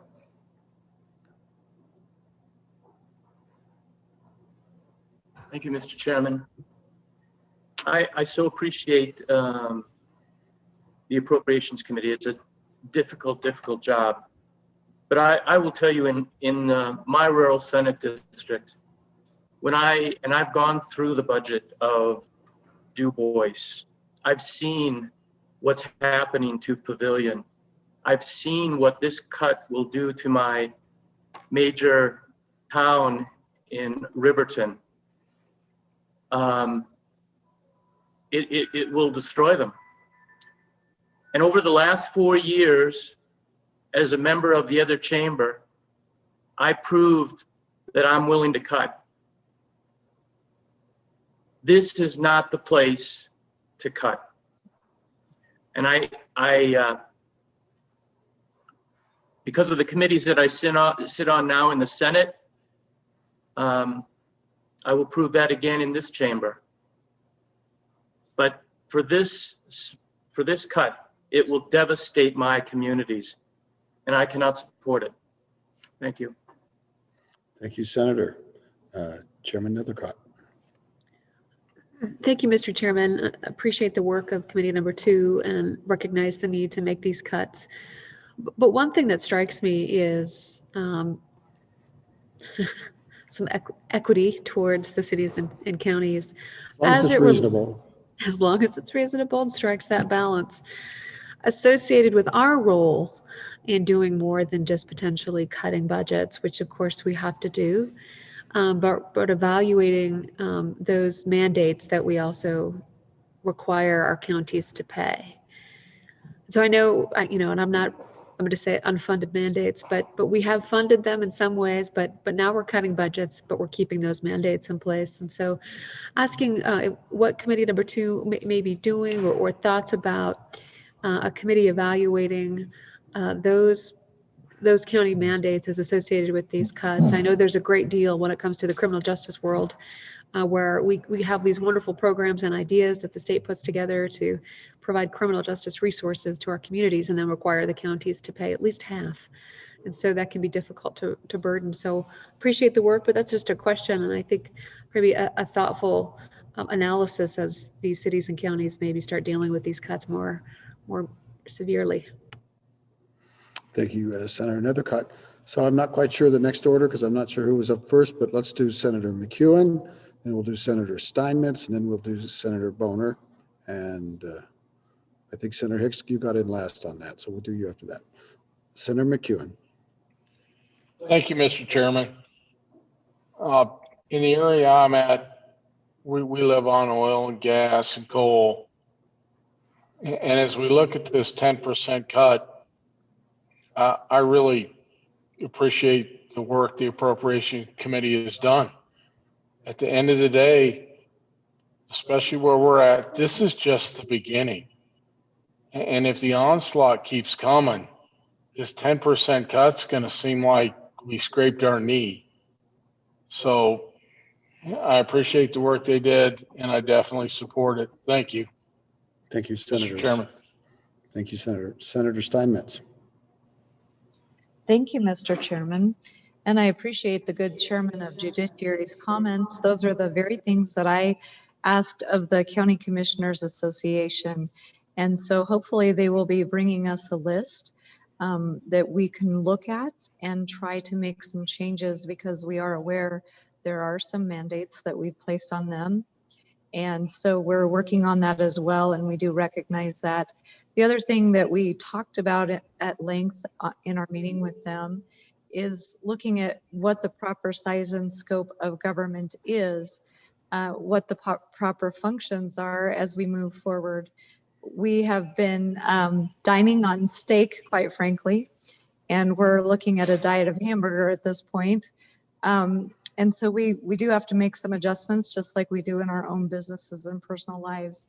We know many business owners and families that have had to make those adjustments in the mineral sector, as we've heard from our colleagues that represent those areas, in the ag sector for years, when maybe 1 in 13 years we see a profit, in the retail sector, and as we've been shut down, in our salons and restaurants and bars and barbers. Our private sector has made reductions, and it's only proper for us to do the same thing on the government side. So thank you so much for those questions, and I hope that you will support this bill. It's not an easy vote, it's not an easy decision, but as everyone has warned you, it is just the beginning. And so I hope that we can stand strong as a group and look across the whole state and do what's best for not only the state at this time, but for our children and our grandchildren, as we want to leave them a fiscally responsible government that they can wield into the future. Thank you, Mr. Chairman.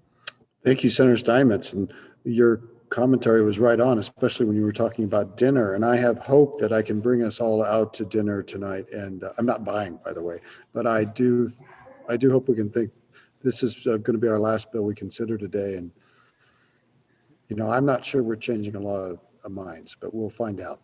Senator Boner. Very briefly, Mr. Chairman, thank you. Just point out that if I remember correctly, we gave local government an option to do a 7th penny tax recently. I think that was actually tried in the west side of the state, in an area that may be more likely to vote for such things, and actually failed. I could be, somebody from that area in the Tetons could correct me, but that's what I'm using to judge as a bellwether, whether there's actually truly a crisis and the lack of services provided by local government or not. It's part of the same trend that we've heard discussed with a few of the previous speakers. The state needs to take a step back with unfunded mandates, and that means giving local governments the tools they need to make decisions that are best for their communities, and that may not be determined by some formula that was determined by us. So just keep in mind that we can watch as those discussions progress at the local level and see what the true need is for local government services, as perhaps they begin to cut those back at the local level.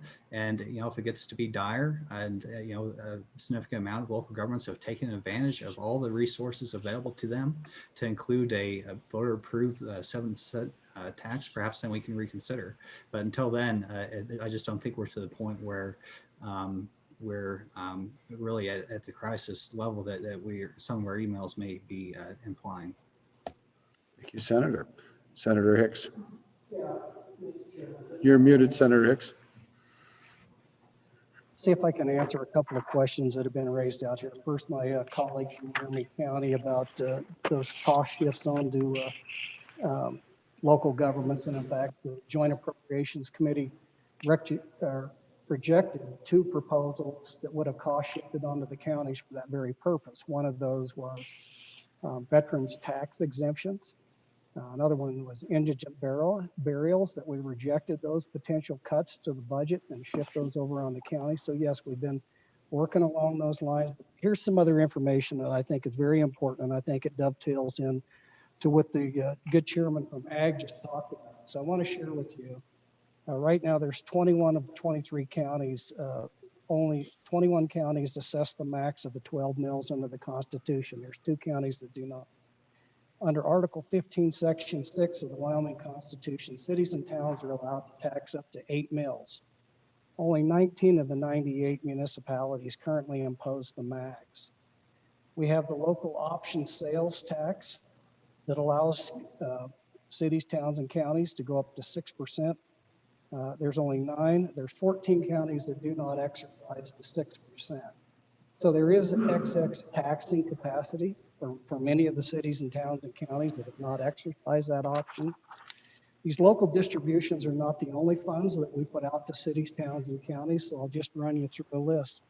Federal mineral royalties grants last year was $11.6 million. Business ready community and community facility grants was $19.3 million. They get part of the federal mineral severance tax for aid to county roads was $4.5 million. Additional highway severance tax that goes to the counties of $4.4 million. Wyoming water development expenditures were $33.5 million. And then they were fully funded in the local government distributions last year to $52.5 million. It's a total of $119 million of state funds were either directed or directly distributed to your local government. So it's not like that we're not doing something. We have a tremendous other programs that are available. Many of our communities are not exercising their full tax capacity, and part of the questions that we had before the County Commissioners Association was that very question. And the answer came back that many of them, they just can't get a tax pass level.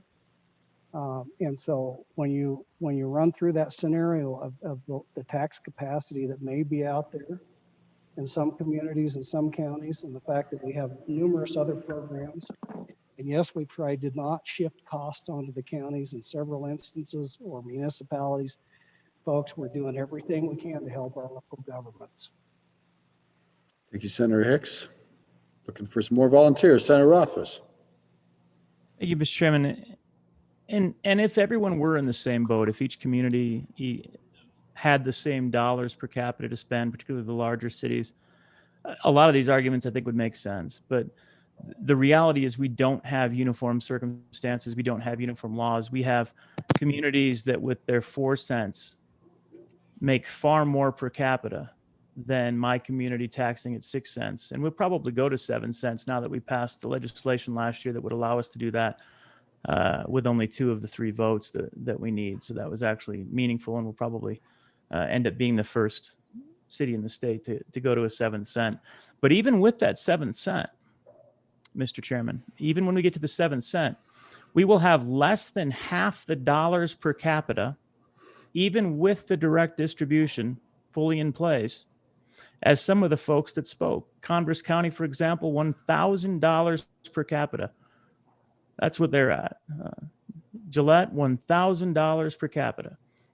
We're at $428. My good friend from Riverton is even lower than that. That's why he's struggling. So the idea that some of the members, some of the senators here can step up and say, yeah, we're willing to take this. We're okay with 10% or 20% cut. After that cut, those municipalities are still spending more per capita than Laramie is spending right now, by a substantial difference. So even after this legislation passes, which it no doubt will, there are communities in the state that will have a 50% higher per capita than we do before the cut. And that's the system we have. So the concern is when you look at these cuts that we're praising, the greatest cut is to Laramie. One of the poorest municipalities will receive a full $1 million cut. Casper won't, Cheyenne won't, Gillette won't, Douglas won't. Nobody else comes close. So this proposed cut that is theoretically a 5% cut across the board cuts 25% of our direct distribution where we already are budgeted at less than half of what the other major cities have. So, Mr. Chairman, I know that I'm not going to change anyone's mind. I think it's just important for everyone to realize that there is inequity in this system and this process, and that that's the cause of the challenges. If we had $1,000 per capita, I'd buck up. I'd be happy to take a 20% cut. I wouldn't even suggest raising taxes. But getting back to the good chairman of the Appropriations Committee's first words after I spoke, there hasn't been a time in 10 years when I've vowed not to raise taxes. There hasn't been a time in 10 years when I haven't suggested we needed new and alternative revenue. My community does need that. And regrettably, there are only a couple of communities that do. Riverton, Laramie, and a few others, based on the current system, are disproportionately disadvantaged. So I think this is an easier vote for some members to cast aye. But Mr. Chairman, while we have this system in place and we don't uniformly distribute, we have inequities and it's going to damage my community. So getting back to the good senator from Goshen County, the idea that we need to protect our children and our grandchildren, I'm not so sure my children and grandchildren are going to want to spend any time in Laramie, because we're not going to have any services, police, fire department, or much of anything else by the time they get here. Thank you, Mr. Chairman. I call for the question. Thank you, Senator Rothfuss. Any further discussion? Senator French has been waiting patiently. Thank you very much. Let's go to Senator French, and then we'll go to Senator Cooper. I would just like to mention from my time as a county commissioner, in Park County, we assessed at 12 mills. Now, a lot of the counties are probably going to have a big decrease in their assessed valuation, which will be reflected in those mills. I know in Park County at the time, and I believe they still do, we helped fund the 3 senior citizens centers, Palcody and Meeteetse. And we were a huge part of their funding. And that provided Meals on Wheels to those folks that couldn't get out. That was also a way that when those people took those meals to those senior citizens, they could also check on them, see that things are okay. We gave money to Crisis Intervention Center, which was a huge help to those women that were abused. We gave to a number of things. So I'm just pointing out, the counties are going to be facing some pretty good cuts, and it's just not, quote, the county. There's a lot of services they help provide that will also go down too. So I see both sides of it. Thank you, Mr. Chairman. Thank you, Senator McEwen. Let's go to Senator Cooper. Thank you, Mr. Chairman. My question involves the 10% cut, but the fact that we didn't take any cut last year comes across to my 11 small municipalities and 5 counties as a 20% cut this year. Am I reading that correctly? Is that how this is? That's sure my math on it. And a 20% cut on these budgets, when their operating cost right now is their percentage of their general budget is 15, 20, 25%. A 20% cut equates to more than just that 2 or 2.5%. That's a full 5 or 6% out of their budgets. It's probably doable, but it is very significant, especially in these hardship municipalities and the hardship counties such as Albany or Warski or Niobrara or Goshen. And as the good senator from Laramie pointed out, this is not an equitable system as it sits. So that per capita dollars is pretty low, especially when you get into communities with 100 or 200 people. There's just not very much there. So Thank you for your time, sir. Thank you, Senator Cooper. There was a question in there, so we ought to get that answered. And so Senator Kinski. Mr. Chairman, yes, it's correct because the 10% falls in the second half of the biennium. It's 20%. So that's hard, assuming that they spent everything that they got. If they didn't, then that cushions the impact some. So I don't know that I'll have the last word, but I'd certainly like to give it a try. A couple of things.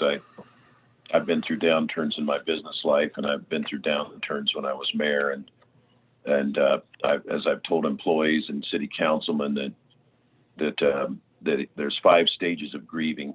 You may have heard that: denial, anger, bargaining, depression, and acceptance. And in a situation like this, it's important that we get to acceptance just as quickly as possible, because as the Senate Appropriations Committee Chair said, we're running out of time. So we may walk away from here with some semblance of balance in the general fund. You'll look back on these debates the longer you're here as, 5 versus 10% for local government. That was kind of an easy one. Wait until you get the big budget and you see what's happened at community colleges, University of Wyoming, Medicaid providers, the children, disabled, mental health, substance abuse, prisons, you name it. Everybody's taken big, big hits. And even after that, let's look out ahead. So let's look out to the 23 to 24 biennium. Okay, that one's projected to be $760 million total deficit, 24 million in the general fund, 546 million in the school foundation, which, as our chairman pointed out, is being backstopped by our savings, and the local distributions are coming out of savings as well, and a deficit in school CapCon of 146 million. The biennium after that, the grand total is $975 million. And the only thing that staves off Armageddon is the Legislative Stabilization Reserve account. And then I'm going to circle back to what our chairman said. When that thing falls below $500 million, there's a statute that kicks in that directs the Superintendent of Public Instruction to automatically reduce all payments to all school districts across the board. If we do nothing and we cross that line, the cuts amount to 33%. So if you think what we're looking at for the school districts is tough now, do nothing and see what happens when that kind of cut hits in. So I'm hoping that the districts and the employees and the teachers will all come to the table and we'll get some solutions on that table. Now, the tax increases, we could tax our way out of it. You could have a personal income tax, a 28% increase in the sales tax, a 40% increase in residential tax, 78% increase in commercial property tax, and so forth. None of those are very palatable. The reality of it is these cuts have to take place, and they have to sink in every city, every town, every governmental agency, and every citizen before we are ever going to get a hold on this problem. And so we may well have to revisit taxes, but the public's not ready for it because they don't understand the depth of the problem. There was a poll done at the beginning of this summer. Likely voters, 62% described the state budget as excellent, good, or fair. It's because they were focused on the national level that people on Main Street don't understand the depth of the issue. And so these cuts have to take place. There's no way that, we've heard from the voters, there's no way we can be raising taxes. I do want to address the question of local options. I think these cuts have to take place to get the locals to the table to start looking at options. I was on Revenue Committee 5 years ago, and there was a bill that would have given more taxing authority to the localities, and it was opposed vigorously by the cities, towns, and counties. They said, no, we want you to raise taxes and give us the money. And I said, well, it ain't going to happen. I mean, if you've got a problem, make the case to your voters. No, that one went down to give them more local taxing authority. Then Senator Bebout when he was in about 3 years ago, offered the locals a deal. Forget the local distribution. We will give you a higher distribution of the sales and property tax. It won't be the 105 million. It'll be, I think it was about 80 million, but it would be solid. No deal. They were hoping to get back to $185 million on the local distribution. And I remember telling the representative for the cities and towns, you will look back one day and wish that you had taken that deal. Because here we are, the money for the local distribution, what's left of it, whether it's a 5% or a 10% cut, is going away. So I think these cuts have to take place so that every city, town, county understands you got to come to the table. So that the school districts and the teachers all understand you've got to come to the table. We have to move past denial and get to acceptance and work together. But it's not going to happen until these cuts take place. These cuts and more. Thank you, Mr. Chairman. Call for the question on the amendment. Thank you, Senator Kinski. Looking around. I think we are ready for the question. So the question is on Committee of the Whole Amendment number 1 to Senate File 64. All those in favor, please raise your hand. Okay. Mr. Chairman, point of order. Yes, sir. I think you called it Committee of the Whole Amendment. Isn't it Standing Committee Amendment number 1? Is it indeed Standing Committee Amendment? Thank you very much. I'm going to redo it. And Madam Chief Clerk, let's count them out with me, okay? We're going to hold them up and get a count. I'd hate to mess this up, you know. So the question is on committee or Standing Committee Amendment number 1 to Senate File 64. All those in favor, raise your hand and keep them up for the count.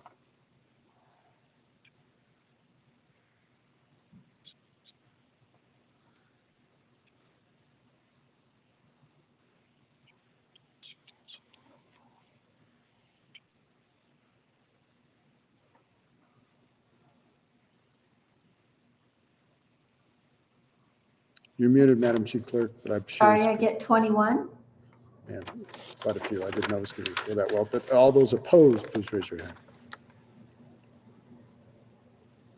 Okay, the amendment has carried, and so we're back on the bill. Assuming that we've exhausted everything on the bill, because the amendment really turns it into the bill, I would move for the question. I'm not moving myself. I'm moving us to the question of all those in favor of Senate File 64, please raise your hand. Go ahead and lower your hands. All those opposed, please raise your hand. So Senate File 64 has passed Committee of the Whole. The next file for our consideration is the Majority Floor Leader. I hope. We can keep working though. He did want to stop at this point. Trying to get unmuted. Excuse me, Mr. Chairman. Thank you. I'm not very nimble getting my unmute. We can keep going, Mr. Majority Floor Leader. Mr. Chairman, if you'd like to keep going, you're welcome to, but I'm leaving. Mr. Chairman, I move that the Committee of the Whole rise and report. Thank you very much. You've heard the motion. Please raise your hand. Any opposed? The motion is carried. Senator Dockstader, Mr. President. Reading clerk will read the Committee of the Whole report. Mr. President, your Committee of the Whole, having had under consideration bills on general file, begs leave to report as follows. Senate File 37, due pass amended. Senate File 45, due pass amended. Senate File 60, due pass amended. Senate File 57, due pass. Senate File 43, due pass. Let me repeat that. Senate File 43, due pass. Senate File 21, due pass. Senate File 26, due pass. Senate File 25, re-referred to number 1, Judiciary. Senate File 42, due pass. Senate File 53, due pass amended. Senate File 61, due pass amended. Senate File 56, due pass amended. Senate File 50, due pass amended. Senate File 63, due pass amended. Senate File 64, due pass amended. Senator Case, Chairman.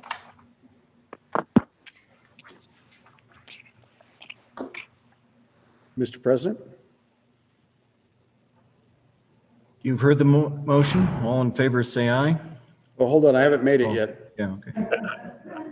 Mr. President, I would move for the adoption of the committee of the whole report. You've heard the motion. All in favor, say aye. Aye. Aye. Those opposed, no. Overruled. Mr. Majority Floor Leader, that clears the desk. Thank you, Mr. President. Before I Point of finish off, order. It's a small point. I think you have to say that the report's been adopted. Oh, I'm sorry. Yes, indeed. Motion carried and the report has been adopted. Thank you. Senator Case. Thank you, Mr. President. I have a couple of announcements for tomorrow for everybody, and I apologize for the freshmen. This is going to be a little bit difficult. What we're going to try to do tomorrow, our committee of the whole is finished, and in order to be able to get bills to cross over and have them up Monday, the House and us have worked together, and in the morning tomorrow, first thing, we will do we'll suspend our rules, and we will go to third reading first so that we can get the bills out that we've passed. Then we will go back and do second reading, and then we will go back and finish up our third reading. And so it's going to seem a little bit confusing to everybody, but once we do that, it's going to allow so our clerks and our people can have our bills posted up with good notice for Monday and make it where we can go ahead and have a good fulfilling week next week, not have a gap sitting around Monday morning. So appreciate your indulgence. Mr. President, bridge of the floor for a moment. Proceed. Okay. If I understood Mr. President, if I understood the majority floor leader right, he said we were going to do suspend rules and then try and do third reading first, then second reading, then go back to third reading. Did I hear that right? Mr. President, that is correct. That is the way they've asked. So we can get out the 8-10 bills that we did yesterday.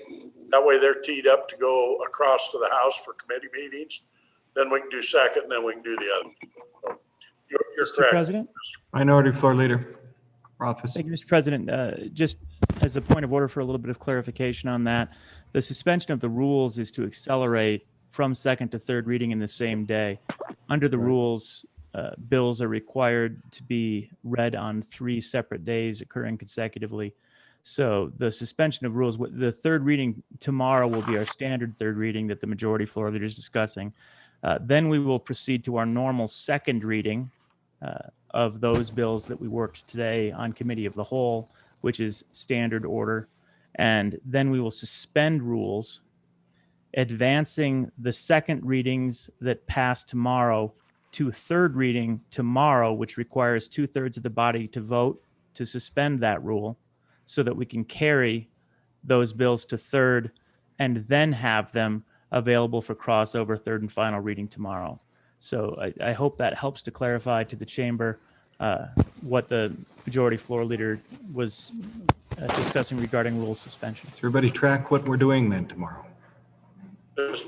All right. President, that was a good explanation by minority floor leader, and it does take a 2/3 vote. So if anybody has problems with it, please come to leadership, come to myself, minority floor leader, President Dockstader, if you don't like what we're doing, so we can make sure we're up to speed and can get this done. Expedites the works. Okay. With that, Mr. President, I move we stand adjourned till 8:30 a.m. Friday, January 29th. Are there any announcements? Announcements. I have one, couple here actually. Senate rules be meeting upon adjournment here through Zoom. And then one other, folks, a reminder here from our staff, and we certainly appreciate all that they do. They're doing a marvelous job in a difficult situation. And we appreciate them. Everything from bringing us these meetings over the computers to making sure that all goes right, even though they have to kind of do it from a distance. But for those of us attending the session of the Capitol, got this reminder. We need to remind you that the mask usage is always required for all in-person interactions between members and staff. I'm not talking about between each of you, but between members and staff when you're having an interaction with staff. This includes when any LSO or session staff member is requested to interact with you at your desk on the floor or elsewhere. This requirement was stated in a letter on January 26th. The health of our staff is critical, folks. Health of our staff is critical, and for their sake, and to be able to continue this session, we've instructed staff that they are not to interact with a member who is not wearing a mask. This is self-enforced. Staff should not be placed in an awkward position. They're already trying to help you as much as they can. So if you're concerned about wearing a mask, your interaction with staff has to be restricted to a remote communication. Please, I ask you, please respect staff and allow this session to proceed. Folks, on behalf of all those who prop us up behind the scenes, do this for them. Keep them safe. It's not about you or I. It's about those of us. It's about those who are helping us, and they're doing a great job. Thank you. Those are my two announcements. Mr. President. Please, Mr. Chairman. Mr. President, just a short privilege of the floor, please. Please proceed. Yes, Mr. President, I thought that the new chairman in the Senate did a great job working their bills out of their committees. And I just really did think they did excellent work, just like old veterans. So if it's okay with you, Mr. President, I'd like to give them a round of applause.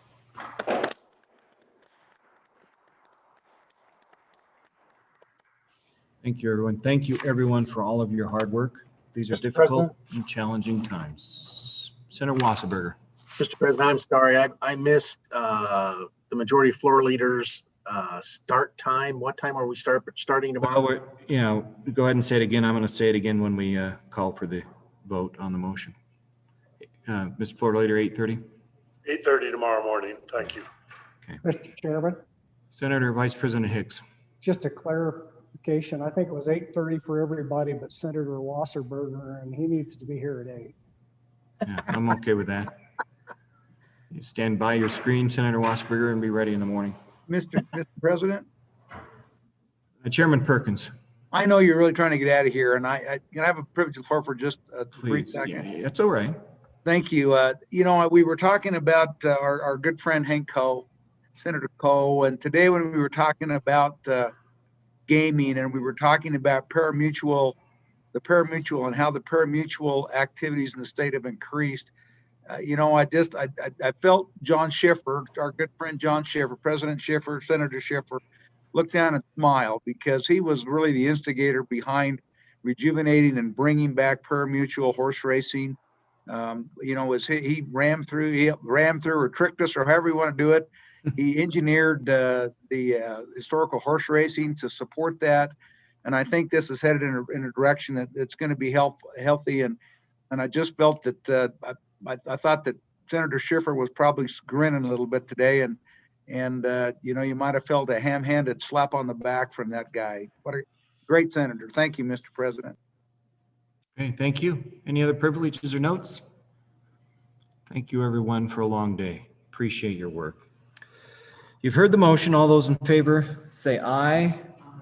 Aye. Those opposed, no. The Senate will stand. No. The Senate will stand adjourned until 8:30 a.m. Friday, January 29th. Thank you, everyone.